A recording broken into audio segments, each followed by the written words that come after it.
we will, I think, continue this kind of neurotic behavior until it either is our undoing or until we awaken to archaic values. And that's why the weekend is called what it is.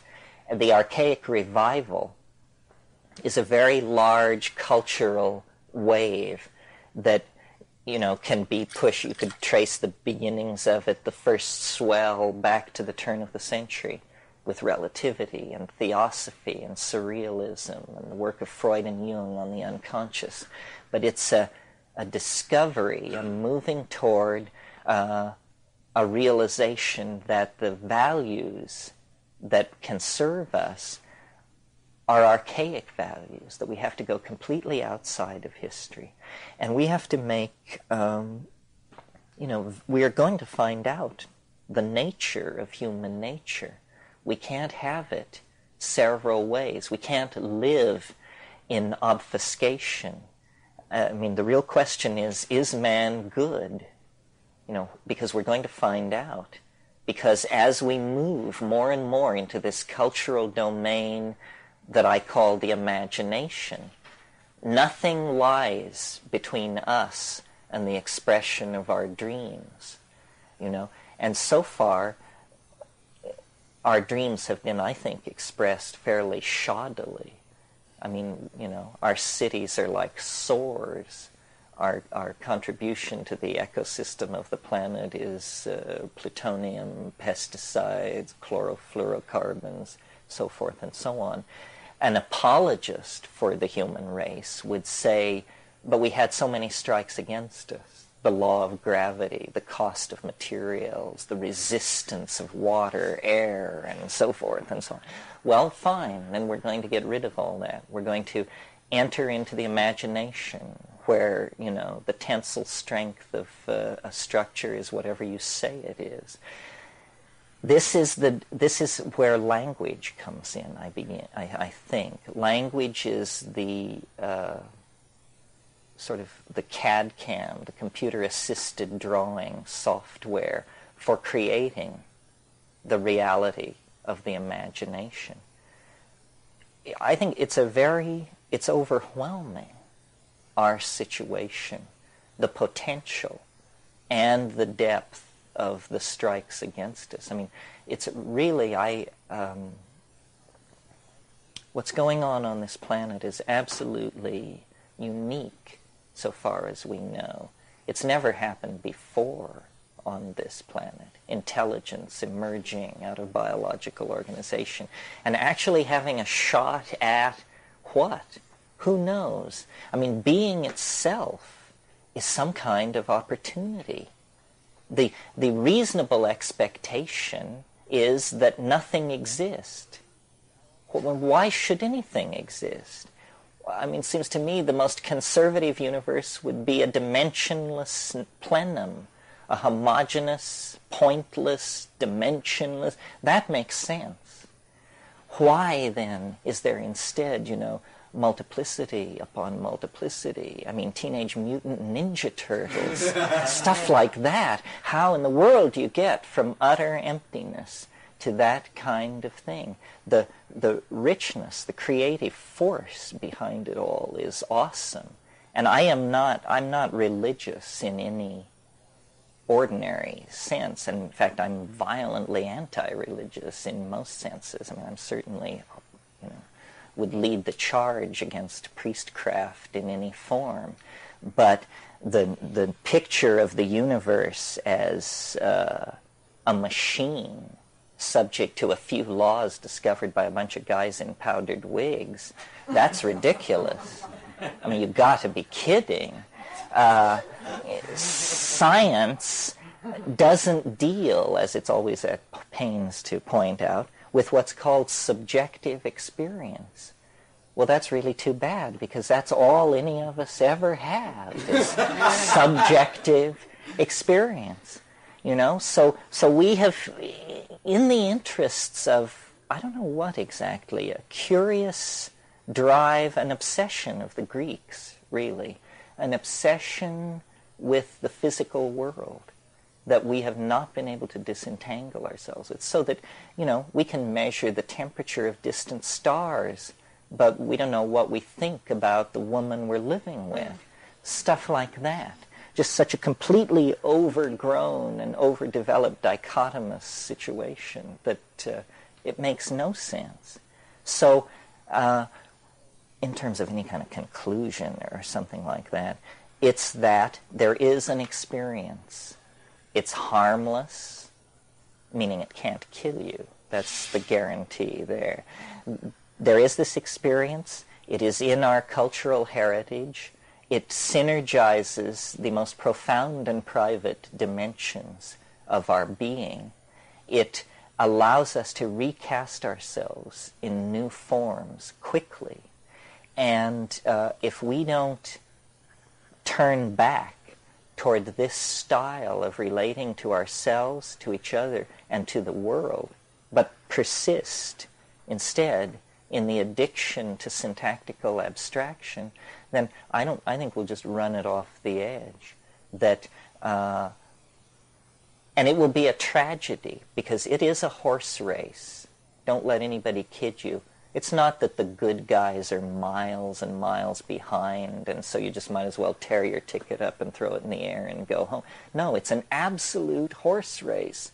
Neck and neck, photo finish, race between education and disaster. I mean, we're going to either burst out into a millennium of freedom and caring and decency, or we're going to toxify the whole thing and just turn it into an ash heap. And the responsibility falls largely on us. And we don't know. I mean, the momentum, the lethal momentum of these institutions is terrifying. Our position is like that of people who are attempting to turn a battleship 180 degrees, and we're doing it with an oar, I mean, the momentum of it is incredible. But it is not a closed system.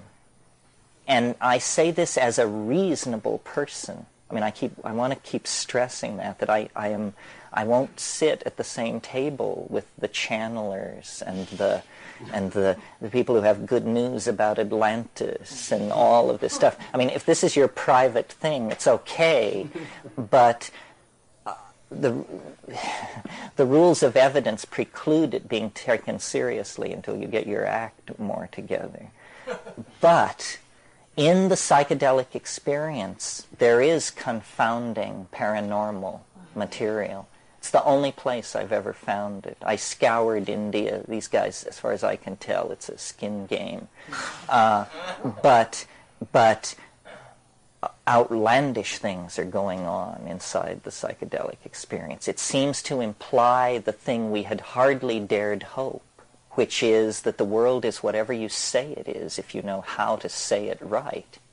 And then the whole task becomes, how do we take control of this language that allows us to say it right? I think I speak for most people here, serve the idea that matter is ultimately at the command of mind. But we need to move that forward as a demonstrable principle, because without that, the fear of most people is that we're imprisoned by physics in a sinking submarine.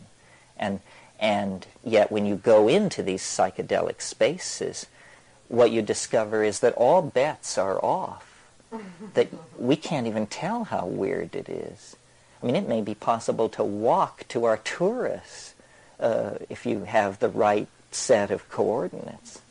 And the whole concern is to get the word out, to spread this meme, to empower people to confirm the existence of these realities for themselves, and to begin to form a kind of community consensus about it.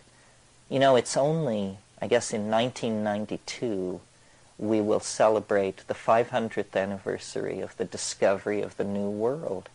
500 years ago, people discovered the other half of this planet, and we're living there now. This is the New World. 500 years ago, this didn't exist. What existed was a vast cataract patrolled by sea monsters, and the oceans of the world poured off this cataract into the infinite abyss, and that was the edge of the world.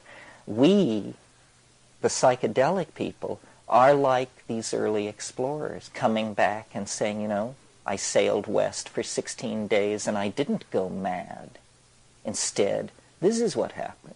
And I bring news of this, this, and this. And what we're accumulating are like the diaries of explorers. But there's a world there. It's a mental world, yes. But we are mental creatures. Take note of that. If we could go there, we would go there.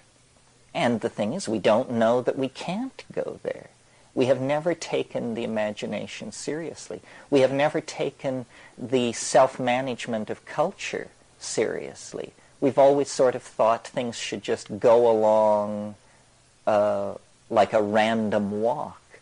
But now, because of the immense technical power that's come into our hands, the design process of the whole planet is now on our desk, and we're being asked to essentially step into stewardship of the entire planetary environment.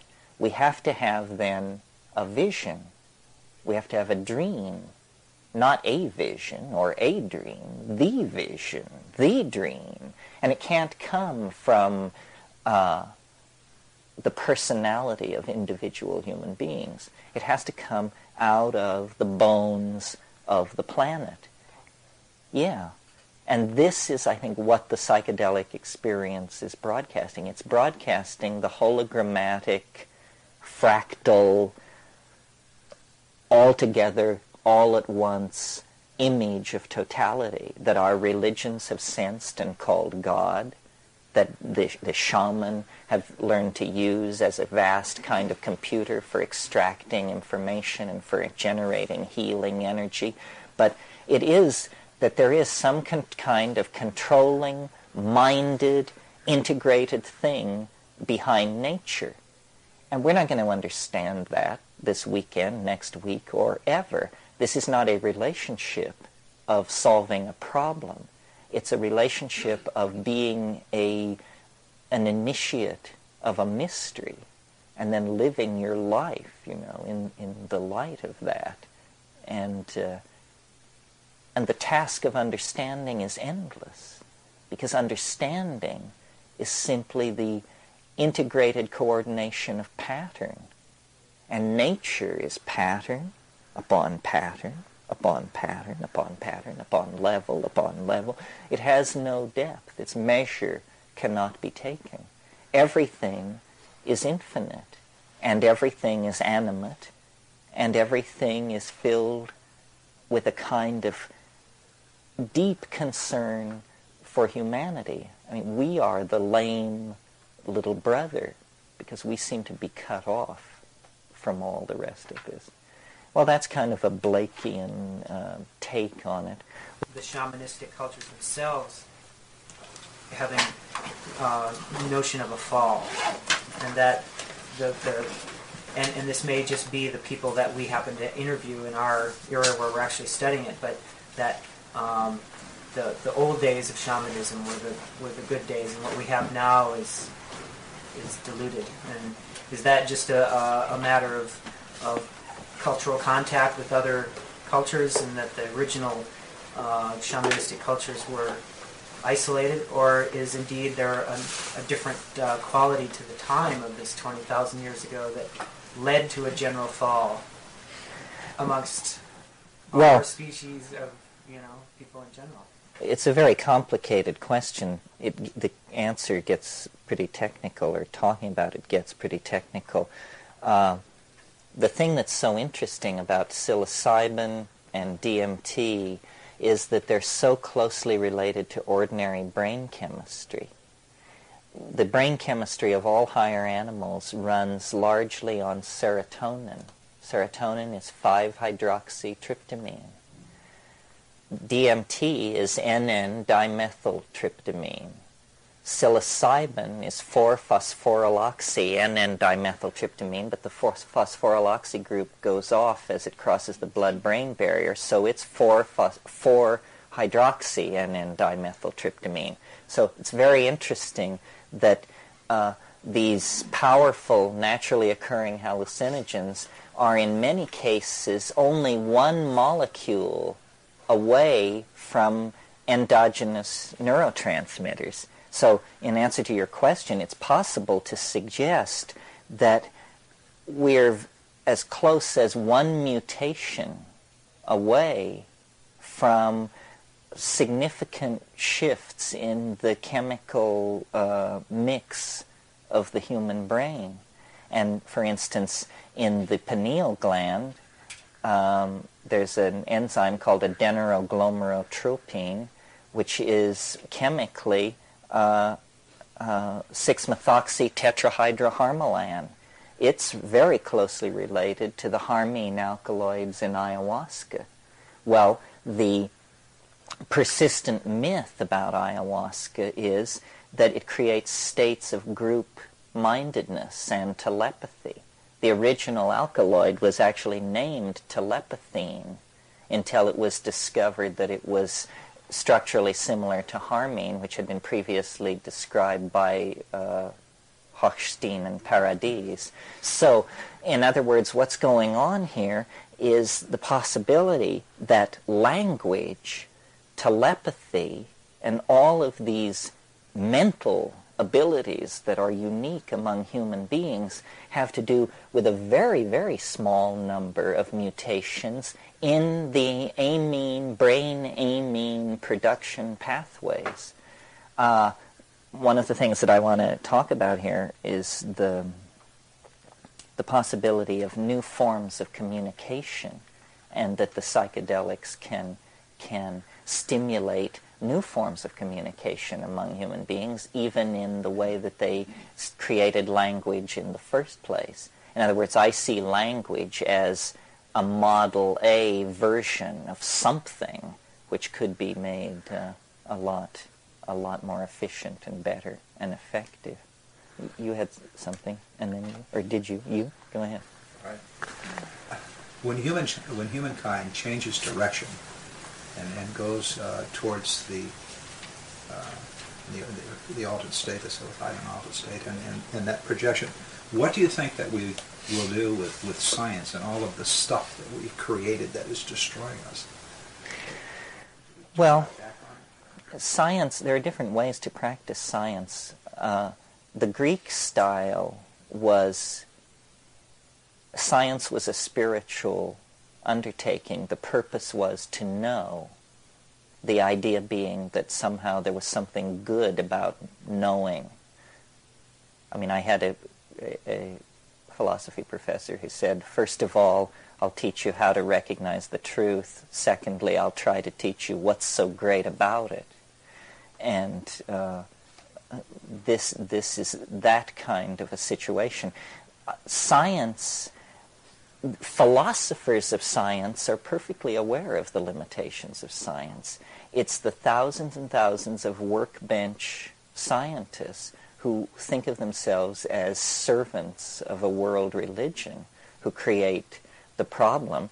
We need to know how matter works, and we need to know the things which science tells us, but it is no basis for extrapolating into human values.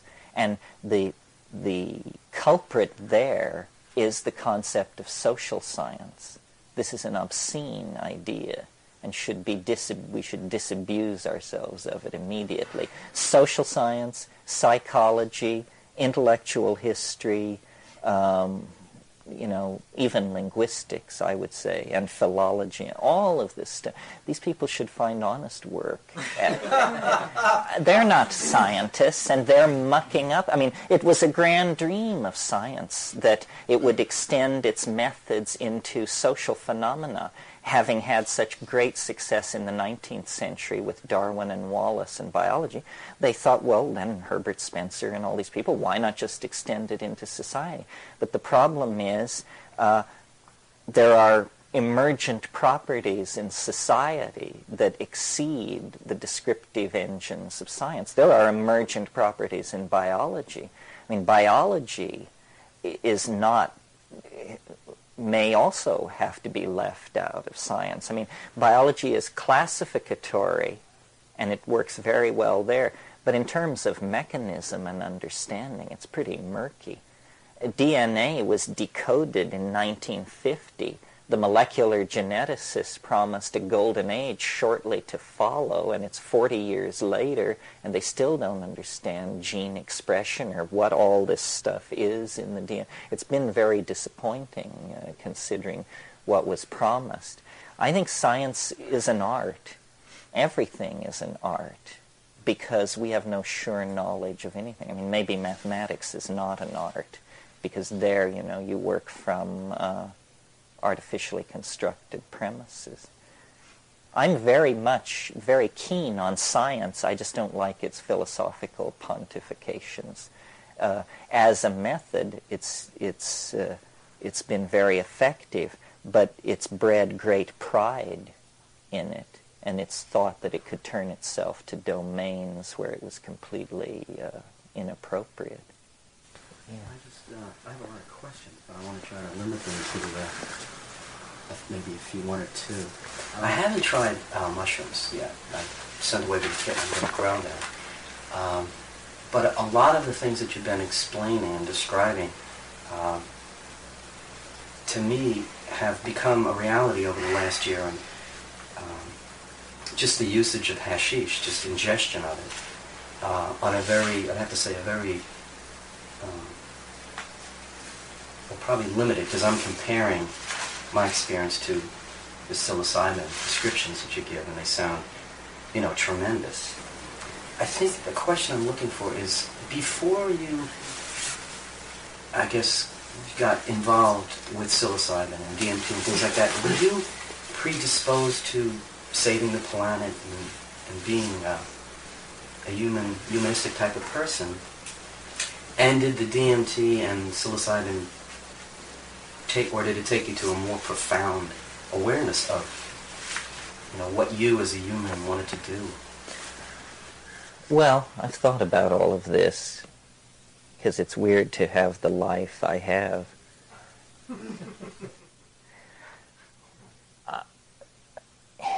You know, it's so strange. I mean, until I went into therapy, I thought I had the most ordinary family in the world, and then once you're in therapy, you discover, you know, that no, it was the most insane scene you've ever heard of, and you just didn't notice. But I've always been interested in nature, and I've always been interested in beauty. And I think it was the pursuit of beauty that served me best, because when I was a kid, first I started out collecting rocks, and then I collected butterflies. And then in my emergent phallic phase, I was an amateur rocketeer.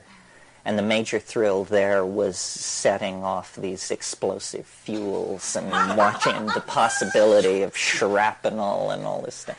And then as I got into rockets, I got into science fiction. And science fiction I really consider a proto-psychedelic drug, because what science fiction does is it gives permission to imagine. It says, try it this way, this way, this way. And then you get, as a kid, you get the idea, you know, that anything is possible. That's what science fiction teaches you. And then... And I was really obsessive about science, and I wanted to be an astronautical engineer, and Wernher von Braun was my hero and all that.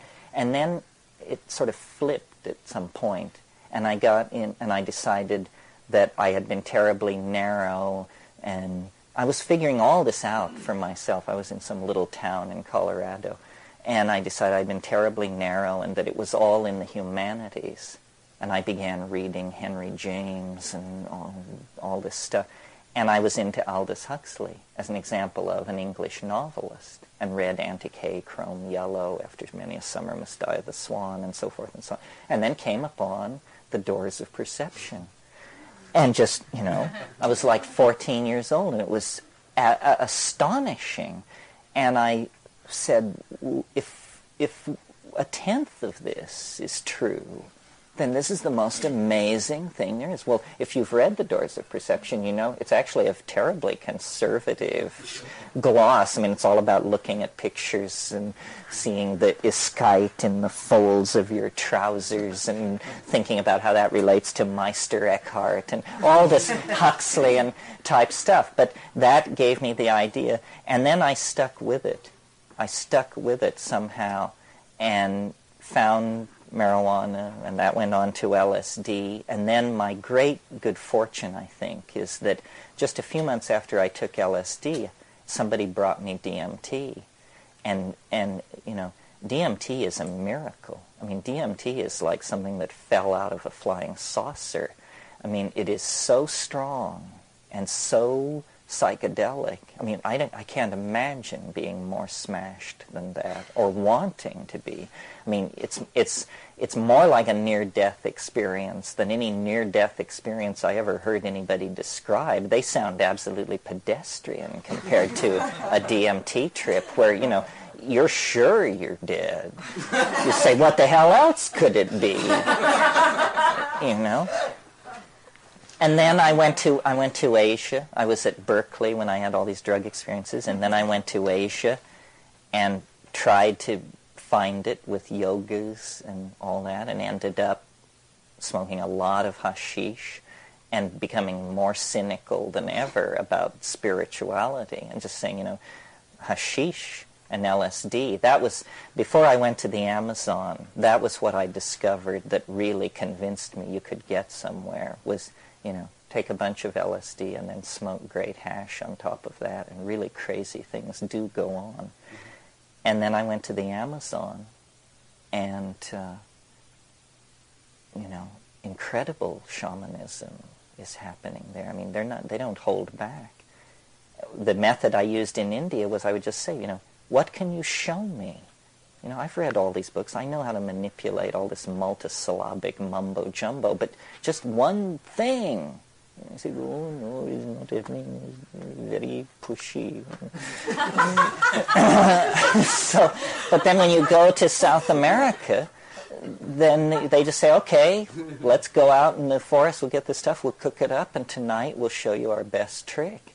And it slams you to the wall. I mean, you plead for mercy. And it was a vindication, because the thing I want to stress, and I don't know if it's as important to you as it is to me, but you do not have to sell out to any form of airheadism. You can be as tight-assed as you want. You can be as hard-nosed as you want. You can be as demanding, analytical, rational as you want.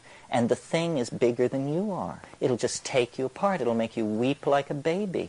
So there's nothing about faith and sensitivity and reaching. And no. When it comes, you know, it kicks in the front door and takes you prisoner. It's and that was what the flying saucer meant when it said, because you didn't believe in anything. This is the way to get somewhere. You'll never get anywhere if you believe in stuff, because, you know, it'll take you 6 months to work through Babaji, and then you have to go on to somebody else, and life is just not long enough to give all these guys a crack at your enlightenment. So, you know, you sort of have to goose it along. And the great vindication is then that when you behave like that, when you take that stance, which you would expect would betray you into nihilism, depression, and so forth, instead, no, that's works. That's the method. Then the gold, you know, reject everything but gold. And you know what gold is. It looks like gold. It feels like gold. It's not something that you have to, you know. I mean, I'm amazed at what thin soup is dished out as spiritual food. And it's because we are, as individuals, conflicted, you know. I feel this in myself. I mean, it's hard to take psychedelics.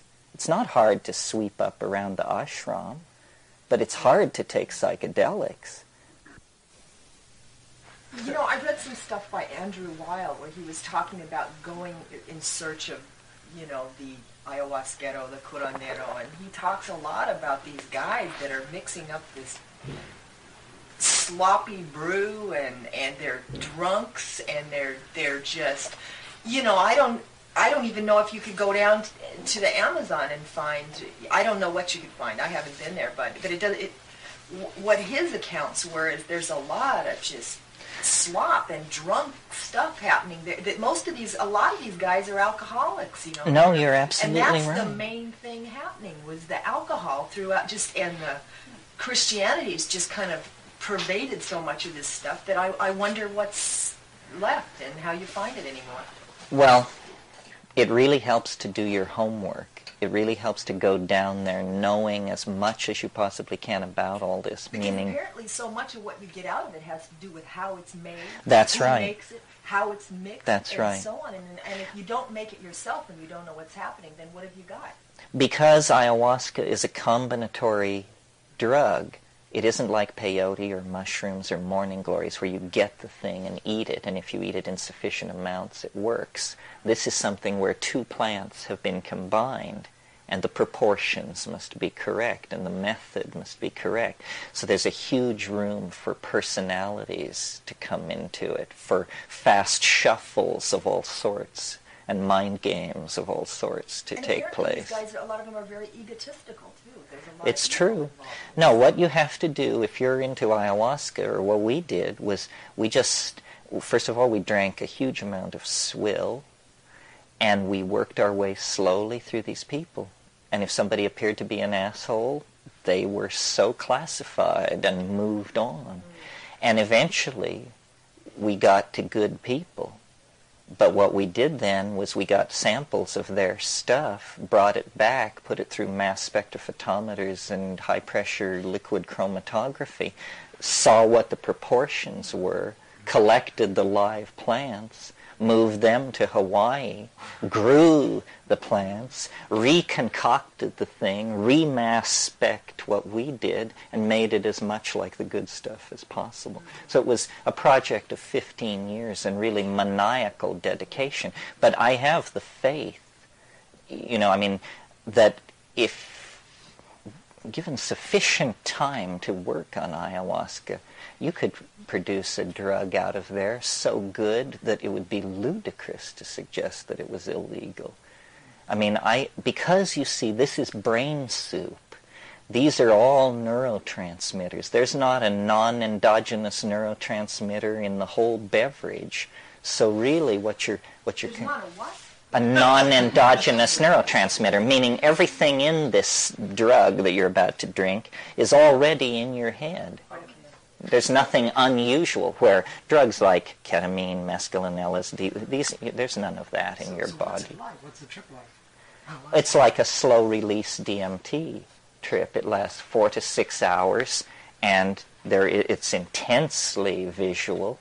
And unlike psilocybin, it doesn't have this outer space, science fiction, mega apocalyptarian kind of take on it, which is what psilocybin does. Psilocybin shows you the machines preparing to transport the faithful away from a burning earth. That's not what ayahuasca is about. It's about nature, water, flow, life, energy. It's almost, when MDMA was so hot and people called it an empathy drug and said it makes you empathetic with the people you're with, ayahuasca makes you empathetic with the people you're not with. And that's a much more profound experience because there's so much more of them, I don't understand how you mean that, empathetic with the people you're not with. I don't quite get it. You feel the poignancy of the human situation. You feel, I'm usually in a hut somewhere surrounded by a bunch of Indians, and suddenly I understand what the songs are about. And they're always about the same thing. They're about the water and the people and the life and the fish and lost love, but you have this heart opening things, say, the folk, this is their mystery, this is their I'm getting it now, I'm feeling, this huge wave of the wisdom of the folk. And they say this to you in Peru. They say, this is our university. You went to Harvard, we went to ayahuasca. Yeah. I'm wondering if you can comment on ginseng weed, which I believe is the same thing as morning glory seeds. No, it's different. But I'm curious about ginseng weed because it grows wild all over. It's on the property, it's all down the highway. It's toxic also. It's quite toxic. It's used shamanically in pre-contact California. The California Indians had what was called the Tolach religion, and they used Jimson weed seeds to initiate people at puberty, boys mostly. It's I'm kind of Pollyannish about drugs. I mean, I'm after a certain thing, which these tryptamine hallucinogens do, and I tend to not pursue these other things too far. I didn't like Datura. It's very hard to have the degree of clarity that I think you should have on a drug. The tryptamine hallucinogens don't interfere with your clarity at all. You know who you are, where you are, what you're doing. I've seen people on Datura. I had an experience with someone on Datura where in the course of the conversation it came out that the guy thought we were in his apartment and I had actually encountered him in the marketplace. Well, that's a serious delusion. That's a serious problem. When I took Datura, all this was in Nepal years ago, I did have peculiar experiences. I mean, it is magical. It is delusory. Reality begins to come apart. These wraith-like, ghost-like creatures would come through my window, and I was waiting to get high, and then my attention would drift, and these things would come through my window, and they would let loose these sheets of newsprint that would flutter down over my life, and I would fall forward reading these things that were, and as I read, amazement would grow in me and say, this is it, this is the answer, this is it. And then I would pull out and say, is it working? Is anything happening? And that went on, so there were several passes of that, and then it caused me to throw my leg up around my neck, and I got into this kind of thing. And I very carefully unfolded myself and lay back down, and then it happened again.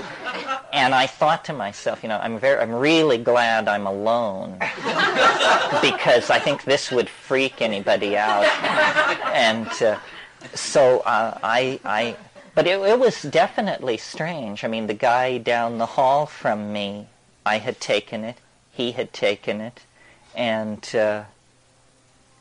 he had the impression in the night that this woman that he was scheming on came to him and that they made love.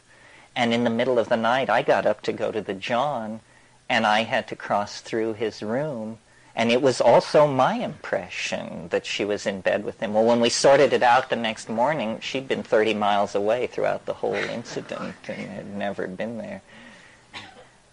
So it's interesting. There are a lot of altered states. Maybe that's a good point to make. There are all kinds of strange states of mind, and many plant-induced.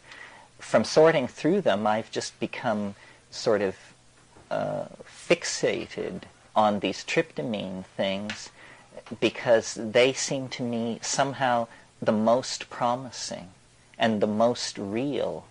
The hallucinations of Jimson weed are curiously related in my mind. It's some kind of association schema. They're like seances and table tapping and Victorian women in shredded lace dresses, and that's about as far from a DMT hallucination as you can get. I mean, DMT hallucinations are 3, if not 4-dimensional, brightly colored, high-tech, organo-insectoid, so forth and so on. You Yeah. talked about the Yeah. like the momentum is so strong, and then having to change it. And like I think of all the people that are opposed to drugs, and they think every drug is the same and so forth. Like it just seems like an impossible task to be able to educate where these drugs would be available, and then people could take them and then they'd see the world in a healthier way. What do you have to say about a question like that? Well, it's this struggle about human nature, defining human nature, Is it good to take certain drugs? Is it always bad to take drugs? Can you always tell a drug from a food, from a spice? What do these words really mean? All we can do is what we are doing, which is replicate the meme. Hold these workshops, try to build a core of consensus about what we're talking about. And this is itself quite elusive, you see, because what we're talking about is a mental event. Less focused than, let us say, orgasm. But even if you're talking about orgasm, here we use this word, but it must mean something different to everybody. Well, the problem is much worse with the psychedelic experience, because nobody wants to be left out. So anybody who's ever taken anything thinks they've had the psychedelic experience and feels fully qualified to hold an opinion on it, when in fact it's pretty elusive, the real thing.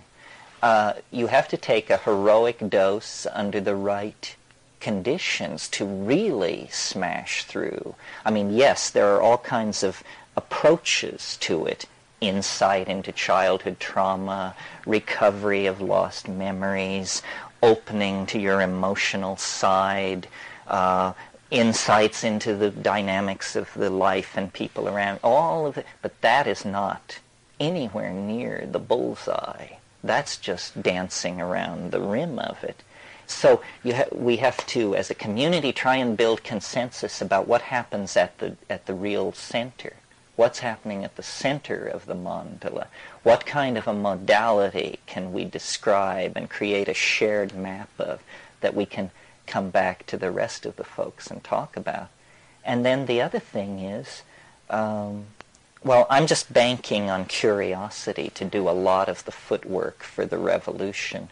This is too good to miss. It's like placing sex off limits or something and then expecting people not to find out about it. Now that Marxism has collapsed, if we don't substitute something for consumer values, then we're just going to rape the earth in an effort to create crap for everybody. Well, the only counterpoise to consumer values, to materialism, is spiritualism.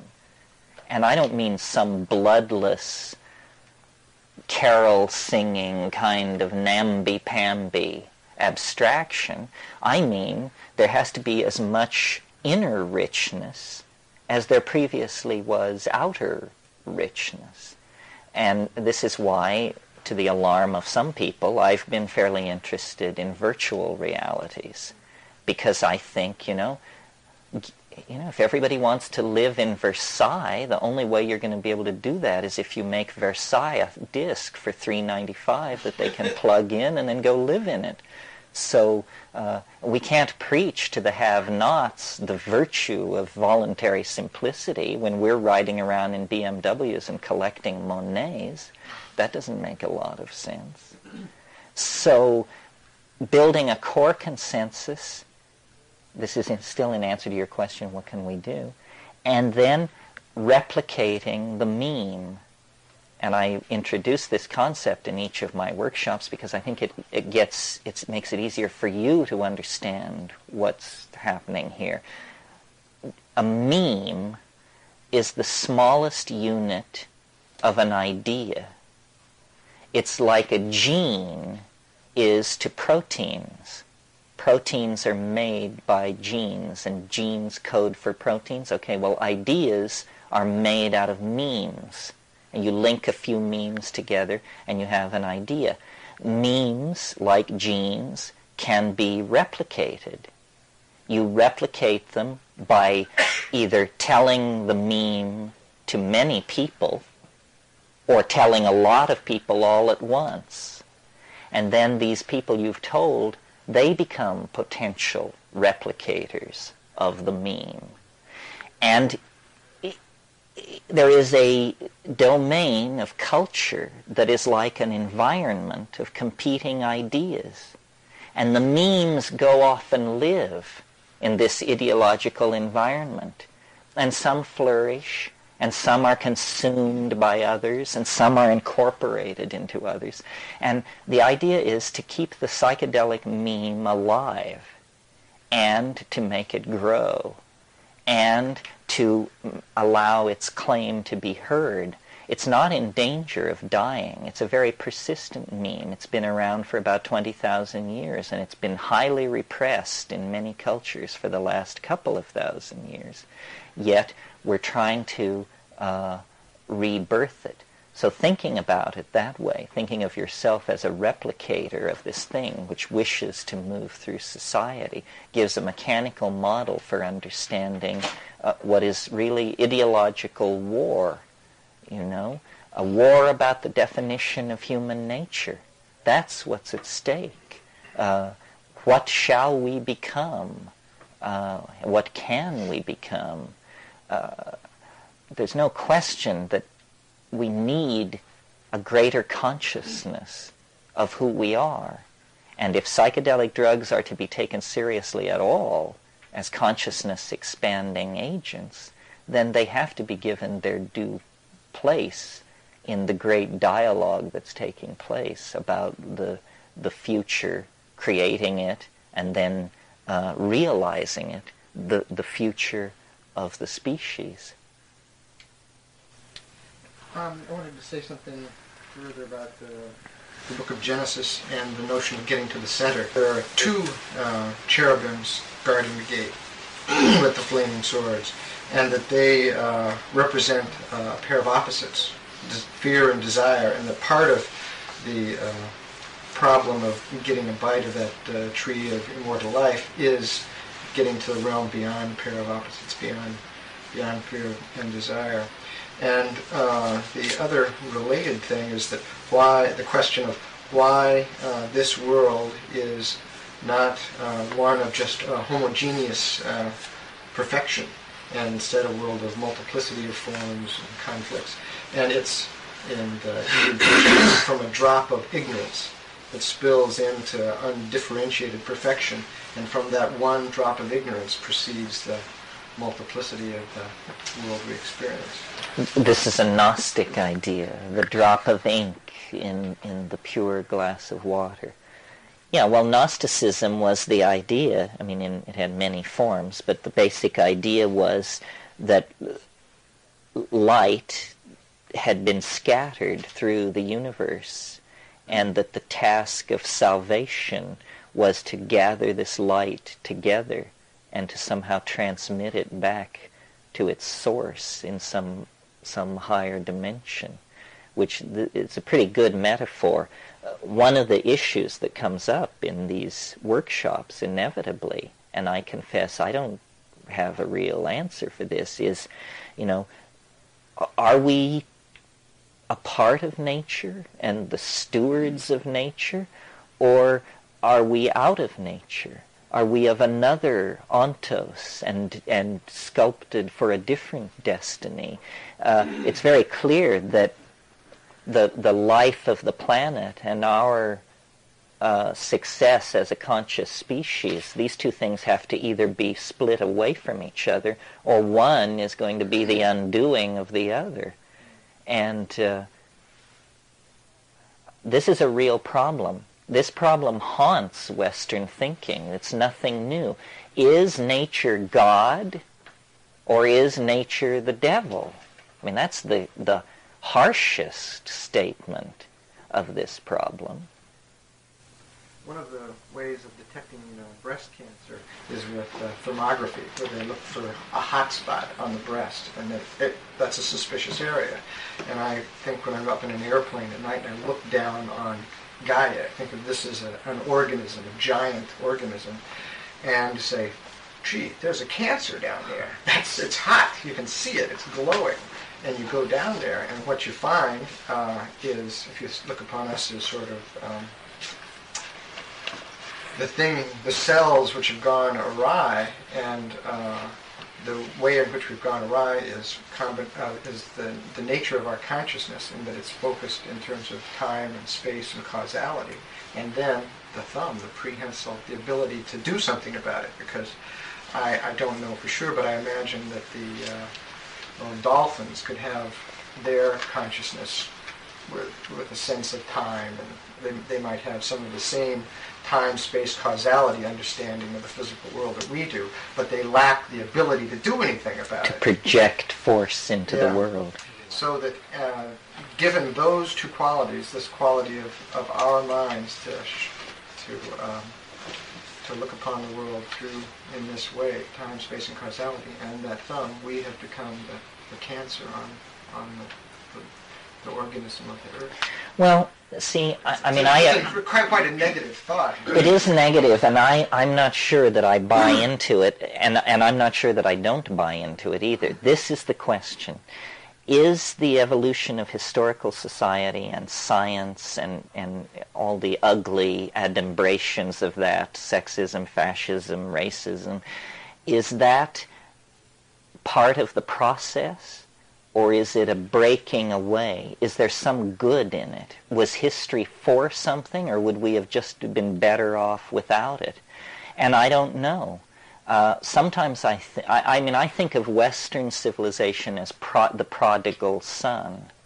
You know, we went forth, we left our father's house, which was the archaic style of existence. We left our father's house, and we wandered into matter and cut deals with demonic forces, and millennia have passed, and now the earth is polluted, and we are back at the longhouse saying to these people, do you have any wisdom that can save us from our fate? Well, they do, to a degree. I mean, they have this deep insight into natural dynamics and curing, and maybe more. I mean, maybe there is magic in this world. But we know some things, too. I mean, we can summon the energy of the stars, if necessary, down to the deserts of this planet, or to the cities of our enemies, if necessary. And this is no small accomplishment. On any scale, this is quite impressive. I mean, my God, that cytoplasm could create a strategy for triggering fusion. It's amazing. So I would like to think that this peregrination into matter went for something, that these are skills that we may need out in the universe when we really get our wings and take off. And that this deep involvement with matter, it was a kind of an addiction. And if we can pull out of it, a great deal has been learned. I mean, after all, if people had stayed in the rainforests, then we would have been ineluctably linked to the destiny of this planet as an animal species. And what if this is the only intelligence in the universe? Then I would think we have a certain obligation to preserve it past the life of the existence of the solar system. So if we're not willing to commit ourselves at any phase of our evolution to a technical phase that involves mastery over matter, then we have no more defense against the larger universe than raccoons and katydids if push comes to shove. I don't know. I mean, I stress that there's no easy resolution on this. It haunts all thinking about conservation.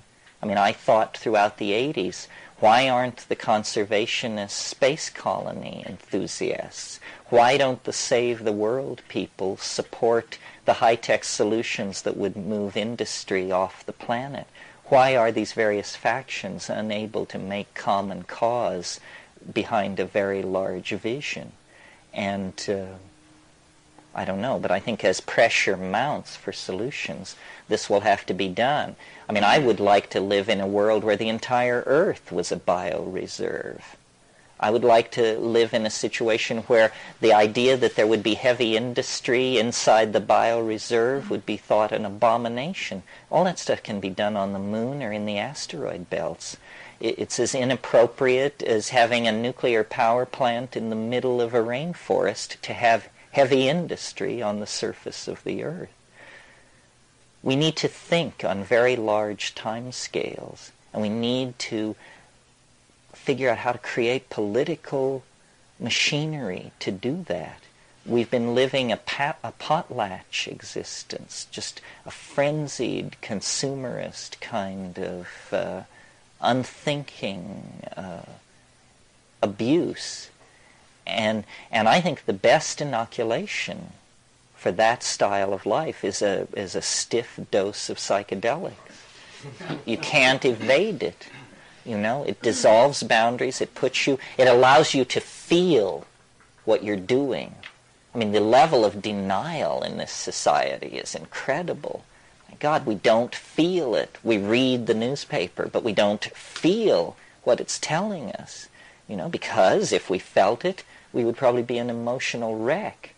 But there's something to be said for opening up to some of that, you know.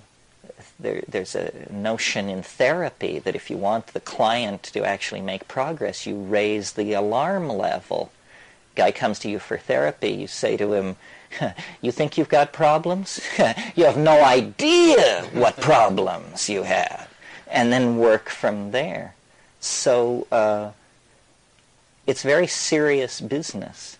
It's trying to steer a society back toward a faith that was lost. I mean, God is like a lost continent in the human mind, and it's the only continent where there is safe harbor in the present historical situation. Well, why don't we knock off, and we'll meet at 4 o'clock. Thanks very much. Well, I'll just say a little bit about myself and how I relate to this. I don't really like to talk about it in those terms, but since this is the getting to know each other thing, it's very important to what I understand that everybody else understand that there's nothing special about it or me. In other words, for what I'm trying to do to make sense, this access to this transcendental realm has to be democratically available. It can't depend on your spiritual accomplishment or your mastery of a technique or something like that. It isn't like that. It's something that is as much a part of us as ordinary people as our sexuality is. And sexuality is not something that is dispensed by gurus. It's just something you figure out and do, you know. And this is much more along those lines. How I explain to myself what I'm doing in this position is that I was just simply incredibly lucky, incredibly fortunate to be at certain places at certain times when they were handing out the good stuff. And so and then I see you in the same way. Someone over here, Fred, said he was looking for the answer to the mystery of life. Well, the weird thing about taking that position is that you can fall into positions where you find it, where you find the answer. And I sort of feel like that's the situation that the deep plant psychedelic community is in. It's a sense of having found the answer, and now the task changes. It's a completely different kind of spiritual universe that you live in after you've found the answer, because the task becomes facing the answer, facing it. You now have it. It's no more about disciplining the passions and all the... No. It's now been handed over. And so what are you going to do with it? And this is, to my mind, in a way, the problem and the challenge that we face globally as a species. You know, if the holy grail of the Western mind was the ability to release energy and form matter and to control nature, then this is now achieved. The goal, so now the whole context of the problem changes, and the problem becomes changing our own minds, controlling the hand that controls the energy. And this is an entirely different kind of problem. It is not to be solved with the analytical knife plunged again and again into the body of nature. That whole approach is seen to be, at best, passé, at worst, bankrupt. So instead, it's about trying to edge up close to nature and feeling as individuals and as a society very peculiar about this. You know, it's like going back to your rape victim and pleading for their forgiveness. And yet, as I've tried to make sense of these psychedelic experiences, first in a general way, saying, you know, what are these molecules for? Or is that a proper question to ask? What are they doing for the plant? What are they doing for me? As I've tried to come to terms with what this might all be about, I've come more and more back to the notion that it all lies in the plants, that our peculiar restlessness, which in modern circumstances has evolved into a rapacious appetite for addictive substances of all sorts, our peculiar inappropriateness in all contexts. So we are not quite simply complex mammals. We are certainly not angels, and we just seem to occupy a very uncomfortable place in the hierarchy of creation. I think this has to do with the fact that we are the traumatized inheritors of a dysfunctional relationship, a relationship that grew dysfunctional in the last 15 to 25,000 years. And what we call history is the fall out of a dynamic, here and now, feeling-toned relationship with our environment and into, you know, this anticipation of the future, worry about the past, basically ego. And I recently spoke in New York, and New York is a very nuts and bolts kind of town.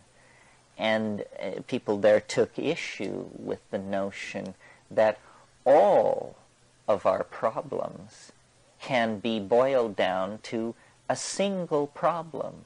If you trace the thread of every screw-up back into the maze, it all comes back to a single issue, which is excess of ego.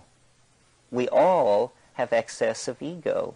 And our entire situation, legalistic, psychological, religious, everything is about this, that it doesn't work. It's maladaptive, and yet we have it. And why do we have it if it's maladaptive? If it doesn't promote human values, then how in the hell did it get started, and what is it that's maintaining and sustaining it? Well, this is what I want to talk about over the course of the weekend. When I pushed the analysis of what the psychedelic experience meant to the limits, I was surprised to discover that it left the domain of my personal relationship to the mystery. You know, what is it? What does it want from me? What is it trying to say? All that had to also make room for another issue, which is there's a political issue here. I think most people in this room, most people who have had the psychedelic experience will agree that the most profound, the most open-hearted, the most moving moments of their lives, some of them have been tied in with those experiences. But we seem unable or unwilling or afraid to extrapolate that conclusion to the notion that this is a general panacea for society, because we cannot conceive that that the solution to a spiritual dilemma could lie in matter. In other words, we ourselves have been infected by the inside-outside matter-spirit dichotomies of the dominator culture. But the notion that man, notice the gender thrust here, the notion that man could somehow bootstrap himself to Godhead without reference to nature seems to me highly peculiar, and simply nothing more than an expression of hubris, pride, a belief, that we can do it our way and alone. So all of this is very the shelf life is short on all of these issues because the planet is in a state of terminal crisis. Does that have anything to do with the psychedelic experience, or are these separate issues? How can they be separate issues if the psychedelic experience is a mirror of the state of the individual and collective psyche, and if the planet is on a collision course with some kind of terminal crisis? It seems to me then that nature is struggling to right this disequilibrated planetary ecosystem. So in a sense, there is nothing to be done except to watch and wait. But on the other hand, we are not apart from nature. We are, in some sense, a portion of nature which is the most reactive and energetic, because we are reactive and energetic in the domain of epigenetic codes. We can foment rapid change. Until recently, it was a truism of thinking about society that all change had to be gradual. This myth has now been exploded. We know that, you just take them all out and hang them, and then that's not gradual, and then you've got a new world. And this has been done in several places with excellent success recently. So change need not be gradual. And in fact, I think we're entering into a historical domain where very little change will be gradual. Gradual change was a luxury of the past. Well, how to come to terms with these processes, patterns, forming and reforming in our lives, in our relationships, in our families, in our businesses, in the extended relationships we have with people. What is needed, you see, is a kind of collective breakthrough in apperception. I was thinking in the hot tub today, the most politically potent thing you can do for somebody is to educate them, to give them the facts. The facts are now so horrifying, and the means of delivering the facts so effective, that there is no excuse for everyone not beginning to act in an informed manner. And I think this is happening. For instance, a few months ago I was in Belize, which is an extremely poor country, a little chip of land in the armpit of the Yucatan that used to be British Honduras. I didn't know there were countries this funky in the Western Hemisphere. I thought you had to go, you know. They have the fortune, good or ill, of speaking English as a national language. So when the British left, they just simply pointed dishes to the sky, and they get 270 channels of American television.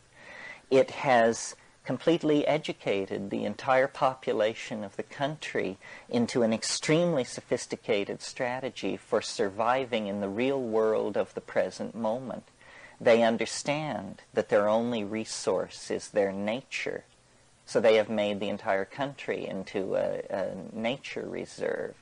They understand that that tourism is their only hope, and that for tourism to work, they must halt the destruction of their environment.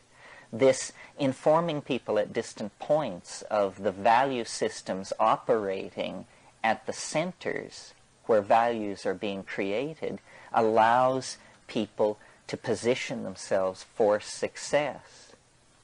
I mean, a lot is being lost. You cannot pretend that the situation we're in is unambiguously rosy. It isn't.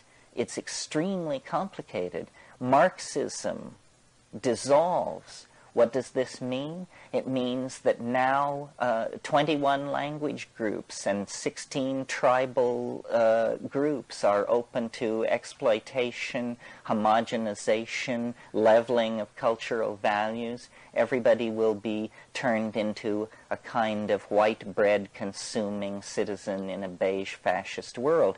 And this is the alternative to Armageddon. We hail this as a great step forward. What is happening is that all restrictions are being done away with against the expression of completely rapacious drives for immediate self-gratification.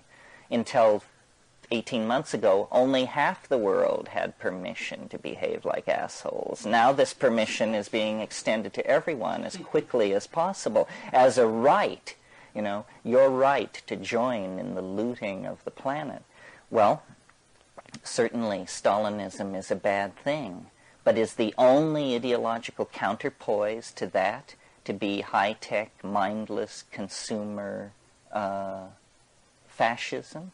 I don't think so. In fact, I know not, because there isn't enough metal in the planet to put a Volvo in every driveway of 3.5 billion or 4 billion people.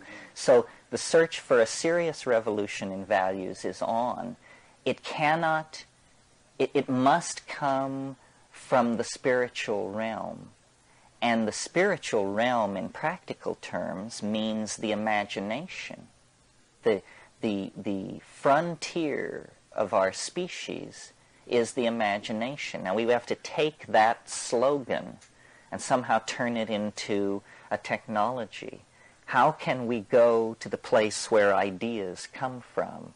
How can we somehow separate our architectonic fantasies from the ongoing momentum of the planet? Both are valid, you see, but we have to recognize that what we are is almost an ontological transformation of life. We are to life what life is to the inorganic realm, and we need to separate ourselves from the planet. The planet, the entire planet, should be a bioreserve. How many of these oxygen-rich, water-heavy worlds are there? Now, of course, it's pie in the sky to talk about moving all heavy industry into space or to the asteroid belt or something like that. But on the other hand, when you extrapolate a visionless future, even as much as 3 or 4 decades into the future, you see the accumulation of problems on such a scale that then there will be no pulling out of the power dive. Because once a society passes a certain point in the process of dissolution, you just don't make a decision to change. I mean, it's too late. You don't have the engineering skills. You don't have the technical community. You don't have the resource extraction ability. It's all slipped through your fingers. Well, I think psychedelics are catalysts to thought, to imagination, to understanding. And we are like somebody who has been dead drunk while the house was burning down around us. And now we have awakened to the sound of falling timbers and the smell of smoke. And we have a certain limited amount of time to figure this situation out. We don't have 500 years or 100 years. Anybody who speaks in terms of solutions that require 100 years or even 50 years to implement doesn't understand the dynamics of the situation. History has some kind of will for its own transcendence. And I think we are now so close to the dropping of the mask and the realization of what the game was all along, that the sense of this nearby revelation informs all of our lives. I mean, drives our dreams, our thoughts, the choices we make, why we're here in this room this evening. It's very big news, I think. The world is not at all as we suppose it to be. I find that very amazing. I mean, that's the bottom line for me.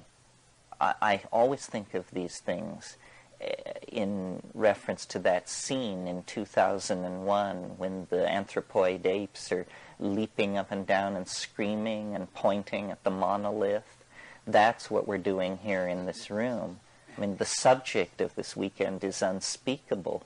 You know, it can only be obliquely indicated. Whatever you say about it is not true. And yet it is somehow the informing mystery of being, and it is not remote. That's the big news. That the previous human model, which is that we are all poor, groveling sinners, and that gnosis will trickle down to us from the wonderful folks up on top of the steep building nearby where they're conducting mysterious business with liver readings and stargazing. That model is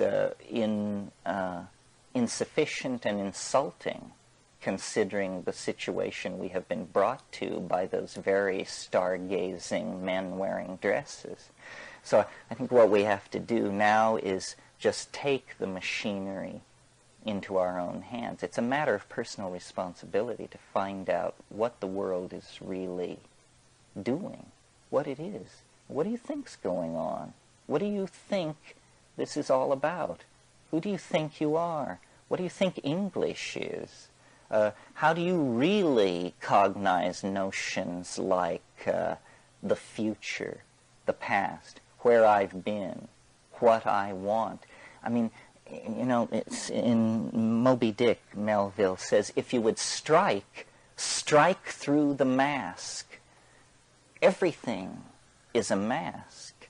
And just behind that mask lurks, well, what? That's the question. I mean, it's the thing which informs every individual existence, and that's fine, and people have always lived in the shadow of that mystery. But it is our weird privilege to live in an age where there is also to be a collective dropping of the mask, a moment of melting and recasting of what reality itself is to be. So, you know, discussing this, convincing ourselves of it, and then working out the minute details of how it all is inevitable and couldn't be any other way is how we will occupy ourselves this weekend. I'm really conflicted in always in these situations because I feel, for some reason, I suppose it's an ego trip, that I want to be correctly perceived. I, as a person, want to be correctly perceived. And I think of myself as a reasonable person, a person sensitive to concepts like evidence, causality, so forth and so on. And yet, what I have to say is like completely unreasonable. I mean, a messenger bearing news of complete madness approaching from all directions. So, and I got into that position by staying pretty close to the principle of skepticism. I'm not a believer. In fact, when the aliens draped the mantle over my shoulders, they said, "It's because you don't believe in anything." You know, this is why you get. That's why you got this far, because you didn't believe in anything. And it's a good method. Normally, it's a method spawned out of futility. You'll say, "Well, fuck it, I don't believe in anything." But it's also very good for getting rid of a lot of crap, because the real stuff can take the test of skepticism.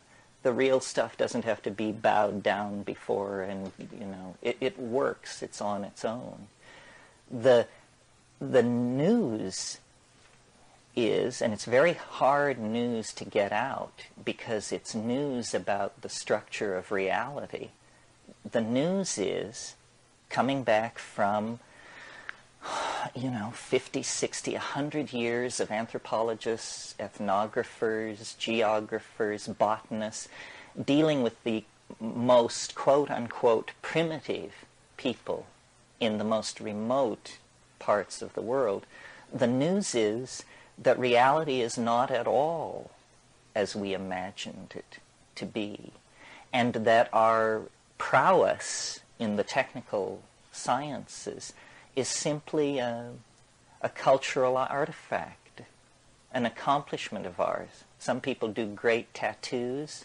We send spacecraft to the stars. But it doesn't mean we understand anymore.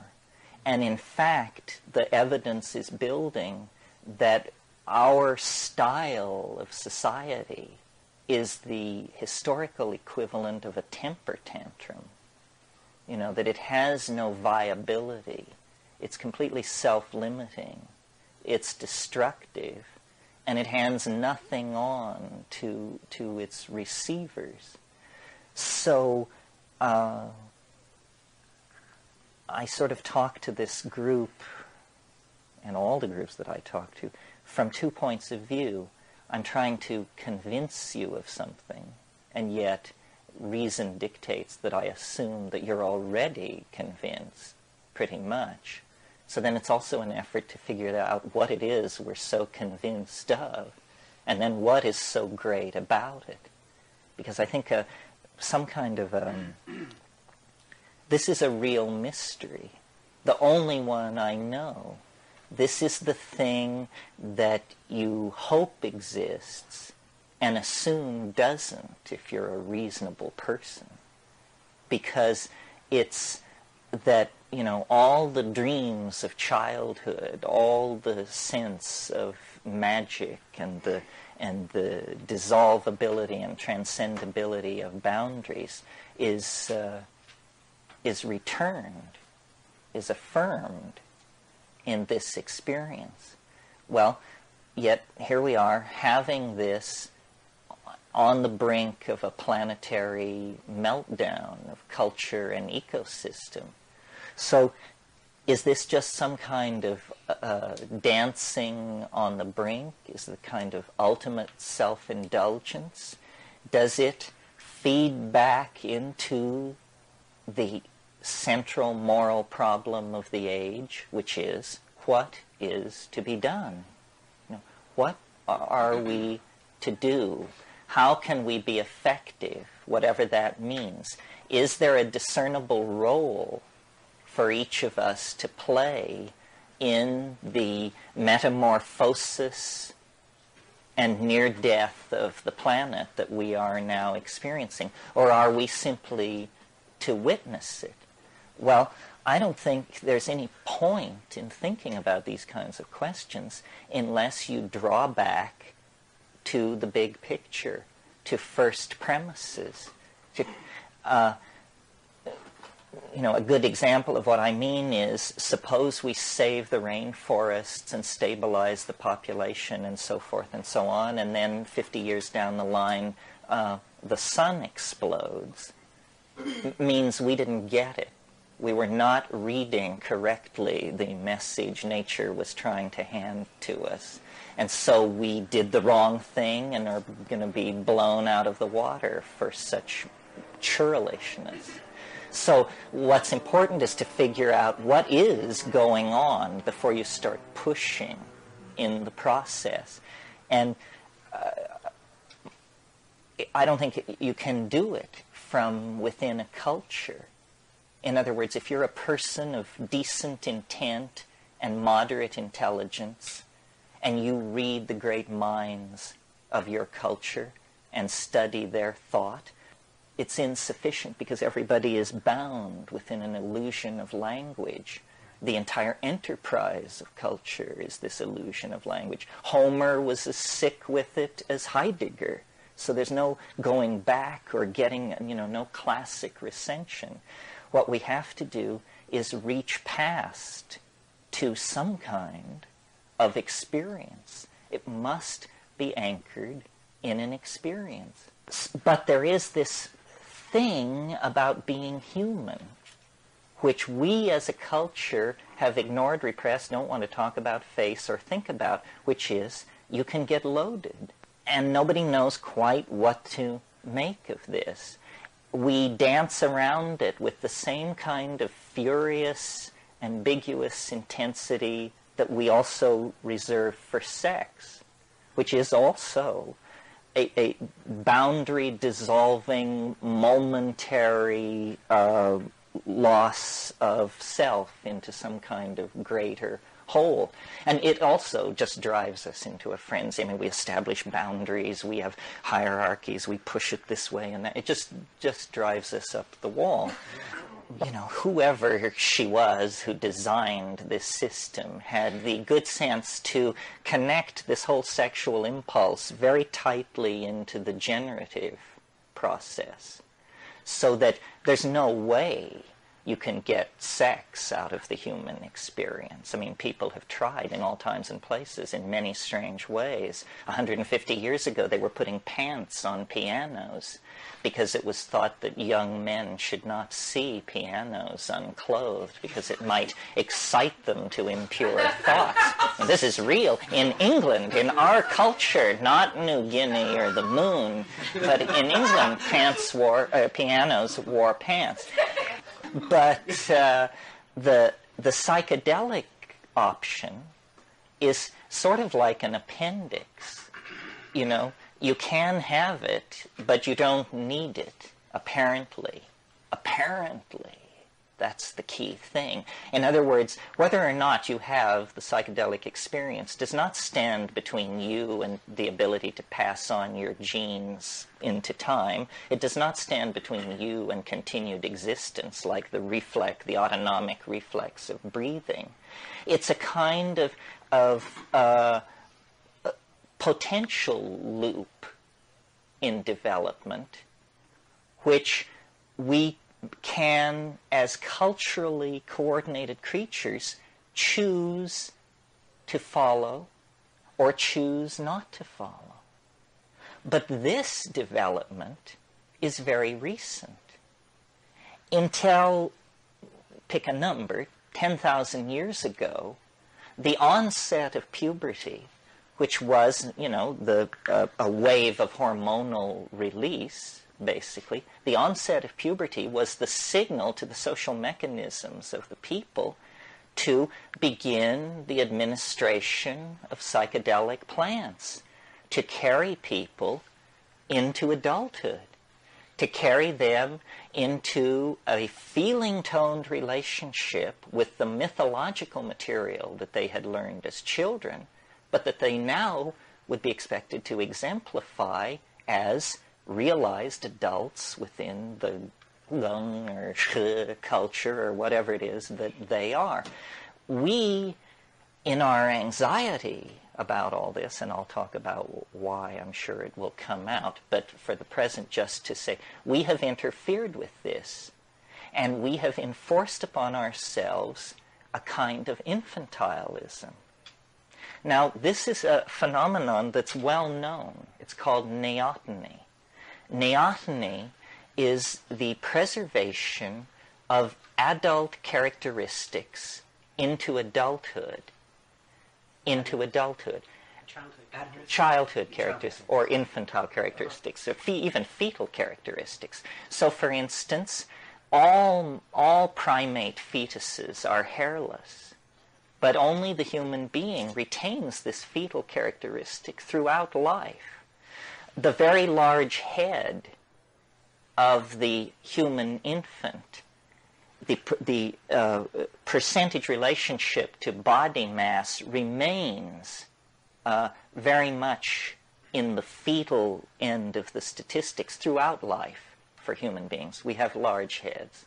The very prolonged period in which skills, cultural skills, are acquired, up to 16 years.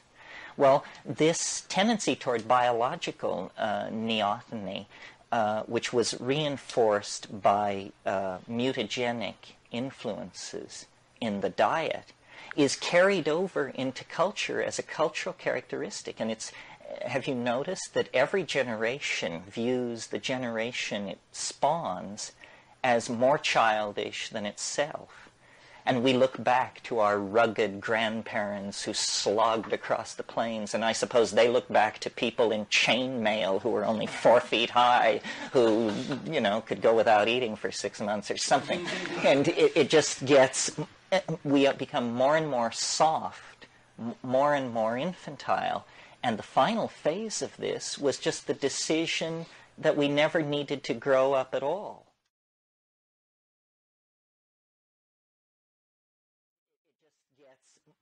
We become more and more soft, more and more infantile. And the final phase of this was just the decision that we never needed to grow up at all. We never needed to find out about the nature of our relationship to being at all. And so the psychedelics were suppressed. And what you have in the pre-adolescent child is an extreme expression of ego.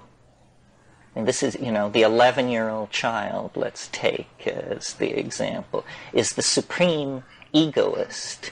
And in a sense, we got hung up at that place because we didn't get hung up in it. We fell into it. We were in balance, but the suppression of psychedelics created the precondition that allowed the generation of ego. And it's very complicated. A lot of factors were at work, you see. The mushroom style, the shamanic style of the nomadic hunter-gatherer is a style of goddess worship and psychedelic shamanism and orgiastic religion. And the shamanism and the religion overlap each other considerably. The style that replaced that was a style of domination, hierarchy, with alpha males, with powerful males controlling females at the center of these hierarchies. And to my mind, the concern that caused the shift was the accumulation in the psyche of these hominids of enough ego that there became concern for the line of male paternity. In other words, men wanted to know who their children were. And that made the orgiastic style of religion in conflict, because that was all about, the children were the children of the group, and sex was a shared activity, even though there might be bonding. But once men got it into their heads that they wanted to know who their offspring were, then females had to be controlled very rigidly, and there had to be control of sexual, and the whole thing just turned into a nightmare. My women, my property, my children, my food, my territory, so on and so forth. Well, you see, what had been going on before was a true incipient symbiosis. And this is, I think, the new idea that I want to communicate, and that I'm absolutely, one, serious about, and two, literal about, that our glory and our uniqueness and why we are as we are is because we are a plant-animal symbiotic species. Our ordinary state, our state of nature, the way in which we existed until 10,000 years ago, was in a very tightly bound symbiotic relationship with plants. They were, we domesticated them, and we spread them, and we created environments for them through the use of burning. And in return for this mysterious connection opened up where real information couched in humanly cognizable terms, information about where the reindeer went, who you should marry, what the weather's going to do, stuff like that. Real information began to be traded back and forth. Now, biologists are familiar with the notion of pheromones, message-bearing chemicals that regulate behavior within a species. But we're just getting ready to go to the next level and recognize the possibility of what have been called exopheromones, pheromones that regulate behavior between species. And it's very clear that, in climaxed ecosystems of great age, such as the equatorial tropics of this planet, exopheromonal interactions become the major mediating force in all the evolutionary exchanges going on. The old notion of competition and survival of the fittest is now seen to be bankrupt. The way nature works is it's the species that can make itself most necessary to other species, the one that can cut energy deals with the most of its neighbors, that is the successful one. So you maximize cooperation, you maximize dependency, you maximize integration. This is the successful evolutionary strategy. I mean, of course you can be a jaguar and crash around in the forest and eat things immediately smaller than you, but jaguars will be a memory in the fossil record of this planet when the plants will still exist, given, that man were not part of the picture. So the dynamic of life dictates that these energy levels be held very close. Is that outside of the natural, or? Well, no, I think, nothing is outside of the natural, but all of this can be explained in terms of climatological flux on the African continent. Very briefly, the primates evolved in Africa. Out of the primates came the hominids, which were these gray seal, upright, opposable thumb, binocular vision, and there were a number of these, and they existed for, over the past 6 million years. But Africa and the planet, because of repeated glaciation, is subject to cycles of drying. And every time the ice moved south, primate populations were bottled up in Africa. And we know there have been 4 glaciations. Immediately the last one, the ice melted 20,000 years ago. And out of Africa, that last time, came pastoralists, people who had domesticated cattle and had a style of following cattle around rather than being just strictly hunter-gatherers. Well, I maintain what happened was these arboreal, tree canopy living apes came under pressure as the continent dried up to expand their diet because the forests were disappearing and being replaced by grassland. Well, most animal species eat only 1 or 2 kinds of food. This is a general rule in nature, and it's in order to hold down exposure to mutagenic influence. But when an animal population is in a situation of food scarcity, the logical thing to do is to begin to test food sources and to expand your repertoire of food. Well, that's what these primates coming out of the trees did. Number one, they began eating meat, which gave them a real interest that they had never had before in these ungulate mammals that were evolving in the grasslands. And they began to test all kinds of other foods in the environment. Well, when you do that, you are exposing your population to mutation. And mutation rates soar. And it was during this period that the human brain size doubled in like 1.5 million years. Someone said it was the most rapid evolutionary expansion of a major organ ever seen in the fossil record. Nothing like it ever happened. Why? What was making this happen? Well, it looks like probably huge numbers of mutations were taking place in this population because people were literally eating anything they could get their hands on. And in this environment of the grasslands, the mushrooms were growing on the dung of these ungulate animals. Well, now a weird thing about psilocybin is that in very low doses so low that you don't feel anything, your vision improves. They've done tests with this, and there is an improvement in visual acuity on psilocybin at low doses. Well, you can imagine the evolutionary impact of something like this on a hunting, gathering population where visual acuity is all that stands between you and grim starvation.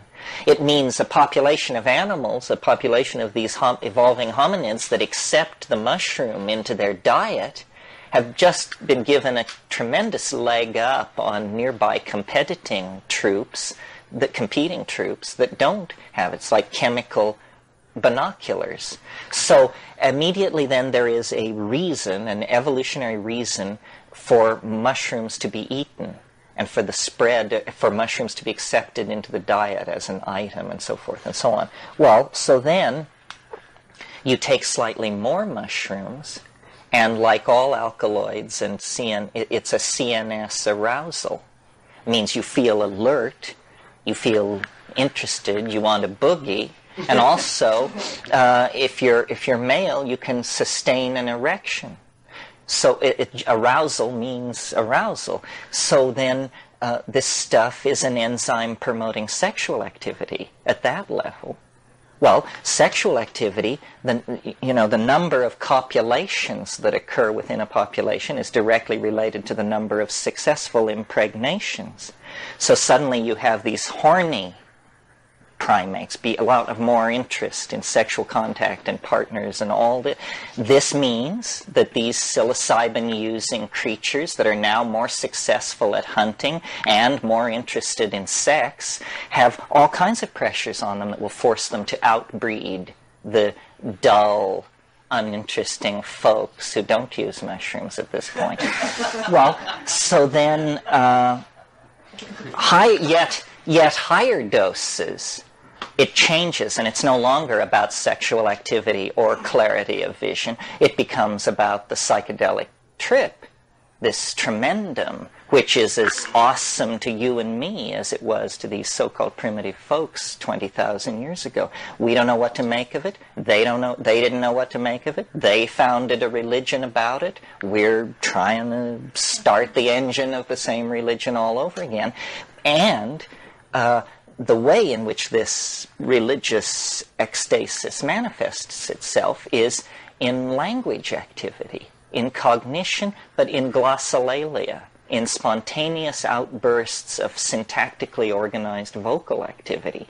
Well, the great mystery of human emergence, of course, is language. What is it? Where did it come from? How did it ever get going on such a scale? So forth and so on.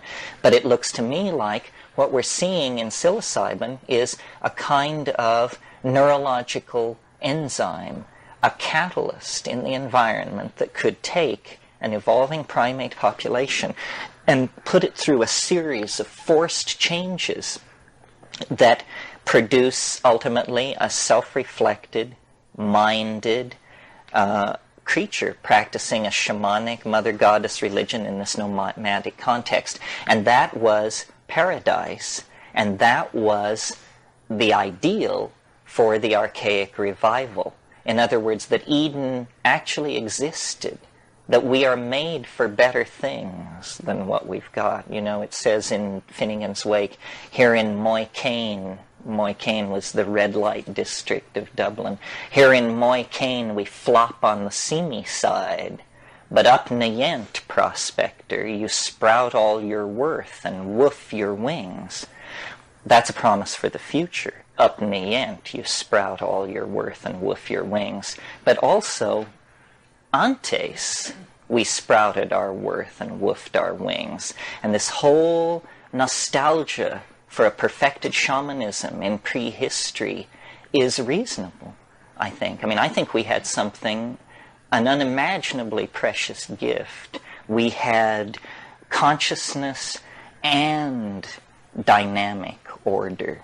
Consciousness as we experience it now within the confines of history is most analogous to cancer. I mean, it's just, you know, replicating, spreading. But it once was a dynamic, ordered thing. People lived, they died, they made love, they had children, they herded their flocks, they had ecstatic flights into dimensions which we cannot even conceive of, and they felt no need, you know, to break into the earth, to divert the rivers, to do all of this stuff. And you know, even if we're not aesthetically attracted to that, we have to make a value judgment on it, because it was not a runaway process. It did not push everything toward crisis. Okay, well then, so what happened? What the hell happened if that's how it was? Well, you know, nature is just an ongoing story. The very drying processes that created those grasslands, that created those pressures on diet, that created that mother goddess religion, that evolved those ungulate animals, that process continued. And the grasslands dried up, and the winds began to blow, and the water holes got further and further apart from each other, and the mushroom festivals went from every Saturday night to the first Saturday of every month, and then to 4 times a year, and then to once a year, and then to once every 5 years, and then to never. And in the absence of the psychedelic experience, this ego thing gets going. I mean, it is literally like a calcareous growth in the bloodstream of the psyche. If you don't inoculate yourself against it, it will begin to take root and grow, and the world, the boundaries of the world begin to move inward, you know, and you no longer see things on a planetary scale or a millennial scale, or it's just about, you know, my women, my money, my land, my children, all of this stuff. And at that point, you get the appearance of historical civilizations. You have kingship, you know, the age of Gilgamesh. I mean, my God, when you read the story of Gilgamesh, you just wonder what's going on. Gilgamesh spurned the goddess, and the goddess sent a bull, which to me is, you know, symbolic of the mystery of the mushroom, the ungulate herding horned animal, the crypto symbol for the god. The goddess sends a bull, and he rejects the bull. He rejects the goddess, he rejects the bull. Then he takes Enkidu, the shaman figure, and forces him to go with him into the wilderness. And what do they do in the wilderness? This oldest of all myths, this story of the first men. What do? They cut down the tree of life. That's what they do. They cut down the tree of life. And then they, you know, it goes forward. The earliest strata of mythology that comes out of these Middle Eastern civilizations is full of this male-female nature-artificial tension. The story of Genesis is a similar thing. I mean, what's happening in Genesis is history's first drug bust. A woman is involved with a plant, and the plant opens their eyes, and they see that they are naked, which happens to be the case. They are naked. So in other words, they see, they grok their true existential condition. And Yahweh, wandering around mumbling to himself in the garden, says, this thing that these people have done, what if they eat of the fruit of the tree of life? Then they will be as we are. So it's very clear that there is concern to withhold knowledge, that human beings are to be held in an inferior position. Otherwise, if they were to eat of the fruit of the tree of life, of knowledge, they would be as we are. So there's this whole tension. And in the story in Genesis, you'll recall Adam and Eve are cast out of Eden, and an angel is set at the east of Eden with a burning sword. Well, what I take this to be about is it's a story from a strata where already the shift to the dominator culture has taken place. But they're looking backward at the partnership society on the grasslands of Africa. And the angel with the burning sword is nothing more than the sun. That they literally were cast out of Eden. Eden disappeared around them. It dried up and blew away. And there was nowhere to go but the Nile Valley and Palestine. And these people who appear in the Nile Valley and Palestine at about 9,800 BC, called Natufian, come out of nowhere with a very high culture and a tremendous ability to exploit plant resources. And I think they are the remnants of this partnership culture. And you see the way in which all this ties into the present and attempts to be more than just a kind of cultural reconstruction of prehistory is we're trying to understand who we are, why we are the way we are. Well, the major thing that now that we have transcended ideology, and nobody gives a hoot whether you're a Marxist or any of that anymore because we've all seen through that, the new issue is human nature. And it evolves around this drug thing. Is it the true and purest expression of human nature that you should drink nothing but cold water and eat nothing but raw vegetables, and any departure from this is an abomination? And then when you get to drugs, this is really an abomination. What should be our relationship to substances, and why are we the addictive creatures that we are? I mean, I know that elephants intoxicate on papayas and bumblebees get loaded on sugar water and this and that, but human beings addict to dozens of substances, to behaviors. I mean, all kinds of things. A guy goes out in the morning to pick up his paper off his porch, and it's not there. And he has a heart attack. He has to sit down. My God, what am I going to... And he has to have instant relief from the traumatic crisis of the non-presence of the morning information fix. And the phenomenon of falling in love, which doesn't really happen with other animals. I mean, other animals bond, but they don't go bananas in the way that we do on this issue. We're chemically highly cued in a way that a lot of animals around us aren't. So then history, because of this addictive drive within us that we have, because of this disrupted symbiotic relationship in prehistory.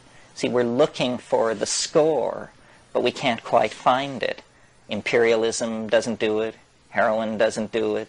Sadomasochism doesn't do it. Nothing quite does it. But we keep trying stuff. Cocaine, money, fascism, mercantilism, ideology, all of this stuff. We are very, very restless. And the path of our restless, frantic peregrinations across the intellectual landscape is what we call history. You know, it's our effort to try and get straight, get back to something which we feel we deserve and that we lost, and that we don't know quite what it was. Well, meanwhile, in the rainforests, in the Arctic tundra, these little brown people have been keeping the gnosis going, never questioning, never doubting, millennia after millennia, going into these hyperdimensional mind spaces and operating there. While this has been going on, we have been elaborating positivism, scientific philosophy, building atom smashers, so forth and so on. We have created, then, out of our infantile cultural style, what Erich Fromm would call a fecal cultural style, because we just excrete stuff, you know, all kinds of stuff. They have held this mystery. But they, to my mind, the mistake that has been made is that it's been thought that they understood it. That we now go to the shamans and they will explain to us what the inner skinny is on all this. That isn't it. There's no explaining this. Once you've been there, you know the futility of a notion like understanding the psychedelic experience. It's like understanding the ocean or understanding a planetary ecology. We think that things are to be understood, but some things are simply to be, you know, what's the word, appreciated, imbibed, to be in the darshan of them. Well, let's talk a little bit more as we were this morning. I talked more than I intended to this morning. What is anybody's take on this, or did anybody not get their licks in this morning? Yeah. You mentioned the odd and the strange and the weird. Other than hallucinogens, you know, how can we fool this brain away from the ego? It's pretty difficult. Yeah. I think that's why we're in the situation we're in. Talking about things we could do every day, not once a month, I guess. Well, there's no substitute for awareness in any situation. I mean, part of the work, I think, is the spectacular episodes of intoxication that break down the boundaries of our personality and reorient us and recast it. But then the other thing is just living that out from day to day. And there's no substitute for hard work. I mean, people say, how can psychedelics be real? You're saying it's some kind of shortcut to spiritual wisdom. Well, it may be a shortcut, but nobody said it's easy. It isn't easy. No. It just is that it's ultimately effective. I don't know, I find myself preaching a doctrine that is hardly welcome in the touchy-feely circles that I'm usually teaching in, which is stifle it. Now there's a doctrine to take home from the New Age. Stifle it, you know. The ego is much too large. I mean, we need an ego, yes. That's so that if you take somebody to dinner, you know whose mouth to put food in. That's having an ego. But above and beyond that, it becomes sort of superfluous. It's a habit, it's a bad habit. It's an infantile response that has been culturally supported to the point where it's become institutionalized. Do you believe a person needs a strong enough ego before they can transcend or transform it, though? The reason I'm saying that is because I've seen a lot of teenagers in the city, and then they experiment a lot with drugs, and especially with psychedelics. And sometimes I wonder if they're really getting anything out of that early experimentation. I didn't get into psychedelics until my late 20s, so Well, see, it's a real complicated question. Civilizations evolve folkways to deal with the drugs that they're interested in, and this takes hundreds, thousands of years. part of the question I hear you asking is, you say that these drugs dissolve the ego, but aren't some people in a weakened ego condition when they come upon them? And I think probably you're right. It's not clear that the onset of puberty, when there's a good deal of psychosexual and endocrine confusion going on anyway, is the precise right moment that you want to drop these psychedelics on somebody, although this is done in many traditional societies. But the problem is that in societies where there is shamanism, there's an understood way to do it. There's an understood way to initiate somebody. Kids growing up on the streets taking drugs of all sorts in doses of all sorts, it's very hard to sort it out.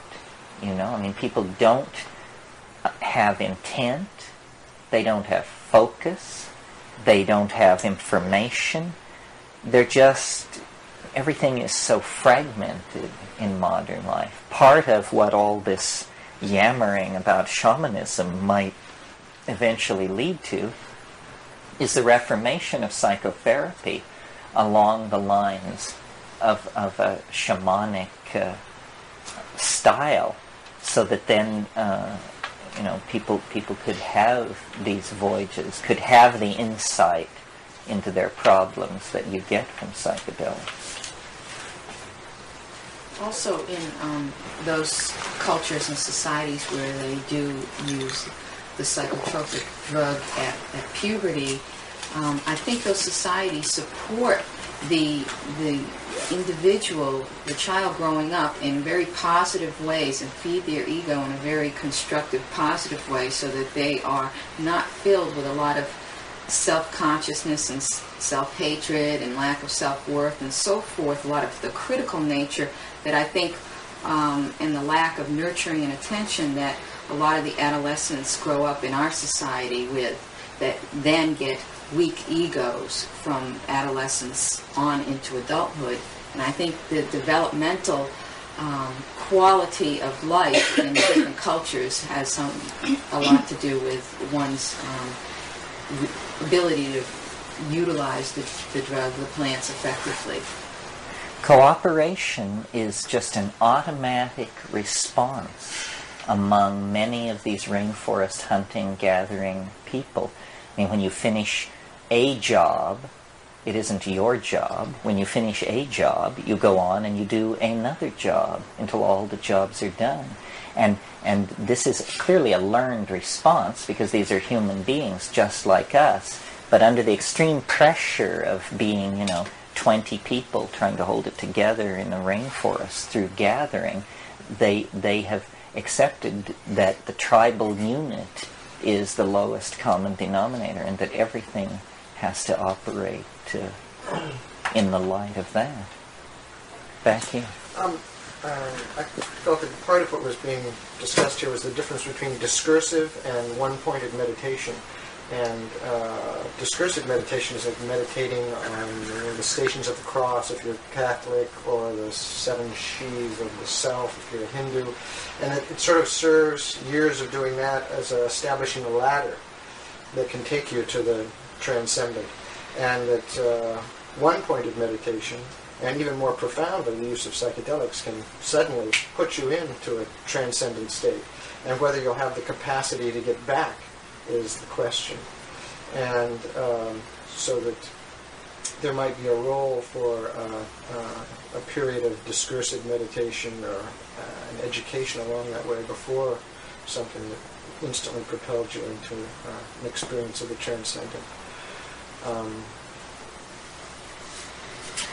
Yes, although this difficulty getting back is an interesting thing to talk about, because I certainly know what you mean.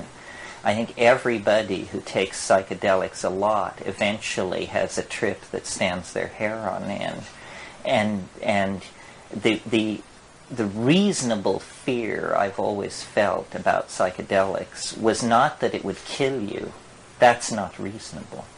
But the somewhat murkier question, could it drive you mad, is a little harder to just Of course not. Because, hell, why not? I mean, it's definitely rubbing up against those areas. But I have real faith that it is, it's like flipping a coin and getting it to land on its edge. The psychedelic experience represents such a state of disequilibrium that in almost all cases, the entire system is striving to return to normal and will do so very quickly. My life is built around one spectacular exception where my brother took a bunch of things and had a theory and proceeded to sail off for the better part of 3 weeks.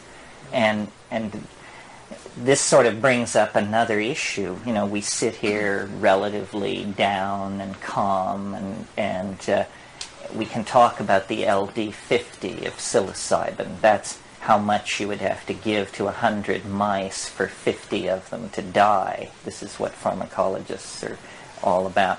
But when you're actually stoned in these places, you realize, or you have the apparent realization, that of course the mind is in control. And talking about safety, you're only as safe as you think you are, literally. And if for a moment you decide you're not safe, the state is very fragile. It's skittery. Get it going too fast in one direction, it will be very hard to run around and get in front of it and get it halted and moving off in some other direction. Is that what you meant by self-toxicity?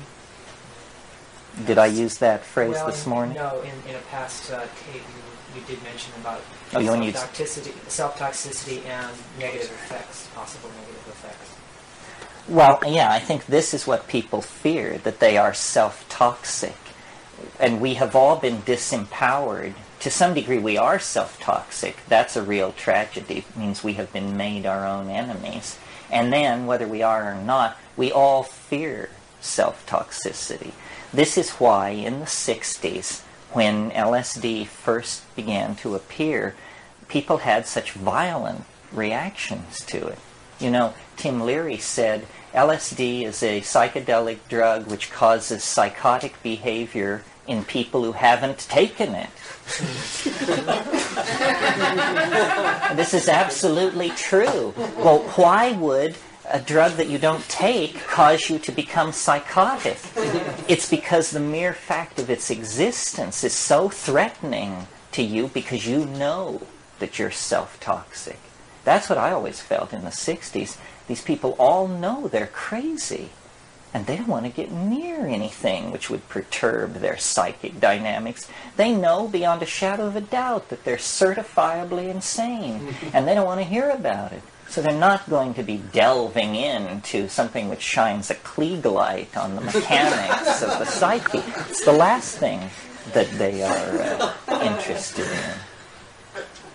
If the definition of ego is the sort of reality testing mode of the psyche's ability to perceive reality, then it almost seems that the psychedelic experience augments the ego to a new level rather than extinguishes the ego.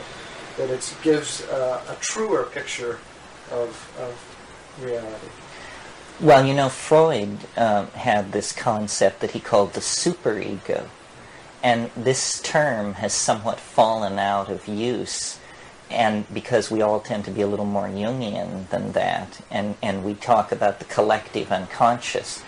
But in a way, though I'm more sympathetic to Jung, I like the phrase superego because the phrase collective unconscious is a kind of blah concept. It's like a data bank, a repository, where superego seems to imply organization, intelligence, focus, awareness.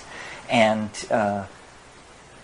what seems to emerge from these psychedelic experiences is that where we expected disorder or the absence of organization, we find order, and we find mindedness. The superego seems to be everywhere. So in a way, it is like that. It is that you're becoming more informed but it diminishes your personal importance, the physical atom of your body.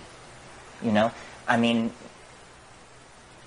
we believe, and it may be true, but the question is how important is it, that we are each unique, and that somehow in this uniqueness is our worth. And that if something were to happen to you, we can't replace you with me, and you can't stand in for me. But, you know, back off to where you're looking at a scale of 1,000 years of this stuff, and you see that each one of us actually is expendable. And that the general processes in which we are embedded are so large that it probably doesn't matter who you are. And I could have been you, and you could have been me. Well then, once you've got that nailed down, being becomes a whole different project. Being is something out there that you do. You garden well, you bear and raise children, you feed people, you build objects. You know, it becomes something outside of yourself rather than something interiorized. And I think, you know, thousands and thousands of generations of people were born and lived and went into the ground with this kind of a psychology. And we are all imprisoned by our cultural expectations to such a degree that the real problem is to make ourselves realize how blind we are, how much what we've been taught, the words we use, the expectations we have, hem us in. And the psychedelics show that cultural relativism, not as an exercise, not as something that you're convinced of by rational argument, but that you just see it immediately. See, I think that we are very malleable creatures and have held many positions in the last 10,000 years vis-a-vis these structures which we call the ego, the superego, the self, the unconscious. It's more fluid than we imagine. Language may have emerged only 40,000 years ago. Well, imagine that. Language is the software without which we wouldn't be people. You know? I mean, language allows us to explore realms of subtlety and inclusive understanding that so exceed the animal grasp that they can barely be compared. I think probably in the beginning that language was something that women held almost as a magical power. The reason for this is that there was greater selective pressure on women than on men to develop language, because the physically larger male, when there began to be role specialization, the physically larger male was made a hunter, and hunting places a premium on such values as stoicism, patience, and an ability to keep your mouth shut. The women were involved in gathering, and because the children were physically with the women, this area in which the gathering went on was more tightly related to the living space. Well, if you know anything about the science of botany, you know that it is a science of the coordination of detail. Everything is about the detail. Here you have 50 species of grasses. To Joe Blow, they all look exactly the same. To a specialist in the Gramineae, here is a whole rich universe of taxonomic diversity to be combed over and milked for years as you advance through the academic machinery. So, women had to learn all these differentiations. Women had to be able to make statements like, it's the small bush at the bottom of the draw with the wrinkled leaves and the sticky white berries with the silver hairs on them. See, it's all color, shape, form, and relationship words. Well, this kind of language is the kind of language that gave us a leg up on animal organization. After a passage of time, I think this linguistic thing generally established itself. But it was originally a thing that women were into. It's even to this day, when you go into villages in third world parts of the planet, there's this phrase in all travel books, which is the chattering of the village women. And it's true, they really do chatter. And it's because they are more collective creatures. The male is this proud, lonely, hunting figure, and the females represent, the village values. And they held the knowledge of the plants. They discovered all this stuff. You even get that in the Eden story. It's a woman who's blamed. Somehow these women have a deeper insight, and the poor guy is just led to slaughter because he's trying to get some chow.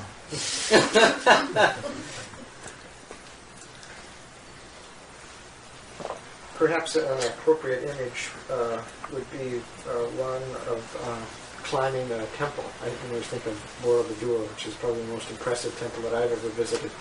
But there, as you walk up the temple, if you pay attention, you're having a whole experience of Buddhism and different symbologies, but also just basically your vision of the surrounding jungle expands and your sense of self diminishes.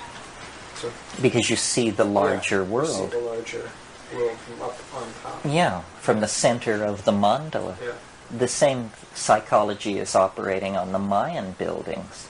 I mean, the Mayan buildings are barely buildings at all. They're more like pedestals. I mean, this thing is, 230 feet high, but when you climb to the top of it, there's room for 12 guys to stand shoulder to shoulder, and that's the building. And it's clearly, entirely, to elevate them above the social space. It was literally a machine for lifting the priesthood into another dimension. And the dimension into which it lifted them was an aerial dimension. They could see then the whole world. They could see the Sakbes stretching out to the next pyramid. They could see the next pyramid 5 or 10 miles away on the horizon and could see the life of the city and all this. There's a funny thing. It's almost as though biology and then its ancillary tack-on phenomenon, culture, is a kind of conquest of dimensions that has been going on for a very long time. And this aids me, anyway, in understanding the transformation that I think lies ahead for this planet. The earliest forms of life had only a tactile sense. That means all they knew was what they were bumping up against. And they would move around, and what was edible was eaten, and what wasn't. And then over a long time passed, 100 million, 200 million years, and certain specialized cells aggregated, and these cells were light-sensitive cells. They could send an on-off signal based on whether or not photons were falling on them. So eye spots developed, and eye spots are just these sensors which tell you if it's light or dark. And suddenly these creatures could move off after a light source or could retreat from danger into a dark spot. Well, then eventually these eye spots evolved into the kinds of very finely coordinated optical systems that we have and octopi have and so forth. At the same time, motility was developing, the ability to move through space. Well, have you ever noticed that when you look at something and at a place a few feet from where you're sitting and then go there, physically move there, that what you have really done is you have coordinated a short trip into the future, because you have looked at a spot and you have said, this is how the brain-computer works, it has said, I am not in that place. I want to be in that place. I am in this place now. To get from this place now to that place then, I have to move through the following points. And when animals began to move, another dimension was added to their repertoire of control. And when they began to coordinate vision, another dimension was added to their repertoire of control. Well, we made then a great and fundamental break in our neurological organization. All animal life, as far as we can tell, is imprisoned between very steep temporal canyons having to do with the present moment. Animals are in the present moment in a way that would be very frightening to us, I think. If you could suddenly enter the mind of an animal, the immediate thing that you would notice that would really unnerve you was the absence of a past and a future. That just, you talk about be there now, an animal has that down pat. Well, when we, through language, that was the great... Language is a strategy for binding time. Language is a strategy for taking the animal mind locked in the present moment and pushing it back, conceivably, to the creation of the universe as we do, and forward, conceivably, to the end of the universe. So culture is a strategy for intensifying the dimensionality of an animal species. And when you then get into what's called epigenetic coding, not simply being able to recall the past neurologically and project the future neurologically, but to actually write down the past and calculate the future, well then what is happening is mind is spreading out through the dimensions available to it. And this whole cultural intensification that we call the 20th century, the spinning down and interconnecting of technologies and animal ecosystems and philosophical systems, all this knitting together is a going hyperdimensional of our species, that yet more of the future and more of the past is apparently to be realized. And if you know anything about virtual reality thinking, there time is to be homogenized completely. I mean, you will not be able to tell whether it's next week or last week, because they will be approximately equally accessible. And somehow the psychedelic experience is related to this bootstrapping process of climbing organizationally from one dimension to another, deeper and deeper into complexity. It's almost as though the psychedelic experience is a viewing of the process from the highest dimension in the plane. One way of putting this that isn't so mathematical is to say what you experience in the psychedelic experience is eternity. All of time. You leave the slowly revolving torus of time, just as one would leave the galaxy in a spaceship, and you go outside, and then you look back, and you see all of time. You see the beginning of life, the end of life, the fiery death of this planet, millennia hence, whatever it is. And I think that this is a true vision, that this is what shamans have achieved. This is what we, with all our sophistication, are confounded by. A shaman is someone who has seen the end.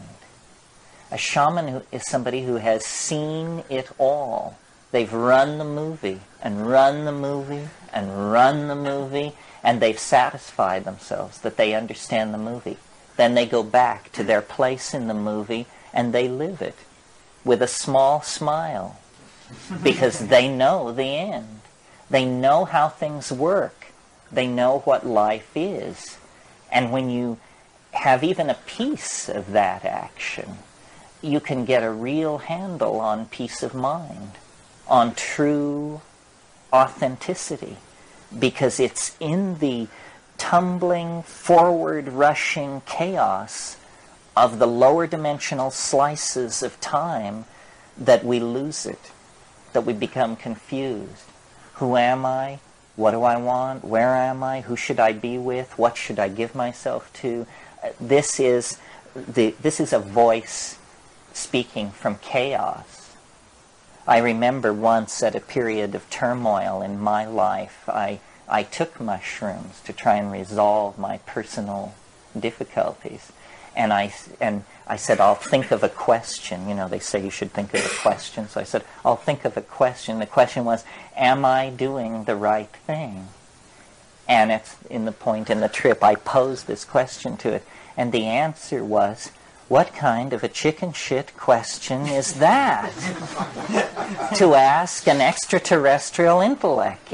Well, so then I got it, you know, that was a chicken shit question, and that I had been completely misunderstanding the nature of the relationship. This wasn't some kind of little glass ball that gives yes or no when you turn it upside down.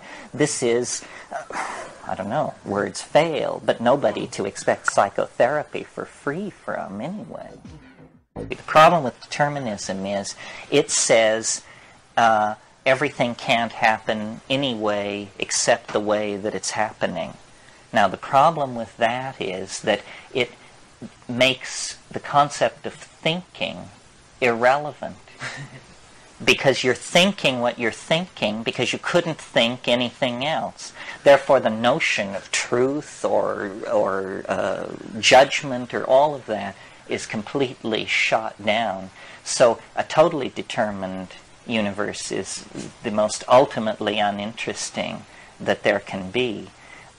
Nevertheless, the universe clearly is, to some degree, highly determined. I mean, we know to within nanoseconds the time of the sunrise tomorrow, and unless there's a serious instability, it will be on time. So there is a degree of predictability. My rap is sort of divided into two parts, and I'm very shy about the second half. The first half is easy for me. It's that psychedelics are wonderful, you should take them, this is the way to save the world, so forth and so on. The second part of the rap is, here's what I've learned from psychedelics, and then not some general kind of feel-good thing, but something that requires a blackboard and tensor equations of the third degree and so forth and so on. And I'm very shy about putting that out. My personal approach to psychedelics before I realized that you could save the world with them, when I just thought that this was some kind of thing, self-exploration. My notion was what it's good for is ideas. It's for generating ideas. And I don't really like the word generating, because you don't generate them, you hunt them. You get in your little boat and you paddle out onto the dark water, and then, you know, you put your feet up and you wait, and you set your nets and you wait, and you know, sometimes you pull up your nets and something the size of a freight train has gone through them, and you just row for shore, shit in flight. And sometimes, you know, minnows, trivia. You know, why does our little finger just fit our nostril? And, you know, the mysteries of the animal body, or all kinds of stuff. But occasionally, and it's worth fishing a lifetime, you know, occasionally something will come into the nets that is not so small as to be trivial and not so large as to be incomprehensible, and this thing can be wrestled with for hours and eventually brought home to show the startled folks back on shore. And this showing the startled folks back on shore is makes history. All these ideas come out of interaction with these plants. The number of ideas which, when you pick up a straight encyclopedia are to be traced back to herders and people who kept animals. People say, astrology, astronomy, it was invented by people watching their flocks.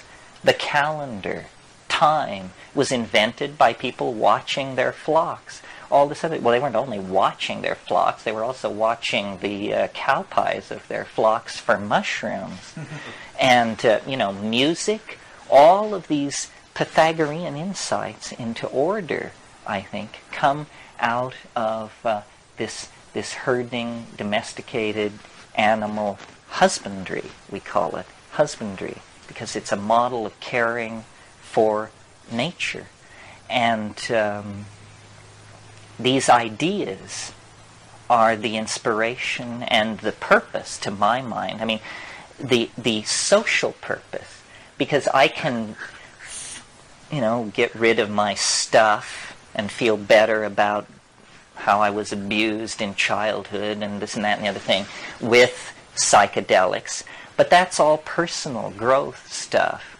But an idea, can be shared. You can take it and you can lay it at somebody's feet. And where do they come from? When you ask the question, where do the ideas come from? This is Platonic Philosophy 101, ladies and gentlemen. This is why the Greeks gave up fishing, to discuss this problem. Where do the ideas come from? And we are no closer to understanding that. And yet the ideas are the signposts of our destiny. They guide us forward, and yet we know not from whence nor whither. Well, I think now, so Plato's take on that was, he said, well, there must be a perfect world somewhere where all these things exist and the numbers and everything, there's a perfect form for everything in a higher dimensional world called the archetypes. Well, 2,000 years of philosophical sophistication have shown certain problems with that point of view, but fewer than you might think. I mean, the mystery of form, the problem of form, what is it? Where does it come from? What sustains it? We are nothing more than form. If it weren't for form, we would be no different than the dirt under our feet. And form intrudes into matter, and then it withdraws. And when it withdraws, they put you in a hole and put dirt on top of you. So it's very important to understand, what is this coming and going of form? If we take this pillow and saw it in two, it's a pretty undramatic event. If we take one of us and saw us in two, it's an extremely dramatic event. And what is the difference there? It's that this object is three-dimensional, and this object is four-dimensional. This object has a quality about it called being alive. Being alive, also technically known as metabolism, means that material is moving along temporal gradients within the confines of this organism. Material is not moving along any gradients within this thing. It's just where it is. There it sits. But in here, a form is being maintained from within. And if I were to die, the form would collapse. Here, no form is being maintained except the form imposed. This is an imposed form. It has no sense of itself, and it doesn't sustain itself from any kind of internal integrity. But higher dimensional objects, like animals and plants and human beings, have this quality. Well, so then what we've been talking about here, albeit sloppily, is the fact that we seem to occupy a higher dimension in the natural order than other things.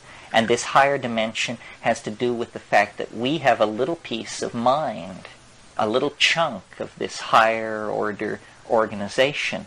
Well then, going toward that, as visionaries, as users of psychedelics, society keeps adjusting its trim tabs, as it were, to mirror this transcendental goal.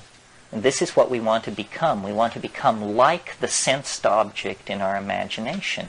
And shamanism is a pipeline about this. It's almost as though the end state, well, here's a model for it. It's almost as though the ordinary causal flow of information from the past to the future must make a place for like a 3 to 5% backward flow. And this is what we call intuition. It's that vague, unformed knowing that comes without any baggage of causal mechanism, but it's true knowledge. You know how it's going to be.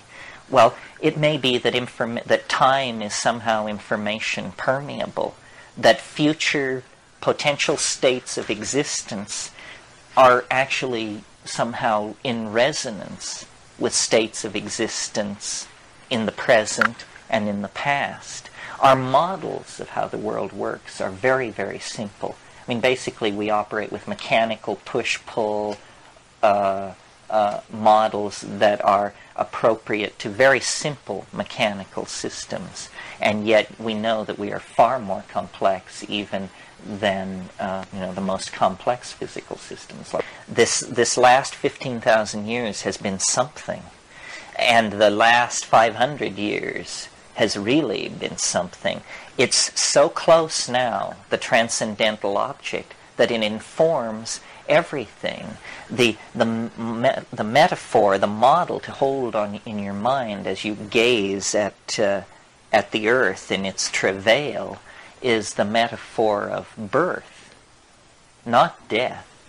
That a gestation process of 20,000 years is coming to an end. Culture using, language using, minded creatures are coming to some kind of fermentative climax. And we cannot extrapolate the human career on this planet centuries into the future. It ain't going to be like that. It's an absurd question to ask the question, what will the world be like in 500 years? What the world will be like in 500 years is unimaginable, because in the next 40 years, we are going to pass through this quantized transition where we actually become insiders and players in the game. History is a state of becoming. It's a state of moving from the inarticulate, unreflecting, animal style of organization to the self-reflecting, minded, conscious, energy-controlling style. But to get from one to the other takes about 20,000 years, and it's a bitch. You don't know where you are. You don't know up from down. You cannot tell what is happening. There's just migrations and warfare and pogroms and gene mixing and hysteria of every sort and Messiah this and religion that, and they're slaughtering these people and these people are doing that. And it's like a bad dream. It's like a psychedelic trip is what it's like. It's a 15 to 25,000 year dash to authentic being from the animal body. And it would have been a lot easier to understand if 10,000 years ago we hadn't cut the telephone wire to nature. Because from then on we haven't been able to figure out what's going on. And it's been left to men with large egos to figure out what was going on. And what they figured out was going on was that there was a lot of free women, land, animals, and money that needed to be organized for their pleasure, because they lost the connection to this planetary birth process. Now, and like a birth process, I mean, the metaphor is worth pursuing, because a birth is violent, blood is shed, there's moaning and groaning and thrashing around, and yet this is not an automobile accident. This is not a human tragedy. This is how life works. This is centrally scripted in to how human beings operate. If this didn't happen, we wouldn't be here. Well, and yet, if you've ever been pregnant or been around a pregnant person, this is a wonderful state of equilibrium, of self-satisfaction, of completion, and yet the very fact that it exists ensures that it's going to be rent, it's going to be torn, it's going to end violently in separation of these two beings. But then there are all kinds of births. There's stillbirth, the most disturbing and unsettling of all. There's, breech. There's cesarean. There's bad presentation. There's easy labors, hard labors. And I think this is the choice that we still have some choices left. And a choice still to be made is it going to be a hard labor or an easy labor? It's how fast we educate ourselves. That's the lubrication in the birth canal of this pup. How fast we educate ourselves. Are we going to fight it, or are we going to go with it? And it's really frightening. I mean, because what we want is, first of all, forgiveness for what we've done, which ain't likely to come. And then we want to go back and paint ourselves blue and be tribal and turn our back on all of this. But I don't think it's going to be like that. It's propelling us to some kind of higher order. The faith is that history must have been for something, and that everything is to be knitted together, and everything is to be reborn anew. And I don't think this is not a religious doctrine exactly. It's more like the biological faith. I mean, we see it everywhere. We see it in the birth that I was just describing. We see it in the metamorphosis of insects. Heraclitus said, "Puntit rea," all flows. And I think that this is the hardest thing to learn. It certainly has been the hardest thing for me to learn in my life. And I assume then, by extrapolation, maybe this is one of the hard things to come to terms with. Everything flows. Nothing lasts. I mean, not the travail, not the horror, not the women you love, not the women who drive you crazy, not the children you love, not the children that drive you crazy. Everything is in the process of changing into something else, even at the very moment that you recognize its coherence as an entity. And this is the bad news that the ego doesn't want to hear. This is what the ego is created to deny, because the ego is, it's the effort of flesh to make diamond, and it can't be done. You cannot make an indestructible, adamantine, clear substance. It can't be done. But it's all tied up with our fear of death. We assume that if we release ourselves into this flow, we will be swept away, that our identity will cease to exist, that we will somehow not be there. This is an artifact of language. It's a horrible misunderstanding about who we are and how the whole system is working. Are you using language as a meta word more than just the syntactic symbols that we're using? Well, no, that's all I mean. But I'm really aware of what a funny thing it is. You talk about other dimensions. Language is like an informational creature of some sort. I mean, languages live, they reproduce themselves. Virus. Yes, it's a kind of virus. William Burroughs said this. Yeah. He said English is a virus from outer space. I have no quarrel with this. This seems entirely reasonable. It's a very strange thing. Reality is made out of language. And for most of the people in this room, it's made out of English. And yet we spend a great deal of time worrying about quarks and mu mesons and electromagnetic radiation, and all this is entirely a fiction. None of this stuff exists. All that exists are words.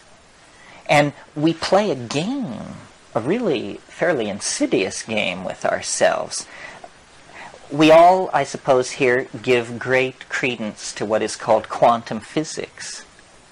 Is there anyone here who would care to explain to the group several of the core doctrines of quantum physics? Or any core doctrine? And by explain, I don't mean a verbal gloss. I mean give us the hardcore equations.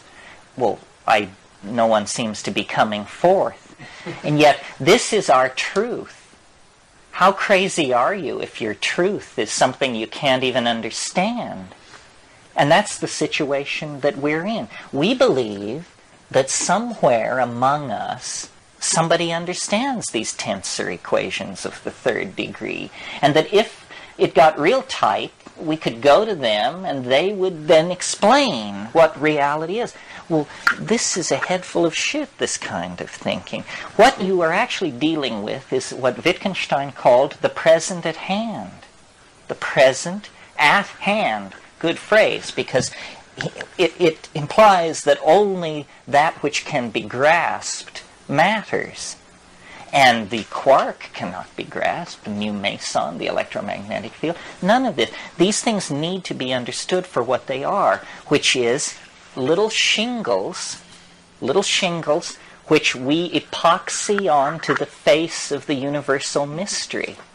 And once you have a bunch of these little shingles epoxied onto the face of the mystery, then you can't see the mystery at all anymore, and you call that an explanation. Say, well, that's taken care of. We've explained it. By the time a child is 8 or 9 or 5 or 6, they have covered the entirety of reality with these interlocking little linguistic tiles. And nowhere now is reality to be found. Between ourselves and reality, as quickly as we possibly can, we erect a lie. We erect a false set of assumptions that are culture-bound. And this has always impressed me, the culture-bound nature of language, that in a way you can never leave the place you're raised in because you acquire a local language. And the local language is all you ever really have. I had an experience of this that brought it home to me very strongly, because when I first went to the tropics, I was there as a professional butterfly collector, and it was pretty important to make a living. And my impression of the jungle was that it was green. That was my impression. Well, then 3 years later, I went back with botanists. Well, if you know anything about botany and taxonomy, what it is it's an orgy of language. I mean, leaves are lanceolate, crenellate. They have bracts, which are sessile, umbellate, and indentified, and so forth. And so these are specialized words to describe structure. You go with a botanist into the jungle, and the jungle becomes unbelievably rich. Here are melanostomes, malfigs, varrolas, all kinds of things. And as soon as you put words to it, reality emerges. So you see, here is language as a double-edged sword. Out of the undifferentiated, it creates miraculous new realities to which we immediately habituate, undervalue, and profane. In other words, familiarity breeds contempt. But somewhere between silence and the familiarity that breeds contempt is the living essence of the word and its meaning. This problem of language is central, I think, to understanding the psychedelic experience.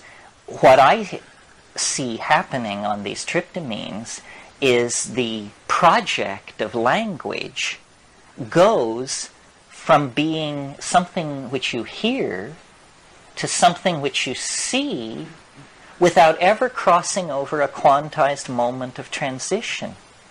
Well, this is, to my mind, absolutely astonishing, and I think I'm a pretty tough nut to crack. When you see language, it's amazing, because it's a paranormal thing, or it's like it cheats. It achieves paranormal intensity without violating any of the laws of physics that I'm familiar with. What I'm talking about is that in these shamanic performances in the Amazon and on psilocybin, language goes from something beheld to something seen. There's precedent for this. In the Hellenistic world of Greco-Romanism, the be-all and the end-all of spiritual accomplishment was what's called the logos. And the logos was an informing voice, a voice in the head that told you the right way to live. And Plato and all of these heavies cultivated and achieved connection with the logos. Well, there was a Alexandrine Jew named Philo Judaeus, who was a great commentator on the religions of his period, and he wrote about what he called the more perfect logos. The more perfect logos. And he said, what is the more perfect logos? And then he answered his own question. The more perfect logos goes from being heard to being seen without ever crossing over a quantized moment of transition. Language is something unfinished in us. It's something that was catalyzed out of animal organization by hallucinogenic activation of brain states, and it is something that is in the act of perfecting itself. And when it is completed, my faith is that words will be seen, not heard. The whole way in which we organize our language around visual metaphors when we talk about clarity. So if someone is able to communicate, we say, she spoke clearly. That's a visual metaphor. We say, I see what you mean. I see what you mean. That means I understand you. I see what you mean. He painted a picture. It means unconsciously, at the unconscious level, we connect visual metaphors and the visual sense with clarity of understanding. And what's happening in the ayahuasca cults, in the mushroom intoxications and so forth, is an invocation of the visible logos. It comes into being in the shared space. You control it with sound. I mean, you discover that sound is something that you can see. And this is, I referred to this morning and when I talked about how we may be a one gene mutation away from a transformation of language. You can sit, feel perfectly normal, not feel wired or depressed, not have visual activity in the visual field, and then you generate a tone like and you see that it's a certain shade of lemon yellow with a chartreuse edge running on it. And then you and it shifts to pink blue. Well, you begin to experiment with this and you discover very quickly that you can do more than just generate colors. You can generate modalities. You can generate shapes. As you begin to relax into an unconscious expression of syntax, form begins to behave itself in the space in front of you. And that language may have existed a very long time before anybody got the idea that you could use a certain sound, like glass, to mean a certain complex object. Because on psilocybin, glossolalia is frequently triggered. glossolalia is normally presented as speaking in tongues, a religious phenomenon of fundamentalism, and the fundamentalist spin on it is that these are ancient biblical languages and that you're being possessed by an angel or something. But in fact, at the primitive level of religion worldwide, glossolalia is frequently met with. And all of us have an ability to relax away from meaning and still retain syntax. It's just something you would never do because we're programmed to always mean something when we speak. But in fact, babies don't do this at all. They love to babble, and they only late in the process learn to attach meaning. Well, so then under language in the humble service of meaning, there is language for itself, sort of the ding en siche of language. And well, I'll give an example of it and then discuss what's going on. Ni de gevond wai haxikivichni molgom voapaketen didikin hipikektet de jigeve wai ham bikikitit if mo oktive indidikt quahavagenkek kifidut ulmikin dital. Okay, now what's happening here? First of all, ordinarily, we associate this speed of vocal noise with words. Words are small mouth noises. That's all they are. You see, if you're going to have a creature which communicates among members of its species, you have to have a low energy form of communication. Otherwise, you'd be exhausted from the effort to communicate. Well, small mouth noises are great. A person can talk for about 12 hours without stopping, fairly effortlessly. I mean, if you've got water and a little dope rolled, and it's not a problem. Well, do you know how much information a person could convey in 12 hours if they were, say, reading the telephone book aloud? It's pretty amazing.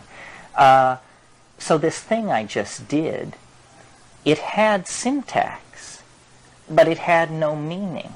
In other words, if you listen to it, you hear that sounds repeat, rhythms repeat, there appear to be prefixes, suffixes, certain kinds of declensions. It's all there, folks. It just doesn't mean anything.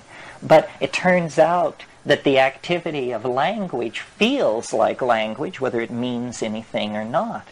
Well, in the psychedelic state, you discover this same set of tinker toys that was used to create the little speech I just did can be used to create sculptures that are free form, that this hi huai waxi q vini mau hapti kipipit, it looks a certain way.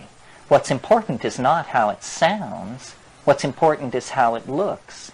In the Amazon, in these ayahuasca cults, they have what they call icaros, magical songs. Icaros are visual art. They are intended that way, and they're criticized that way, and their success or failure is judged entirely in the visual domain, and yet they are made out of sound. And what they convey are very complex feelings. You could almost say three-dimensional feelings. Feelings so complex that they won't lay down and be a sound like hate, fear, revulsion. They won't do that. They can only be laid out as grammatical objects of a higher order. And I think that this process is happening in human beings, the push toward visible language.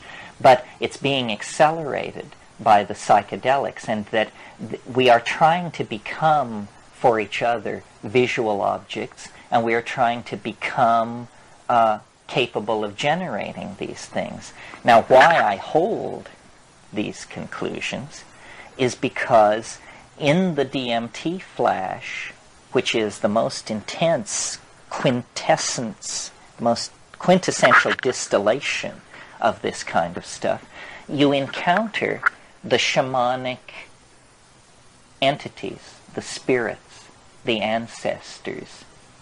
And this is really confounding. I mean, we can put up with shifting cobwebs of color and weird insights about our nostrils and our little fingers, but not entities.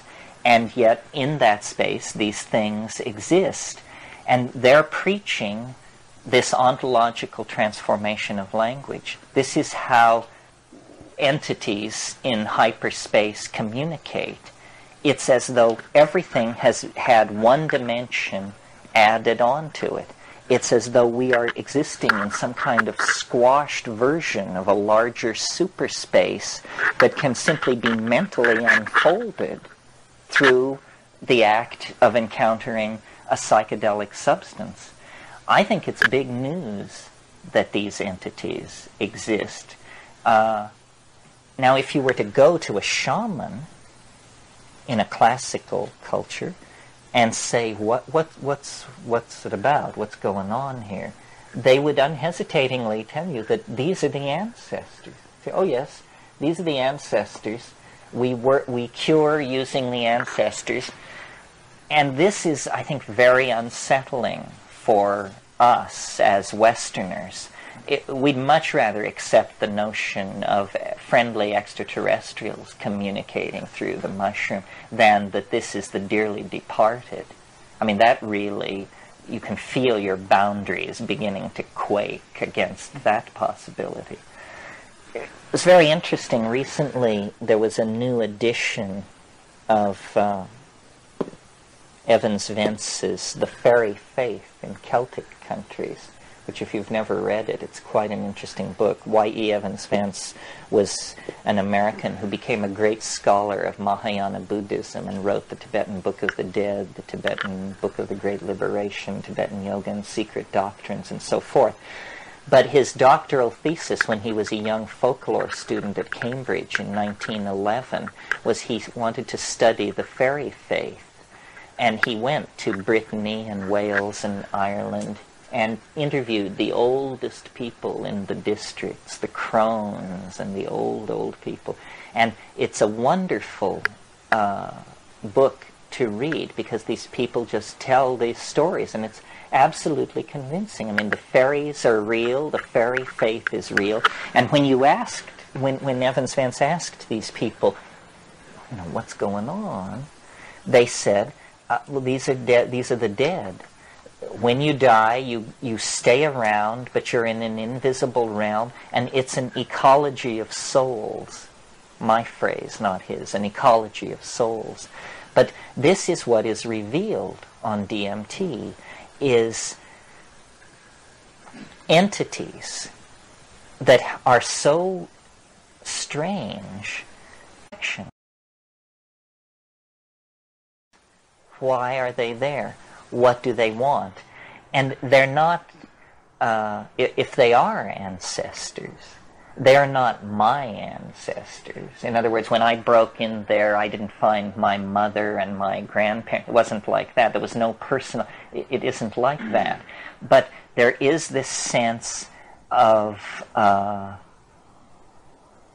affection, interest, caring. Well, we have the doctrine of purgatory in Western theology in the Catholic Church. I had always assumed, thinking about it, that purgatory must have been a doctrine that the church fathers, Irenaeus and Eusebius and that crowd, had written into the gospel message for their own purposes. I discovered, to my amazement, that that isn't what happened at all. That St. Patrick is the person responsible for purgatory, because he wrote purgatory into Christian doctrine in order to convert the Celtic peasantry of Ireland to the idea that fairyland and the Christian afterlife were the same place. And it was thought such a good idea in Rome that the doctrine became canon law generally for the church. So purgatory is a spruced up, cleaned up version of Irish fairyland to make it a little more palatable. Well, you see, this is where our anxieties come in, and where it's hard to push it much further than this. An extraterrestrial contact, I think we could probably ride that through, and it would be amazing, but it would be tolerable. But if what's happening is that at the end of history are waiting the dead, and that our notion of reality is so skewed that we don't even know the most basic facts about the cycles of life and death and rebirth, then it's going to be quite astonishing for us, I think, to come to terms with this. And yet, this is what shamans live with. This is what they tell you. They say, a shaman is a person who can pass daily through the gates of death and return. We see into the other realm. We see into hyperspace. As inheritors of the rational tradition, this is pretty hard for us to swallow, because I think, maybe it's not true anymore, but in my personal process of rejecting Catholicism, I did manage to convince myself that when you're dead, it's over with. And it's been very hard for me to fight my way back to the notion that that might be just 100% malarkey and nothing more than a conservative first try. And now I think much more in terms of dimensionality, and that I don't know what a form is, but the process of the fertilization of an egg, of any organism, it doesn't have to be a human being, the life of that organism, and then its death and dissolution, is the process of a form descending from hyperspace, clothing itself in matter, and then withdrawing from matter, returning to hyperspace. And this concept of hyperspace is very, very necessary to understanding this stuff, because if you look at what shamans do that is so confounding, they find lost objects, they cure disease, they rescue lost souls, they discern secret acts, infidelities, thefts, poisonings, stuff like that. All of these magical things that they do are completely non-mysterious if we grant the idea of a higher spatial dimension. I mean, if there's a higher spatial dimension, then, this section is not zipped. There's a part of it which is completely open to the world. This room is not closed. There's one direction in which it's absolutely open to the air. In other words, in hyperspace, nothing is hidden. Yeah. Give yourself a chance to breathe for a moment. Why do you think it is? I mean, we as human beings have evolved with pretty much all the equipment we need to get along and do things. Why do you think it is that we have evolved with such a poor understanding or no understanding of these matters of which you speak? The afterlife, the rebirth. I mean, we hear it. Many people, they hear it and they have a curiosity and they go towards it, but few people understand it.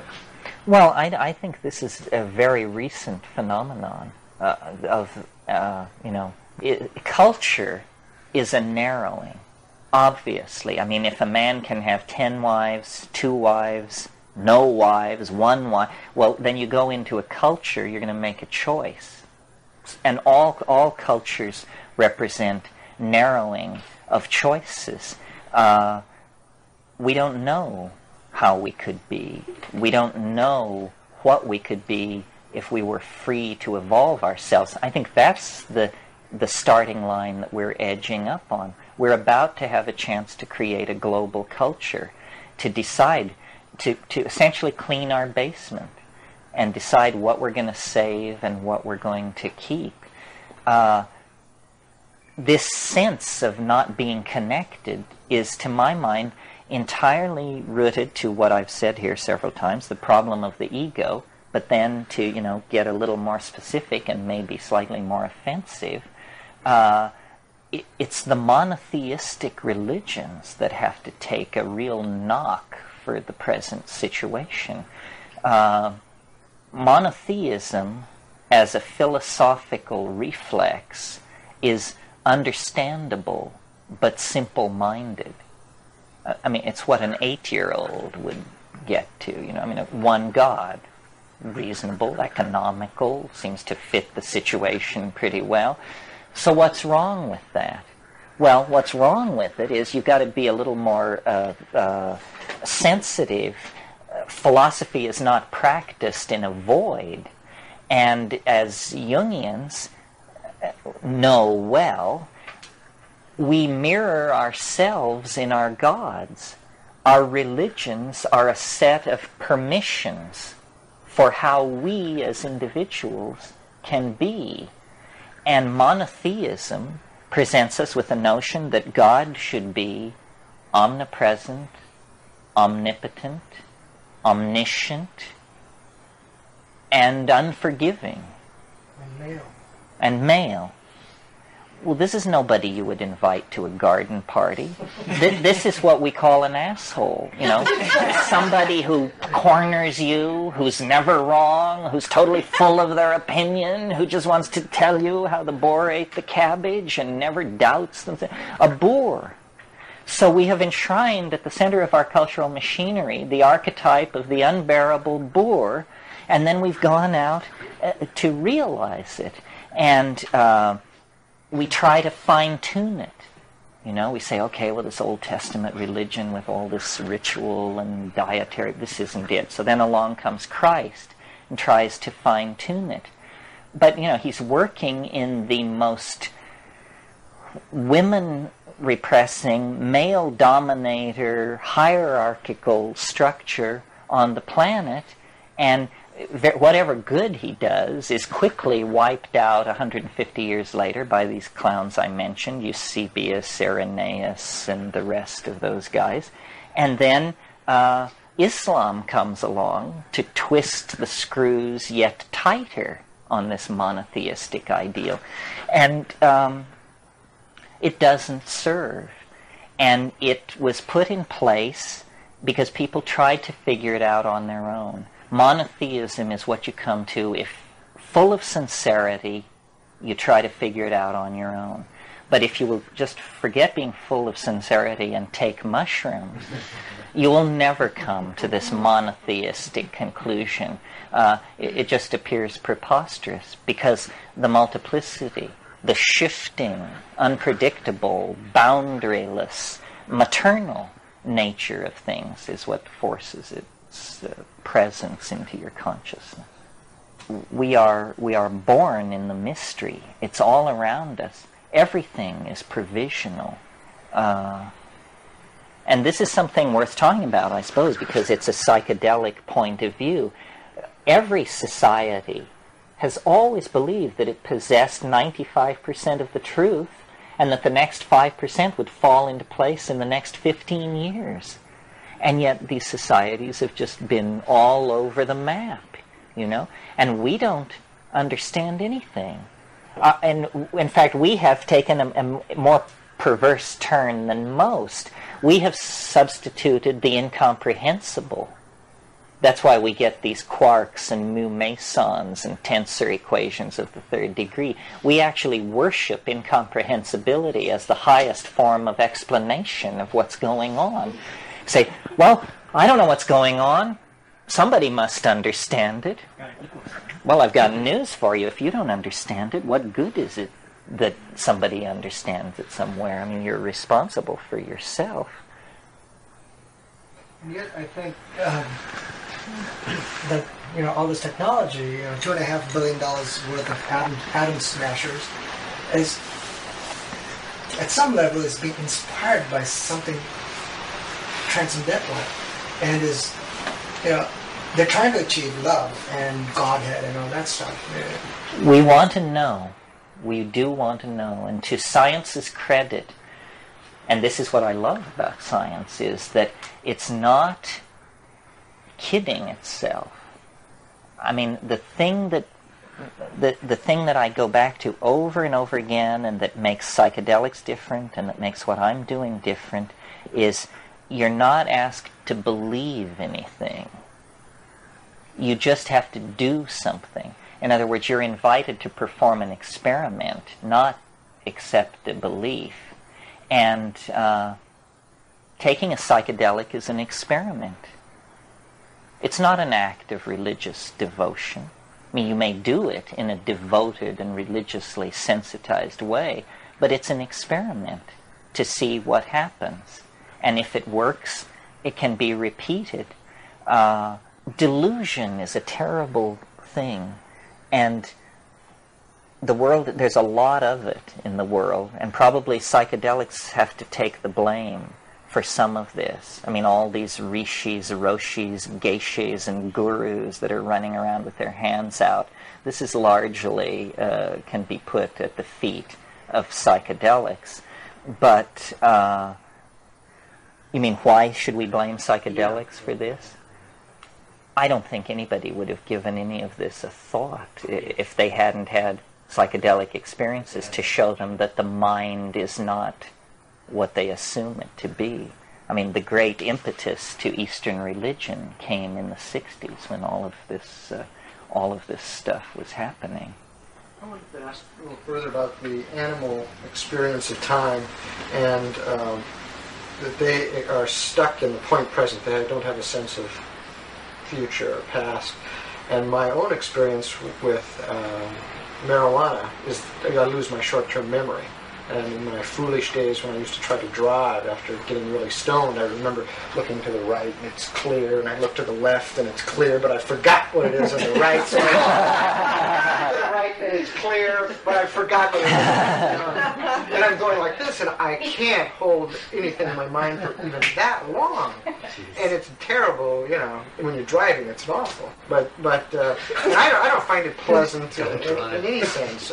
You know, when you read, you forget a paragraph. You're on to the next paragraph, and I wondered if that's somewhat like the animal experience is like, and also I wondered if that was an attribute of mushrooms and ayahuasca, that loss of short-term memory. Because I don't particularly like that experience. I don't like that either. I really don't like it when it's acute. But I don't think that's necessarily a part of it. I mean, it's, you know, you don't want to try and pigeonhole the psychedelic experience, because what it is it's everything.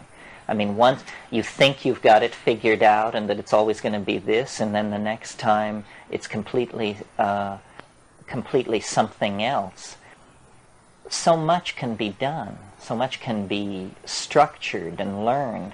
I mean, I think basically the kind of psychedelic experiences most of us have been having have been just reconnoitering. You know, we sail over the territory and photograph the landscape and take it back and study it. But what you could do if you landed down there, what you could do if you actually learned the way of it, is, I think, you know, it's very inviting. In spite of the fact that psychedelics have been around for, 50,000, 100,000 years, I still can't shake the impression that it's going to have a historical impact.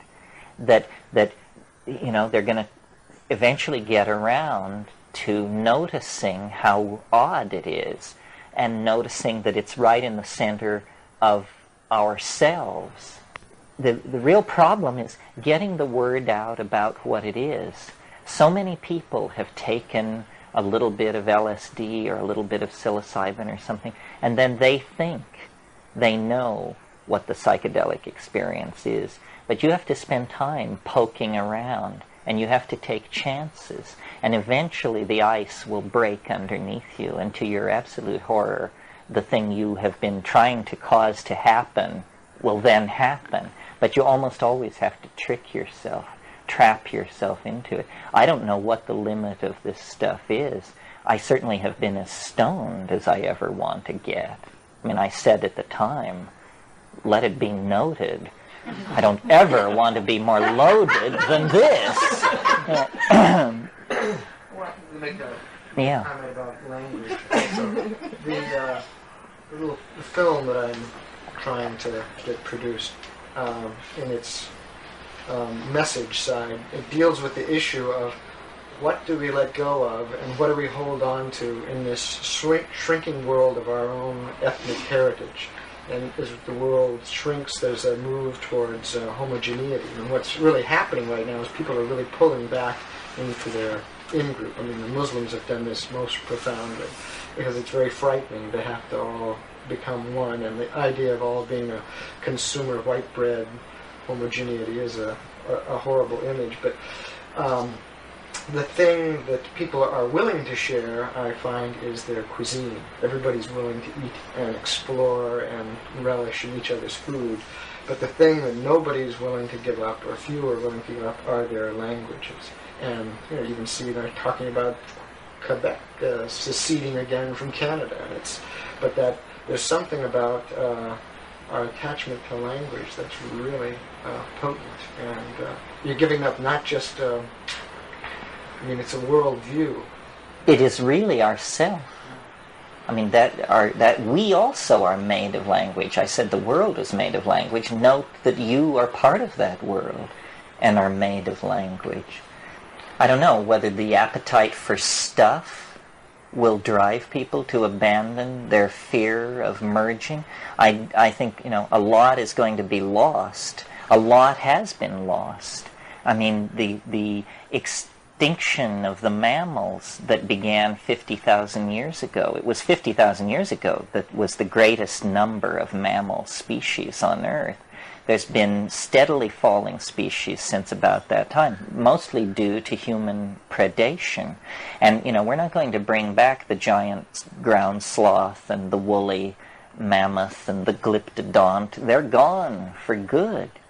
And there's no getting away from the poignancy of this process. The cruise is over.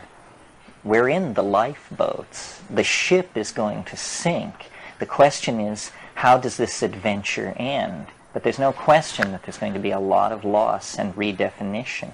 I mean, usually in these weekends we get to a place where it comes down to being, this thing about the space issue. Because people love it and they hate it.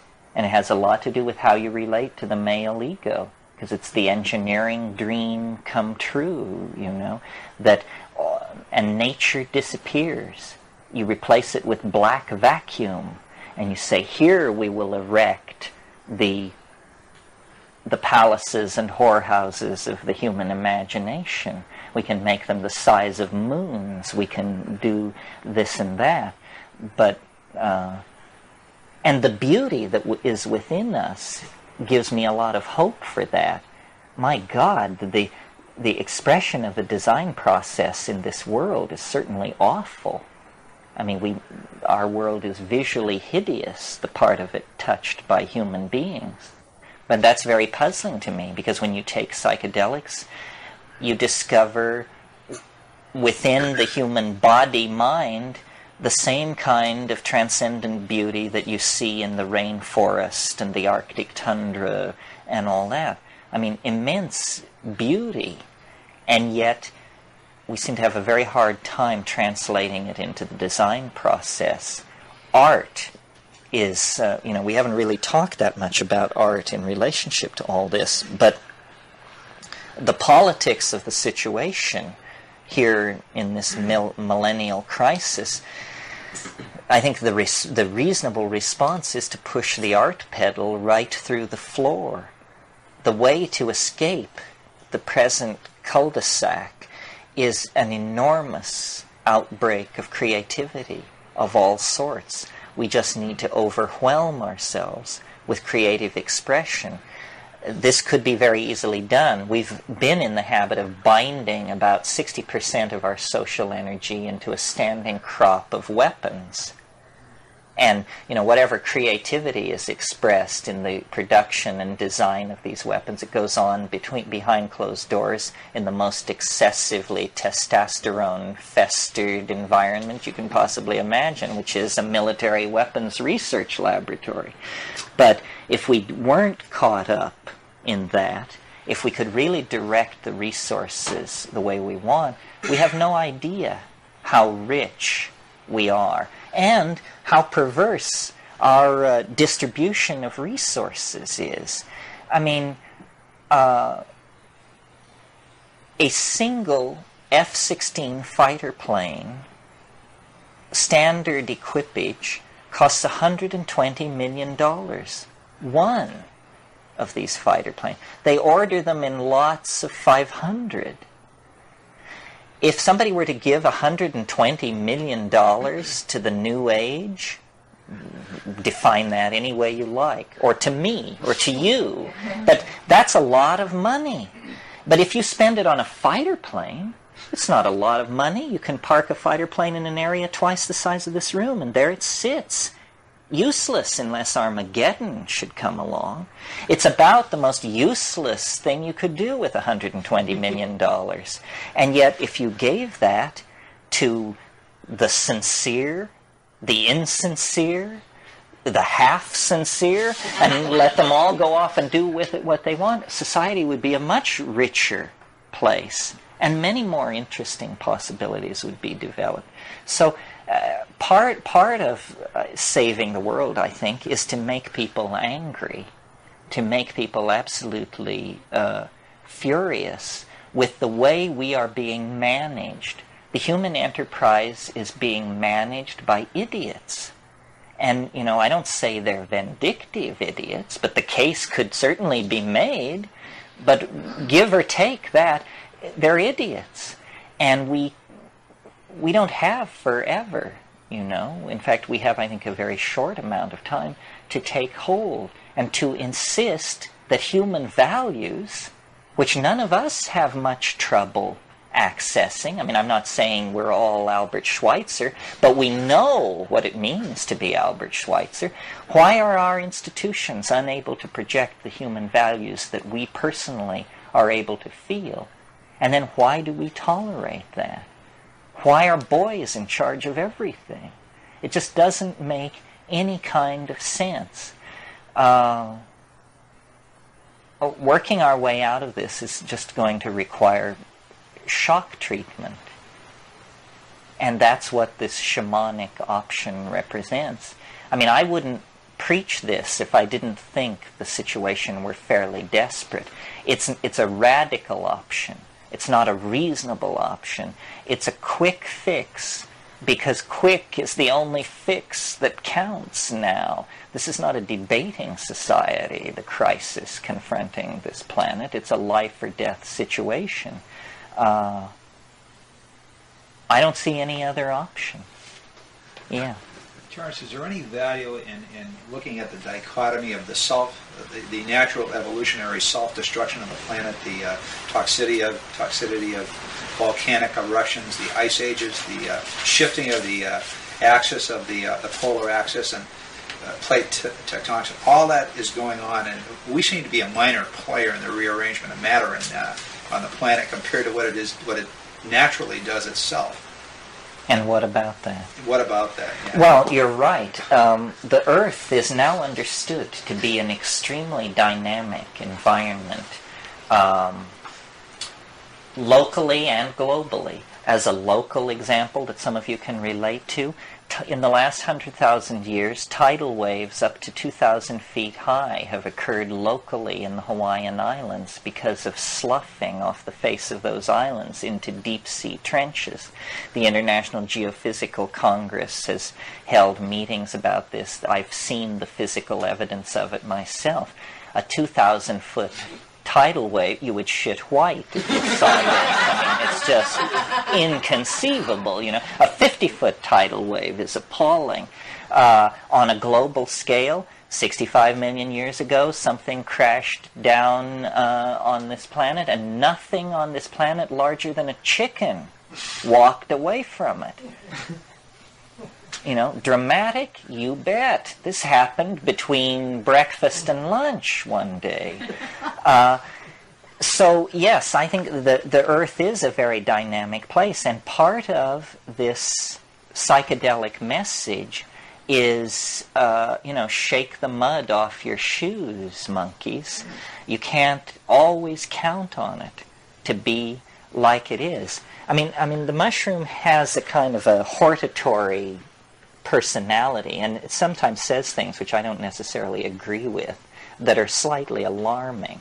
I mean, one of its favorite themes is, if you don't have a plan, you're going to end up part of somebody else's plan.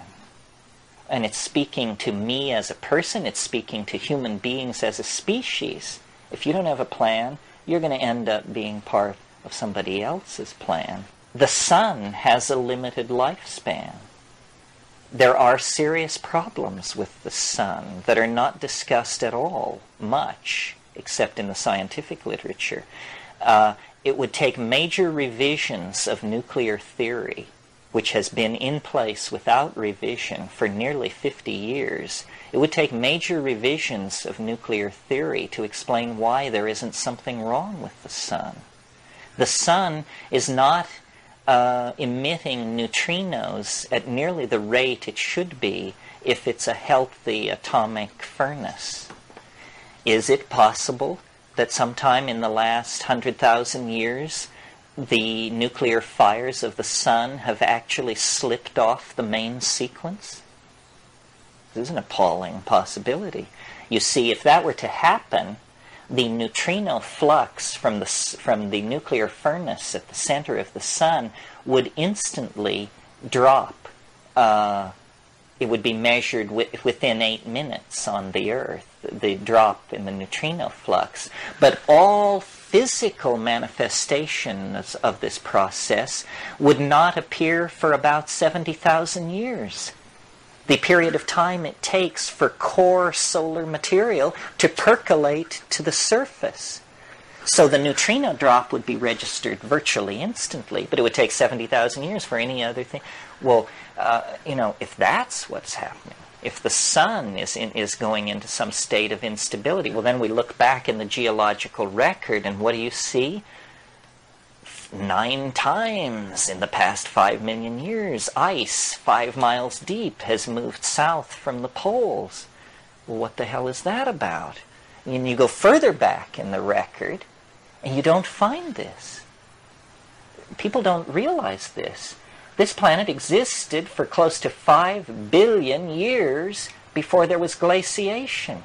Glaciation is a brand new phenomenon on this planet. Why is it happening? Well, the obvious place to look is the energy dynamics of the home star. Is it possible, then, that we're riding an edge more precarious than we know? Is it possible that bios, life on this planet, actually senses limitations and constraints, and that we have been summoned?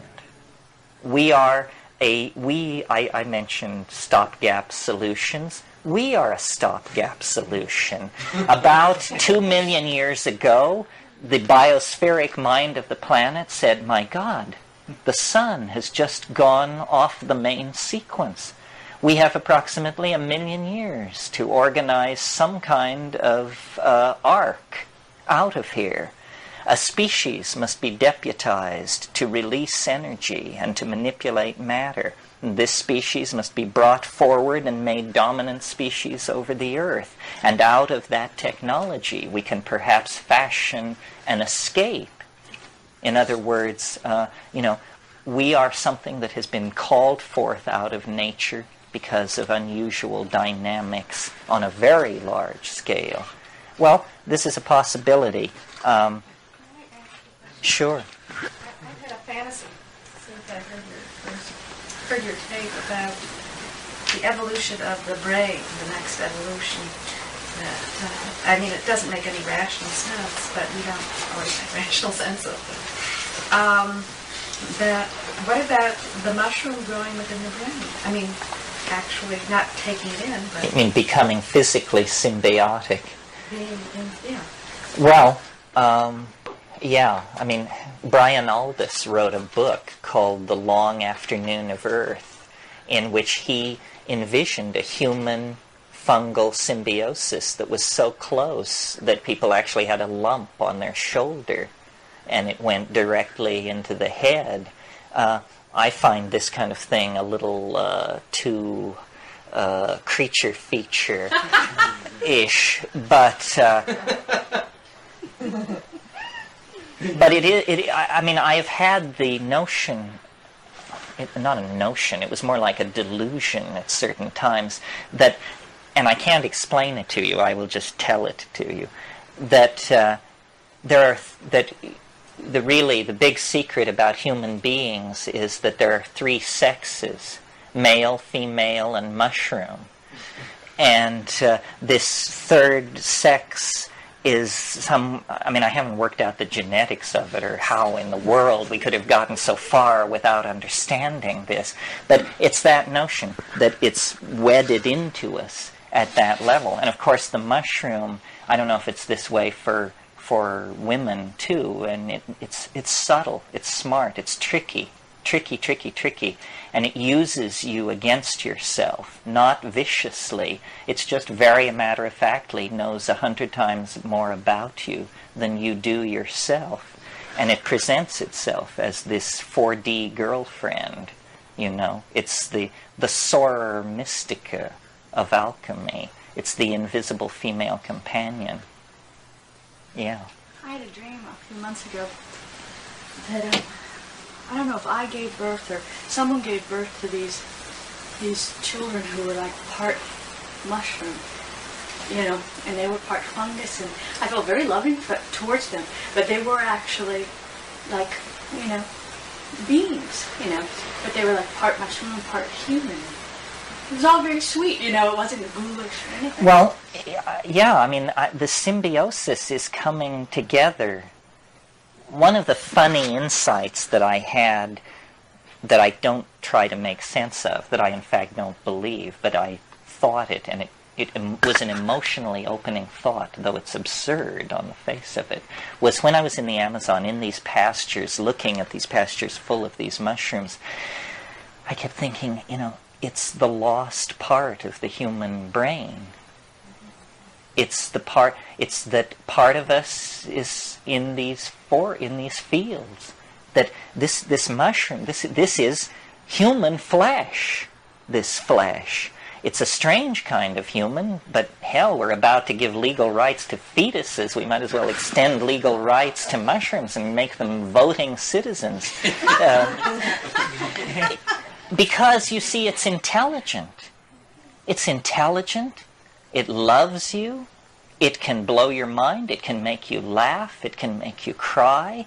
There's no other way to relate to something like that except to love it in spite of yourself. I mean, you know, this is how you seduce someone. You make them laugh. You make them cry. You move them. You get them to drop their barriers. You get them to not be afraid. This is what it does to us.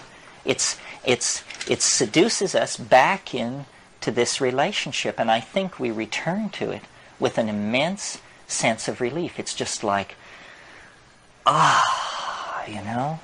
When I was in Guatemala, I did not take a deep breath for 3 weeks because I could feel the oppression, the artificiality of it. You know, it's in the air, the evil, and you get used to it. But when you cross back into Mexico, you just think, my God, you know, what was that? And that's what history is for us. You know, we're living under siege conditions here.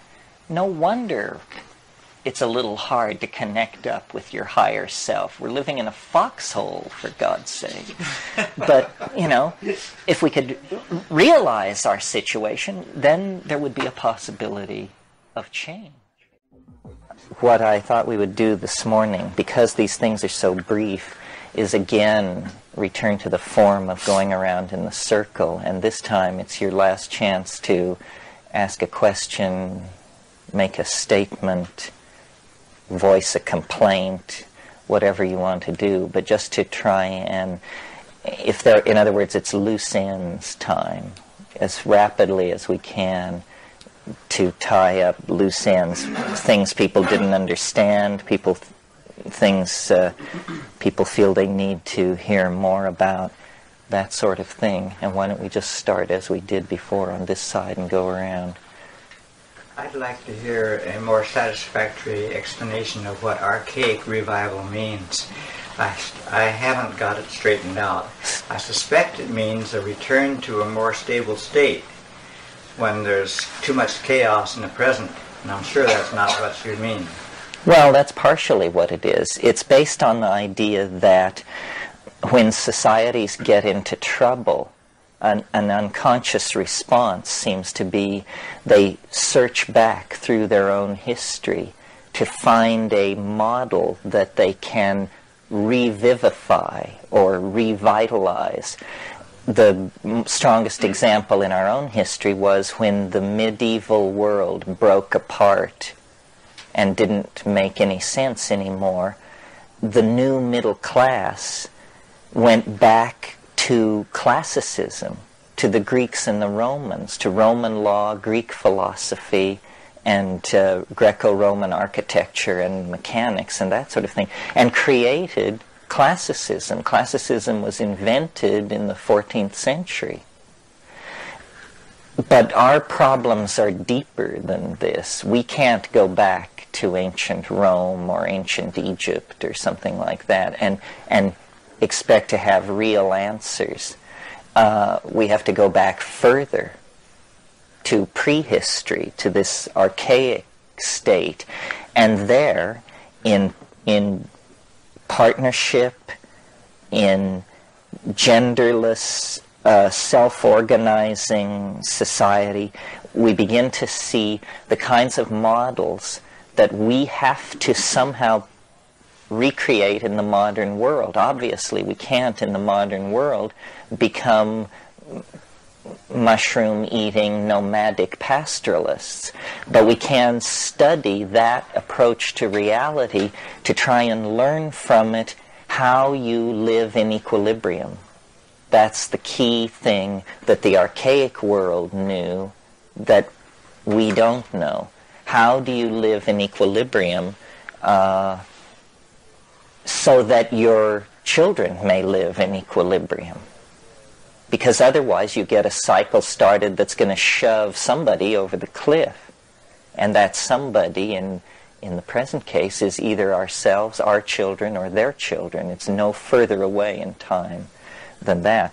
So the archaic revival is the idea that all of the, and I see the whole of the 20th century, you know, the discovery of the unconscious by Freud and Jung, the dissolving of the naturalistic image at the hands of the Cubists, the probing of the dream state by the Surrealists, the exploration of mass ritual by the Fascists. I mean, it wasn't all good, this stuff.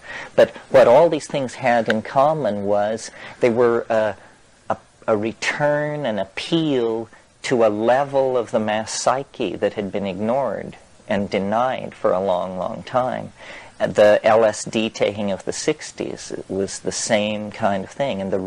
And you know, I come out pretty strongly from McLuhan in the idea that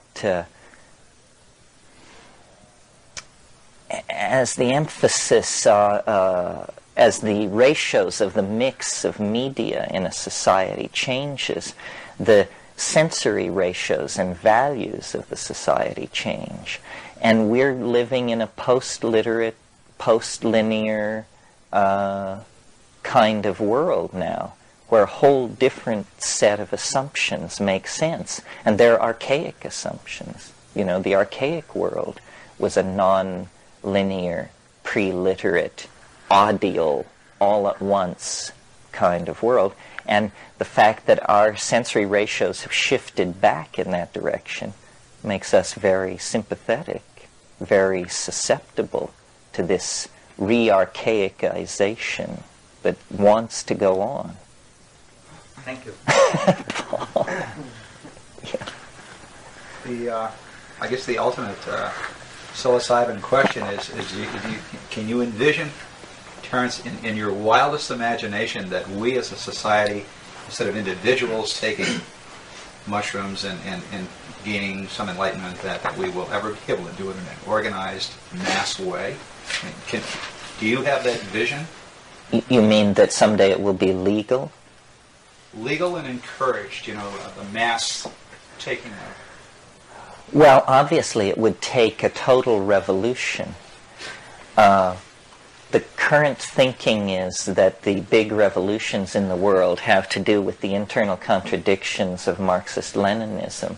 But it may actually be that Marxist-Leninism was a kind of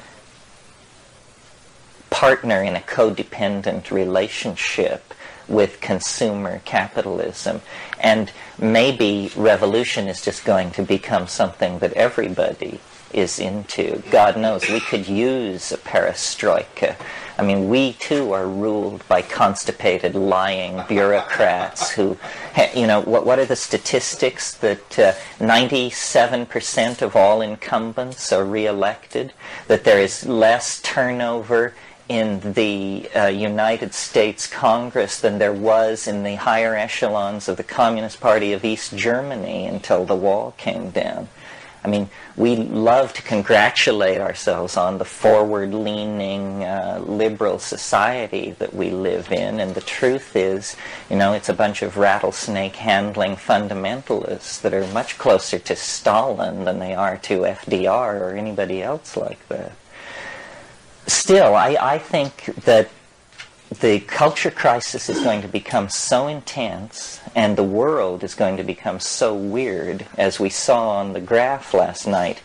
Novelty is going to intensify and intensify and intensify, and even last year when Eastern Europe was falling to pieces, very straight people were saying, gee, it seems as though history itself is accelerating. Well, then there was a lull, so that talk was dropped. But I think history is accelerating, and the next time it accelerates, the talk that this is happening will come around again much louder. And pretty soon, by the turn of the century, I think it's going to be hard to hide from anybody who's paying attention the fact that the entire social evolution of the planet seems to be caught in some kind of evolutionary meltdown that is imminent, And in that environment, psilocybin has a chance. The whole drug thing, leave alone psychedelics, the whole drug thing is properly understood as a civil rights issue. I mean, people should be able to take whatever drugs they damn well please, in the same way that they should be able to express their sexual preferences, in the same way that women should be allowed to vote. People of low incidence of light reflectivity should be treated like everybody else. I mean, all these things which are perfectly obvious. You cannot have a free society and regulate people's drug use. Any society which sets out to call itself free and democratic with the footnote that certain states of mind are forbidden is headed down the slippery slopes of totalitarianism. There ain't no way this can be avoided. So aside from our belief as a group in the wonderful healing and teaching potential of psychedelics, even if psychedelic drugs didn't exist, I would favor the legalization of all drugs, because I just think that you cannot treat people as though they were infantile. That's called paternalism. That's the old dominator game. We have to just admit, that we're all in this together, and that nobody has cornered the market on the truth, for sure. Yeah. Could you talk a little bit more about seeing language? Well, this is to my mind, the pot of gold at the end of the rainbow of the psychedelic experience.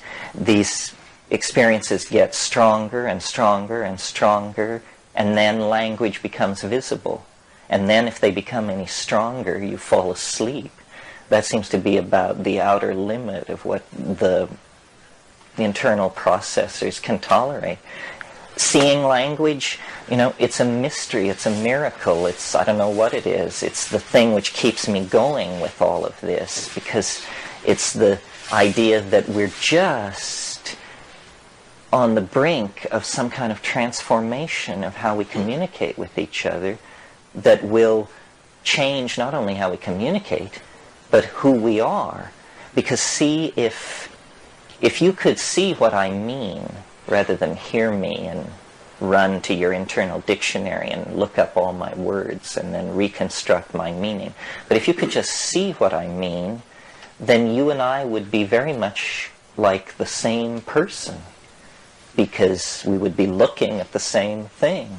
So it's a tremendous, obviously language is what has knitted us together and made us social creatures. I mean, creatures of our body weight and so forth have styles where, the males and the females get together only for sex and once a year, like mountain lions or something like that. So, but obviously the presence of language and our social history as primates set us up for living as we do. And we have managed to create, through language, a monkey troop of 5 billion people. A monkey troop of 5 billion individuals united through the glue of language. So it's an intensification. And it's something shamans do. And I think it's, the real social magic of shamanism, at least in the Amazon, is based around these visible communication. I wanted to make a comment about the difference between seeing and hearing, and it's like the difference between sculpture and music. And music and language take place as a succession of elements through time, so it requires a duration to understand. But sculpture and seeing things, it's all in a single moment, that at least with sculpture, that the object's beheld in a single moment. The aesthetics of an object, of a sculptured object, is the relationship of part to part and part to the whole in a single moment. But music is this succession of elements in time. And somehow I think that relates to the thing. When you talk about seeing language, it's almost like seeing... I remember you talking about seeing little creatures, the words being creatures, and so then you're observing these creatures, and are they coming out like music through time, or can an idea, a sentence, be seen all at once? They're coming out through time, and a sentence can be seen all at once, because in a way your analogy is not apt, because sculpture is static, but these visible statements are like sculpture made of some magical substance which has an internalized program of change. The analogy I always make is to the eggs of Fabergé. These things are like machines, jewels, but you can also tell while you're looking at them that they're statements. They're like, you know how people talk about beautifully crafted sentences? Well, these are beautifully crafted sentences, but they're like exquisite, interlocking, mechanized things made out of ivory and glass and topaz and chrome, and just, and they're carrying on at a furious rate. They have a life in time. I would like to write a computer program that would be like a full paint type program, but it would be for the purpose of generating these kinds of objects, because I've seen them a fair bit and analyzed what's going on, and here's how it works. You have a dodecahedron or some other complex regular polygon, so that it's made of surfaces, and then to each surface you assign a set of color and frequency changes. And then each surface can run its program independent of all the other surfaces. So you slowly build up a program on each surface. But then you can also cut into this polygon and remove chunks of it to reveal another polygon inside it that can have different programs written for each of its surfaces. And then you set these things slowly rotating one within another on several levels, and you're beginning to approach a really shoddy example of what these things are like that you see in this space. Beats me, you know. Most of this stuff is reportage. Yeah. I've heard you speak often about these incredibly complex images that you've received on psilocybin or DMT. I'm just wondering if you've ever had an experience of total emptiness or voidness. I mean, the most profound experience I've ever had on psilocybin was actually being void of any content at all, but not being like blanked out or something like that, just being aware of it. Well, I think this may have something to do with philosophical bent and proclivity. I never got any of these Zen-y states. The white light, the black light, and it's probably in my personality. I really stress visual hallucinations. And people have hassled me about this and said, you know, but psychedelics open your heart, they do this, they do that, and all you ever talk about is visions. It's because, to me, the vision is the proof, and I guess I'm still a skeptic after all these years, the vision is the proof that it's not me. Because if I've never seen it before, hell, I'm willing to grant it's not me if I've never seen it before. How difficult a character do you have to be, you know? So when there's things I've never seen before that are absolutely amazing, streaming past my closed eyelids, I have to grant that it isn't coming from me, and that thin thread can be the basis of a bridge to faith. If it isn't me, then there's something out there. God, the devil, who knows? But at least somebody. Now we can begin to have a serious spiritual quest. You know, there is a signal. We're getting a signal from the other, and it can be pursued. But it's the task of a lifetime. Well, now I hear you mention faith, and it seems like yesterday morning you said something along the line of, you know, I'm not a believer in any sense of the word. But what I wanted to ask you is, in the context of the chemicals in the brain and the pineal gland and so forth, what do you think of fasting as a way of altering consciousness? Fasting, I think, is probably very effective.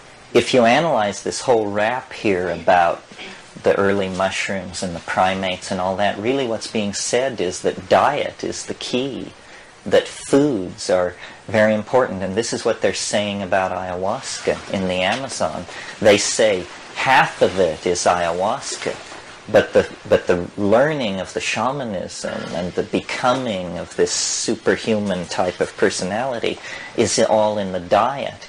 And shamans in the Amazon, when they're trying to establish their credentials with each other, do it by saying how long they kept the diet. Somebody will say, well, I did it for 2 years or something like that.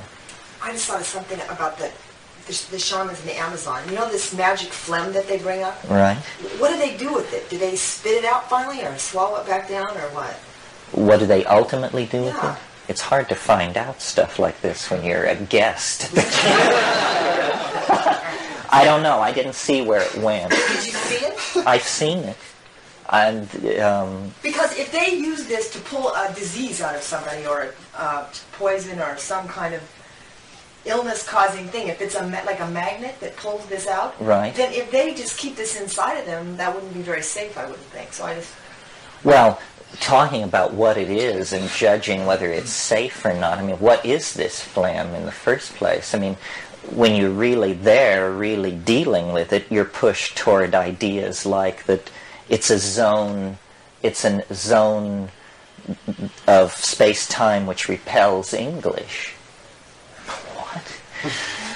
You know, I mean, in other words, it's a magical substance. It comes out of their body. Calling it phlegm is because we're following some anthropologist in the 1920s who, you know, went back to his tent scratching his head and tried to figure out what the nearest analogy to this was. But what they do is they Also, in some of these tribes, the story goes that they can force this stuff out on the surface of their skin. And I don't know what this is about, but I have had ayahuasca visions where it's like a black field and suddenly there's a huge, huge black hand. And I can see in the lines of this hand jewels. And it's just there, this black hand. It's not your hand. It's not my hand, it's a black hand. Where does it come from? I mean, is it on your hand? No, it's like in out of the a sky. vision, and then I see in the lines that this, what I thought were jewels, is some kind of sweat, which is seeping out. And then you look deeper into this stuff, and you see, that wonderful line from 2001. My God, there are stars in here, and it's completely disorienting. No, the magic is real. I have no idea how far you can go. I mean, one of the paradoxes of what we're doing here in this room is, here I sit. I have 2 children, a wife, a mortgage, book contracts, lawyer, all this. Here you sit with whatever you brought to this. And we're talking about this stuff. If any one of us cared to, we could turn ourselves into something that none of the rest of us could relate to at all. We could become a sage. You could go up onto Cold Mountain, and those of us left down in the valley would say, oh yes, I saw him 3 years ago up in the mist, naked as a jaybird, hauling firewood out of the woods. These places, there's no barrier between you and these places, except is that what you want? Do you want to become utterly incomprehensible to the community because you are so deep into the unspeakable? Maybe. And that's what a shaman is. A shaman is somebody who's just on the edge. They just have one finger back in the world of the rest of us, and then they're in this stuff. Well, seeking that used to be called the spiritual quest, but as I said to you, we found the means to do that. We found the answer. You just go and live in the wilderness and take mushrooms and, kohung, move over. But, what to do about that? I don't know. I mean, I really don't know, because I'm attracted to it. I want to go as far as I can go. But when you realize that you can go so far that nobody will even remember that you ever existed, the other can close over you so utterly. Well, the reason I ask this is because a lot of times they say that gurus and different people take on the karma of the people that they heal or they work with. You've probably heard this theory before. And so I wondered when these shamans were healing, if they magnetized out some kind of illness or something, where does that go? Well, they have, yes. They're very concerned about the power of this illness, and they have techniques. And many times, after a big curing, a shaman will fall sick. And, if you want to understand this, read Jung's book called On the Psychology of the Transference. It's the same in all cultures. You must be able to turn back the transference if you're a healer. Otherwise, you'll be killed, ultimately. And all psychiatrists, psychotherapists understand this, or if they don't, they're at great peril. Did anyone happen to see a film called From Beyond? And the premise is that there was a machine that induced visions into the spiritual realm and stimulated the pineal gland. And what happens is a couple of people, the inventor and someone else, got hooked on the machine, and the pineal gland started growing out of their forehead. And Hollywood. It was big on special effects. And the one guy, his whole body was just like totally transformed, and he was always, on this machine and so forth. It reminded me of what you're, kind of electronic version of. Yeah, well, this is also coming, artificial technologies. Where are we in this process? Yeah. Well, I'm quite satisfied with questions at the moment, but I'm commenting on that with respect to the pineal gland and visions. the pineal gland feeds directly from the ocular nerve with no interceding brain tissue. It's just a direct connection. So the colors that one takes in are directly responsible for the particular secretions of that gland, which is one of the reasons why television is described as being difficult on people and causes real hormonal problems if you watch it enough, because you're dealing with a very restricted spectrum of colors and that sort of thing. The additional thought occurred to me that everyone who's watching television at the same time, their nervous system is being pulsed at 30 times a second, even though they're not conscious of it. But every TV set in the whole United States is exactly in sync with each other, all at 30 times a second. It's like this sub-audible dial tone that's going through everyone's brains, which has kind of an ominous tone to it. There was the one comment I wanted to make was having recently read a book by Gurdjieff called Beelzebub's Tales to His Grandson, which is about the only book I've ever read that even pertains to the sort of cosmic timescale that Terence talks about enough. And one of the warnings in the beginning of the book was that if you read this with enough attention, that you'll eventually lose the taste for your favorite dessert, and the particularly attractive person across the street that you like to watch won't seem nearly so interesting anymore. So be forewarned, you may not want to read this stuff. And to a certain extent, I feel that's quite possible. You think the cosmic view kills the trivial, the joy of trivia? The joy of trivia. The curse of mysticism. Well, I don't know. Your thing about television and everybody being in sync, one of the most creative and eccentric explanations ever dreamed up for flying saucers rested on the fact that the guy said, in the United States, on an average evening, 40 million people are all in sync watching TV. And if there then is a storm on the sun, it acts as a kind of coherent energy beam which illuminates these millions of psyches that are all synchronized by watching television, and it causes an image of an archetype to be projected into space on the other side of the planet. Not my theory. Well, definitely in image processing, when you want to, computer image processing, when you want to draw a very fuzzy sort of pattern, quite often what you do is interfere with that another regular pattern on top of it and see how these two patterns commingle such that you'll get a accentuated thing as a result. And this 30 hertz dial tone is definitely sort of illuminating this other aspect of the imagination, it would seem. Maybe. You ought to read A Wrinkle in Time. Have you read that? No. Read A Wrinkle in Time. It's supposed to be a children's story. It's almost exactly what you just said.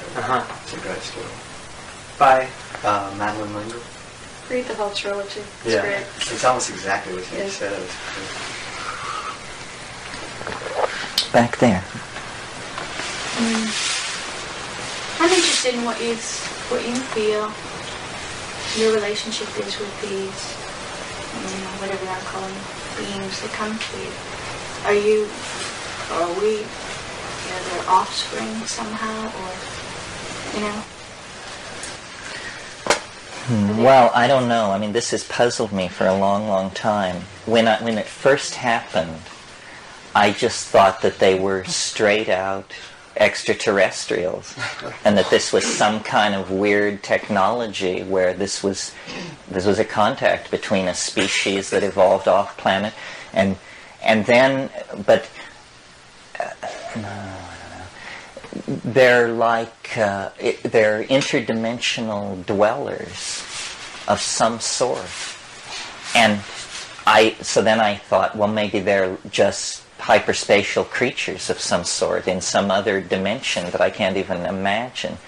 And then I thought maybe they're actually from the future. it's like maybe this is a future state of humanity, that we're actually going to look like this in 10 million years, and they're doing some kind of weird experiment with time, and I'm the Neanderthal that they're checking out. And then the other possibility, which I mentioned here, which is really unsettling, but in a lot of ways fills the bill better than any of these, which is they're souls of some sort. They're human beings. And when you try that on for size, it's pretty hair-raising, because it feels right, and yet your mind boggles. I mean, I am not ready to believe that you can smoke a drug and cross over the Great Divide and return 10 minutes later. That really strains my credulity. Nevertheless, if you ask shamans, this is what they would say. After having many DMT trips, I came to realize that this place that you break into, where the gnomes greet you with this huge hooray, and all this linguistic machinery is happening and so forth, that alien as that place is, it's somebody's idea of a reassuring environment for a human being. It's somebody's idea of the equivalent of a playpen. And these colored machine linguistic object things are the equivalent of colored rattles and things strung on a string. And you're just sitting there, gaping. And they're saying, don't freak out, pay attention, learn to do this. I don't know. Maybe, first of all, nothing is impossible. No possible speculation is verboten, right? So maybe it is that we've gone too far. And maybe it is that this planet is doomed. And maybe it is that somehow that too is part of the plan. Borges had this idea. He said that he believed in what he called the soul of the species. And he said the soul of the species is not released into the higher dimensions until the last individual member of the species dies. As long as there is a single member of the species alive, the soul of the species is somehow in some kind of transient zone. But when the last member of a species died, then it goes off. Well, if you look at the fossil record, 95% of all the species that have ever lived on the Earth are extinct. From that point of view, it looks as though biology is a process for producing extinction. Well, then what is it? Is it that in the world of three-dimensional space and time and matter and energy, the DNA rears a form which inhabits a region of time and space called the body, and then at a certain point, this form withdraws into something, and what the matter that it had previously organized just falls to pieces. I don't know, but the entities in the DMT place are a real challenge. They either are the dead, extraterrestrials, or interdimensional dwellers. Any one of these is a headline in the supermarket checkout line, I assure you. Yeah. I'm not exactly sure what I want to ask you, but I did recently have a dream that we were all linked together. And it seemed like you had the same experience on mushroom, feeling that. To know if you have anything else to say about that in relationship to affecting others. You are in... Well, I think that, the link that we cannot evolve, we can't change the world any faster than we can change the language we use to talk about it. And changing language is a collective activity. You empower memes I talked about this. I mean, you create a concept and then you empower it by spreading it and by communicating it clearly enough that in the act of spreading it, it doesn't get badly copied and get all mushed up, you know, so that after it's been copied 10 times, you can't recognize it. I mean, I sometimes have this experience. People quote me to myself, and I'm just amazed, you know. And sometimes it turns out it's verbatim, and I'm still amazed. But the linking together is through the evolution of language, and we've never, ever attempted to engineer language. We've always let it just grow like topsy, not realizing that certain language habits are very toxic. Certain language patterns give permission for very detrimental ways of thinking. I mean, for instance, the subject-object relationship in English, or the assignment of gender to things that goes on in a lot of languages. These are habits of language that then become tremendous social problems for their inheritors. The use of the word it. It's raining. Yes, it's sunny. or What is funny? or the I. You know, I mean, there are languages where there is no first-person pronoun. The only way you can refer to yourself is by the extremely clumsy form, this person.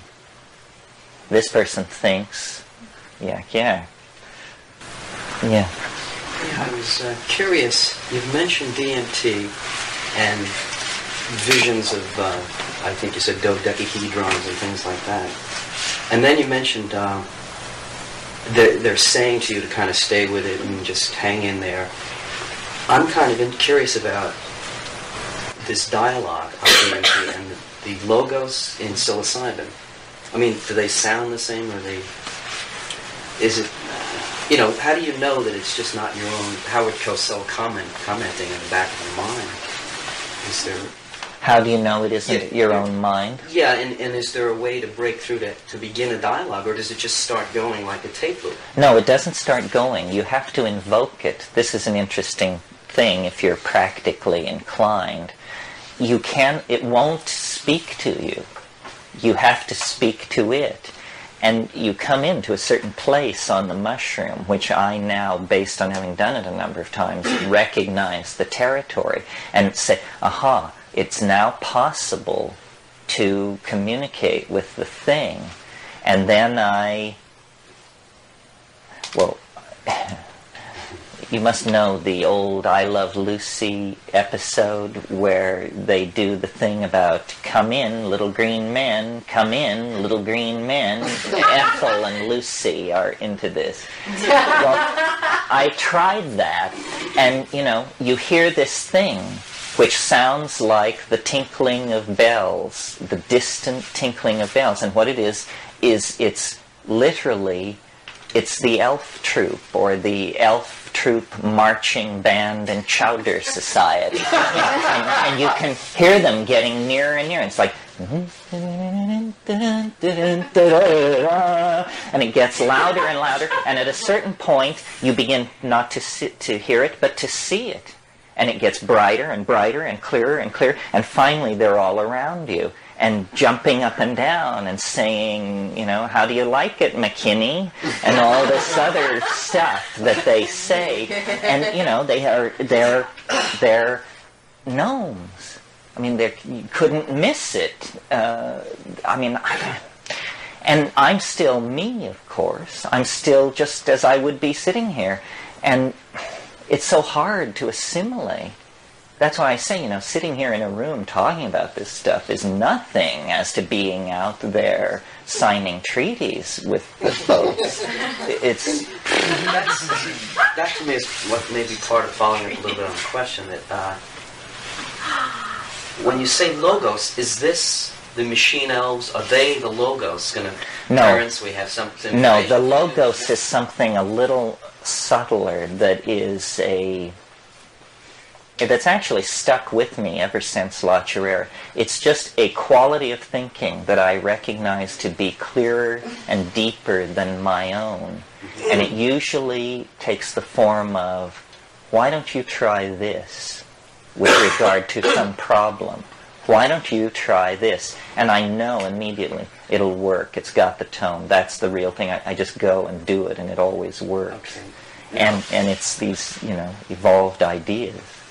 Okay, so I can understand that, that's your subjective experience, and some people don't get the machine elves and things like that I talk to, but you mentioned the mark of this was terror. So, I mean, I can already realize that being in that domain is enough of a terror in itself, but you said the mark of, or the proof of this was the trip, some of these trips were terrorizing for you, but I'm trying to understand, there must be something else going on that's enabling you to feel terror, or... It's the implications are what's terrifying.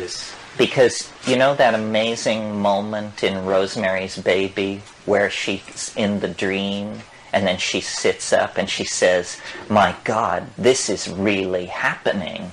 Well, that happens to you in the DMT thing. You realize at the center of it, this is not a drug. That's preposterous. A drug? Are you kidding me? Drugs make you feel good or bad or fall down or disgrace yourself. This is not a drug. It's something masquerading as a drug. I mean, it's as appalling as if they were about to give you the umbilical examination that Whitley Strieber specializes in. I mean, you're inside a flying saucer. You're with things that in a moment before you would have laughed at the possibility that they even existed, and now you're there, and you feel completely normal. You don't feel drugged or dulled or distanced or high or low. You just feel stoned, amazed at what has happened to reality and how it's all been replaced by this thing that not only did you never suspect its existence, but nobody ever suspected its existence. You talk about a well-kept secret that's only 2 tokes away. How do they keep the lid on this? That's the miracle to me. How do they keep the lid on this? Well, they have. Well, I'm not sure what my question is, but in the experience last night with the computer time program, that was real exciting to me, and it kind of made me almost have the experience of traveling through time and having that awareness of history, and wondering now that you brought that out and we have the awareness, what do we really use it for? I mean, what is your vision for how it can truly be used? And if you understand history, you will see it in the present. It's an amazing tool for enriching your own experience. If you, when you go to get a hamburger at Hadrian's hamburger joint, know that this is happening because you're caught in a resonance related to the expeditions of the Roman Emperor Hadrian to Scotland. I mean, you're totally schizophrenic, of course, to entertain thoughts like this, but it makes life a lot more interesting. You, instead of seeing a linear thing with a fading past and an unpredictable future, you live in a super rich kind of baklava style of time, where time is folded and folded and folded, and the layers are very thin, and the stuff between is very sweet.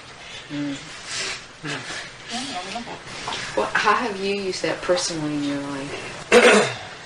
Well, the other way you use it is, of course, it predicts the future. We saw the line going off into the future. Well, I've had it in my possession since 1972. So after you've watched it correctly predict the future for a while, months or years, however long it takes, you gain confidence in it. And as you gain confidence in it, you discover that it gives you permission to let go of anxiety about the future. You've got a map of the future. You know that August 91 is going to be a pain in the ass. You know that great triumph will come to you in January of 93, so why worry about it? You just then go and live your life, and as you watch the wave unfold, confidence grows and grows and grows, and what's happening, you see, is without any fanfare or alien symbiosis, you're becoming a hyperspatial person. You're adding a dimension to your view of the world. The future is changing from a question mark into a map that you're quite confident is working for you. And anxiety about the future is a major thing twisting people around. So if you could get agreement on this, it's the Tao, Live in the perception of the Tao. It's just people didn't ever think that would mean you'd go and look at a printed output from a computer. But the exhortation is the same. Live according to the constraints of the Tao. Gain and loss are the same. Yeah. I thoroughly enjoyed this weekend. It has really given me much food for thought. Eons and eons of years from now even. And I'm very interested in what the best setup is for taking the mushrooms. The amount and time of day, condition, whatever. I think there must be, in your experience, I'm sure you've tried all of them, there must be a one way that is perhaps lends itself better to the mushroom than others. How to get into the trip. Yes. Well, yes, I haven't said it this weekend, but it's practically a battle cry of mine. It's 5 grams in silent darkness on an empty stomach. And I'll explain it, 5 grams. Now, when you must weigh it, a lot of people take mushrooms, and when you show them what 5 grams is, they pale visibly. Because, 5 dried grams. And it's, several mouthfuls. So, and I'm speaking for a 145-pound person. Obviously, if you weigh 90 pounds, you back it up a little. And if you weigh 230, you might go a little up. But 5 dried grams on an empty stomach, all that means is don't eat for 6 hours. Silent darkness. Silent. And a lot of people disagree with me about this, and they want to listen to the Moody Blues, and they want Bach, and they want this. Forget it. Nobody's going to listen to you if you come out of this experience saying Johann Sebastian Bach is God. We know that. So, and it's very confusing because the music becomes everything if you listen to it. I mean, you cannot separate it from the trip, and people will not believe that the trip without music will be just as rich as the trip with music, because they've already decided they're inadequate, that out of their own depths they couldn't possibly produce a psychedelic experience, so let's have the B minor mass thrown in just to help it along a little here. So silence, silent darkness, and then darkness. Why darkness? Because the hallucinations actually need darkness in order to form. They form behind closed eyelids. And so what I do is, I clear the decks, and I try to pick a point in my life when I don't feel too anxious and oppressed by trivia. I unplug all the phones, I get rid of every obligation, I roll up 3 or 4 bombers, and I then wait on an empty stomach, and about 9 o'clock at night, I take it. And I just sit, as I'm sitting now, waiting for it to come on. Once I've taken it, I am completely in the sacral space, even though I don't feel anything for an hour and 20 minutes. Some people do the ironing and, chop up some stock or something, but I just sit. And then it begins to come on. Some people say it comes on very quickly and so forth and so on. For me, it usually doesn't really come on until the hour and 20-minute mark. There may be a surge of nausea at 40 minutes or a need to take a leak or something like that, but then I get back and resettle. And at an hour and 20 minutes, it comes, and it comes as a wave. It's almost like a very sheer silk scarf just drops over me. just settles over, and I think, oh my God, here it comes, and then it comes, and it's a wave of hallucination, and if I gauge it, but at that point I smoke.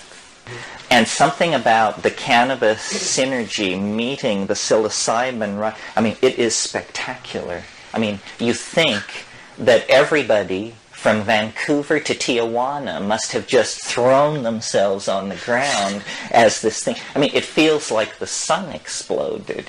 It feels like you're watching through 11 feet of quartz crystal a hydrogen furnace on the other side. You cannot believe the release of energy. It's like a siren comes on, a siren which you hear and feel, a siren which shakes your body and the building that you're in and everything else.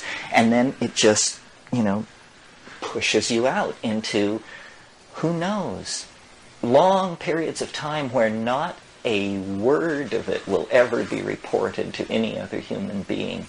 I mean, you see things that nobody has ever seen and will ever see again. You're into it, and it's an infinite matrix in all directions. And it means something. It doesn't just look pretty. It's playing on the harp of your soul with the emotional overtones. Yeah. Have you ever taken it and gone outside? Yes, and I don't do that very much because I really try to control the setting, because the freakiest things happen. I mean, if you in any way lift your foot off the pedal of controlling the parameters of the setting, the damnedest things will happen. I mean, grizzly bears will break into your house, motorcycle gangs will arrive, flying saucers will attack. It's weird to go outside. Do you eat the mushrooms or just drink the tea? No, I eat the mushroom. Do you have eye shade on, did you say? No, I just sit in darkness, but I really pursue total darkness. I mean, I won't, What specific species of mushroom is the best? There's several different species. There are many species, but the only one you'll ever encounter unless you're a specialist is Stropharia cubensis. That's the one that people grow and that is an item of underground commerce. And it's the one that grows in the dung of the white cows and is the one that I'm implicating in the evolution of human beings. Over here. Just back to language for a minute. I don't really have a question, just reiterate a couple of things I said yesterday with you. I'm trying to break into my own computer and stop habitual behavior. Got a long way to go. And starting with language, just picking the phrases or words that you use the most when you're lazy. It could be profanity or outrageous, amazing, very interesting. Awesome. Awesome. There's a long, long list. Well, those are all cop-outs, I think. And if you can stop yourself at that moment and say, wait a minute, no, that's not really expressing an articulate thought. I think it sends a message. It does break into the computer and says things are changing. Yeah, paying attention. I think we said in here at some point that the key to everything is paying attention. Awareness of awareness, the Buddhists call it. But your point is very good. If you truly have awareness of awareness, the best place to manifest that is in, I guess the Buddhists call it right speech, yes? Mm-hmm. Yes. So that it's always appropriate and sufficient and so forth. There's a book that some of you may know, and you might be interested if you don't know it. It's called Hallucinogens and Shamanism. It's edited by Michael Harner, but it has articles by a number of people. And it has really one of the most wonderful articles ever written about the mushrooms by Henry Munn, called The Mushrooms of Language. And he talks about how they are an inspiration to articulation. How even in these Mazatec villages, when people are not taking mushrooms, the way you can tell a shaman is by a speech style.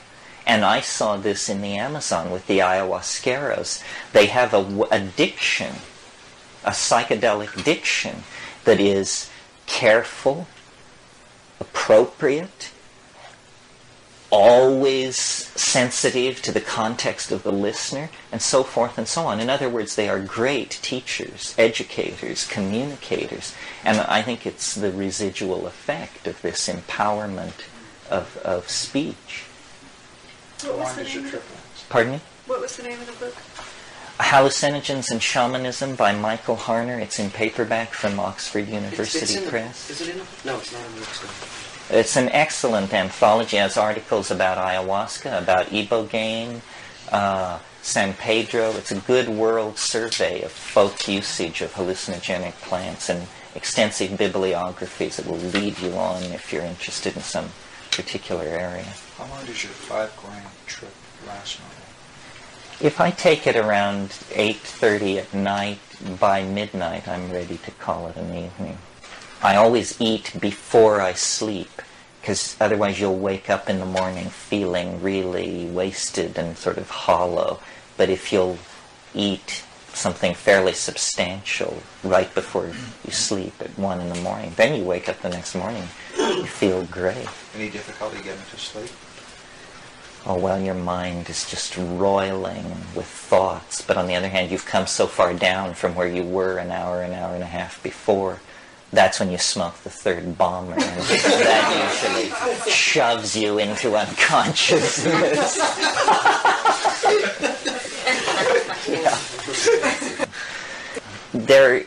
One of the things, there have been many revolutions in geology and paleontology, such as plate tectonics and the original discovery of deep time.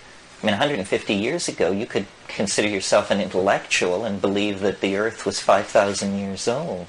The discovery of deep time made a real difference. Then plate tectonics created a whole new vision. Well, now the latest wrinkle is the growing awareness that repeatedly in the life of the Earth, objects have come down that have just raised holy hell. I mean, this thing that came down 65 million years ago, you can't even conceive. I mean, it's like, pardon me? The 1904 Siberian? The Tunguska explosion, but that was a very small object. This thing which came down 65 million years ago, they estimate that a wall of Earth 3 miles high moved out at 3 times the speed of sound from the impacts. And can you imagine a mile-high wall of stone moving at twice the speed of sound? I mean, it's the kind of thing that tears planets to pieces. And it's happened before. It happened 220 million years ago. And then when you get back, way back, there's a scar on the Canadian Shield that's 750 miles across. It's as large as Copernicus on the surface of the moon. 50,000 years ago, something fell in Arizona that created a crater half a mile wide. They estimate that everything within 800 miles of the epicenter died instantly. And that was only 50,000 years ago. So the Earth is a chaotic place. It's all very provisional. Where did you get that information of what you just described? Describing the explosion? The explosions, 50,000. You mean all the dates and all that? Yeah, I mean, you subscribe to some... Oh, my secret sources? As well as the glaciation. I mean, you're talking about times that I never read any of this in any books anywhere that I've seen. Well, I've discovered that there's a hierarchy of information in the United States, and that that you get it from journals. It's all in journals. I subscribe to Science News, to Astronomy, to Archaeology, to Scientific American, and those are just the science, and then I get all the other stuff too as well. No, science is in total crisis. Cosmology. I mean, did you know that they are seeing structure in the universe at scales so large that no laws of physics can account for it? I mean, the galaxies are arranged like trees in an apple orchard, out to recessional distances 3/4 the life of the universe. There's obviously a great deal that we don't know. Did you know that Alpha Centauri, which is 4.5 light years away, is the most sun-like star in 50 light years? Nice coincidence, isn't it, that the nearest star to the Earth is the most Earth-like star for quite a distance. It is a binary, but it's loosely bound. There could be a stable planetary system there. Yeah. Yeah, I have been coming here since '74. This is the first one that is about the meaning of life. And then also all my workshops, I've been concerned with my own growth and enjoying my life and expressing my feelings. And this workshop, I really have not gotten into my heart or anything, but it's really interesting. I'm aware I've kind of been lopsided in the other direction. So this has kind of been a big influence on me. It's really got my curiosity going. And then also I'm aware that I don't want to go to Harvard, I want to go to University of Ayahuasca. I have two questions. One, how do you apply? Better yet, how do I get some ayahuasca to partake of? And then the second question is, I've taken ecstasy a number of times and it's been wonderful. What's bad about ecstasy for the body as a whole and so forth? I don't know much about it, and I would like to know. Well, there's a lot of ecstasy. You all know is MDMA. There's a lot of MDMA. Is it speed? Is it kind of the speed or what? Well, it was made out. It's in the same family as MDA, so it's a kind of cyclicized amphetamine. But it was used very successfully in directed psychotherapy to get people to talk about their feelings and that sort of thing. And then there was sort of a scare about it because it became known that you could physically see neural damage in the brains of rats that had taken it. And but then it was discovered that a drug called fenfluramine, which is a diet drug that has existed for 25 years and is freely prescribed by physicians, causes exactly the same kind of signature of neurodamage as the MDMA. Well, fenfluramine, nobody's ever suggested it should be banned. So the decision has been made to just keep looking at this. There's no doubt that it shows gross structural deformation of synaptic tissue, but on the other hand, no behavioral sequelae have been demonstrated for this. In other words, the rat doesn't stagger or isn't aggressive or anything, but it has this. So my advice on MDMA would be basically to go slow and wait. They are working on it. This is my brother's, well, he's left Stanford now, but this is what he was doing at Steve Perutka's lab. And Hi. So last fall when I was here, I had the opportunity to watch some of the videotapes of your residents last year, and that excited me a lot. So I did some inquiring and found a person who would guide me through a McKenna-style mushroom experience. And I did that once. It was the first time in my life I'd ever done anything like that. And it was a major experience for me, and I'm curious now and frightened by that experience, or my recollection of that experience. And I suspect that's part of the reason why I'm back this weekend, is because it's coming up for me again. And I guess if I have a question, it's sort of along the lines of, do you suspect that because of whatever the control issues or my anxiety going into it, that gave that particular experience a specific flavor which is not likely to be duplicated again, or? Well, not exactly, but it is true, and it's reassuring, I hope, to you to know this, that it's like sex. The first time can be anything, and no judgments can be made based on the first time, because you're just figuring it out. Also, repeated studies have shown that the first time there is personal material, usually, that has to be released, that we do carry traumatic and repressed material. And the first trip And the second trip sometimes is about working through this. But eventually you get to this part of the trip which isn't about you. And most of us are not very screwed up. I mean, you just blow your tubes out and then you're all right. And it's okay from then on. There's no way of getting around it that the first timer has an advantage on everybody else because they don't know what they're getting into. It makes me very anxious to do it.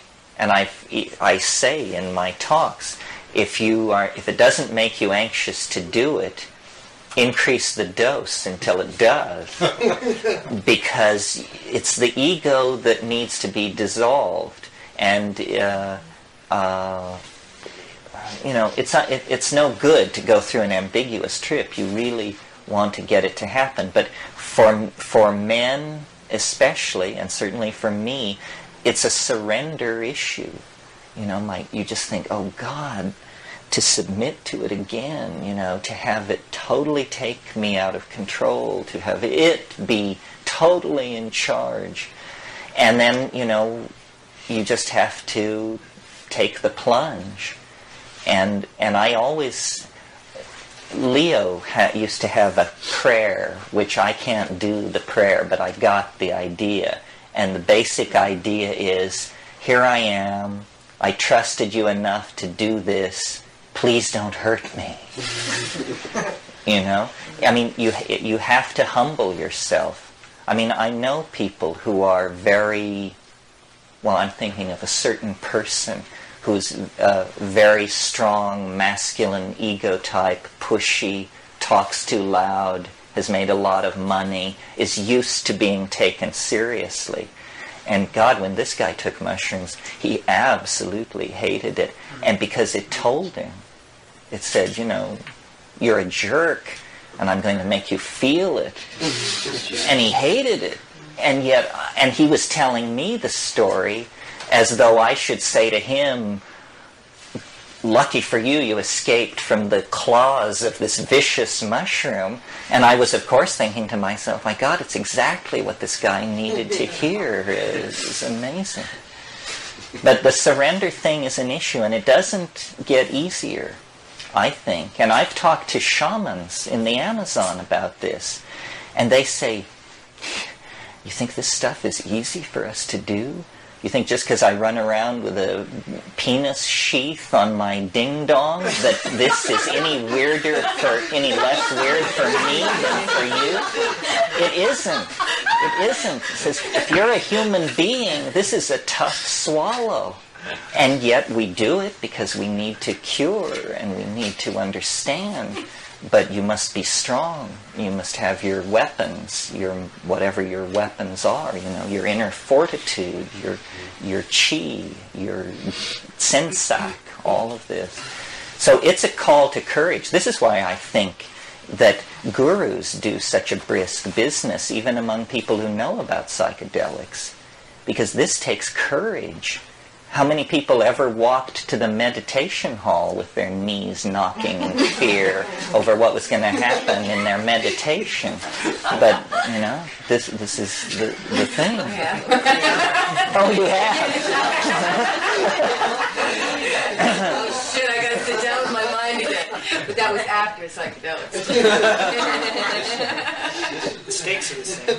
This is very useful information. Yeah, this is good stuff. Well, I came to this workshop on Friday, and I said that the old vision wells were completely dry, and I feel like I've come to the well and I'm really refreshed. And who would think that the Buddha of the new century would be a psychedelic guru? And yet, I realize I've grown up in India. I'm Indian, and I realized, I was heavy into hash and opium and things like that, and doing a lot of experimentation with that stuff. And I realized this weekend I came to the West because I wanted to partake of the psychoactive juices, And it's been 9 years And I've sort of skirted around it, it's like, drop some acid and, some mescaline and, peyote button here and there, but it's never been, the way you described it. Full on. Yeah, full blown. And the conflict I have is along the realms of, psychedelic experiences leading to a fully cerebral virtual reality kind of a situation, and does that make the body obsolete? And the fact that, more recently I've been focusing on, in my meditations and yogas and stuff, on, the brain, studying the brain, and, boy, how do I get there? And I have this intuition that I need to be put into a situation of danger, just like you were talking a couple of minutes ago, of being, faced with the stark, whatever it is. And sort of like just coolly, casually hoping to stumble onto it is not the goods. So it's the conflict of, where does the body come into this? This is this choice that I talked about, we can't be both high-tech and nature children. Are we going to download half of us into a black box that will be kept on the moon? This kind of thing. Is the body becoming obsolete? Does living in the imagination mean the obsolescence of the body? And how much of what we are is in the body?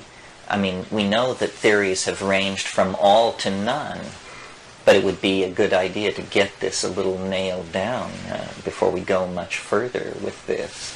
You know that mushrooms are forbidden to Brahmins by the Mahabharata, but these Santali people have hundreds of words for mushrooms in their language, and there's some suggestion that they may have connections back to rituals and traditions that are pretty much unchanged from Vedic times. And they have a mushroom that they're very big on. It isn't a psychoactive mushroom, but they venerate it and they hold a festival for it, and nobody knows quite why. And I've always been interested in going to India and looking into this, because the question of soma in India relates very much to the presence or absence of Stropharia cubensis. How can you describe at all your own settling in, or how is this progressing? What's the ongoing learning or seeing or whatever, however you want to put this into words, with the continuation of this study? Well, it's interesting to me that the ayahuasca has begun to appear from many sources. It's not just one group. There are several groups who are bringing ayahuasca to this country and holding sessions with it. Now, for some reason, the Amazon is becoming the focus of both our problems and our potential solutions to our problems. The Amazon is where all the cocaine is coming from. The Amazon is where the ayahuasca is coming from, and the Amazon is the place where the issue of the clearing of the rainforest and the destruction of the vegetation cover is most intense. So it's almost as though the rainforest itself is sending the ayahuasca. And the message of the ayahuasca is different from the mushrooms. The mushrooms have this science fiction, let's depart for the stars kind of thing.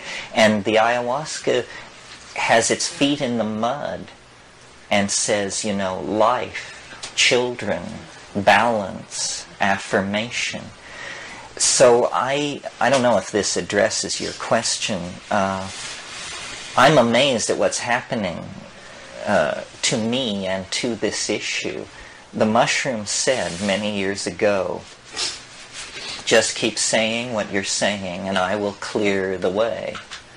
And it seems to be clearing the way, and I just keep saying what I'm saying. But what this is all for, I haven't gotten any new orders for a while. I assume that it's a struggle for the soul of this species and then maybe everything is tied up in that. But these chemicals, these plant hallucinogens, are pheromones laden with messages for humanity. But you have to pick up the telephone. You know, it's telling us how to do it. And I don't mean some airy-fairy trip like love one another. I mean it's supplying technical data on how to manage ourselves out of this mess with things like the time wave. And, you know, I don't want to name names because they prefer their privacy, but I know of a number of major ideas moving around on the intellectual landscape whose inventors entirely credit them to psychedelics. These ideas are there because the planetary soul is seeding them. And it's up to us to cultivate our intuition, our social relationships, our sensitivity, and our sense of decency, you know, so that nobody puts anything over on us. And I think the world is growing more psychedelic every day. I'm completely hopeful. The trends I look for, the indicators I watch, are all moving in the right direction. This is how it should be. This is what it's like when a species prepares to depart for hyperspace.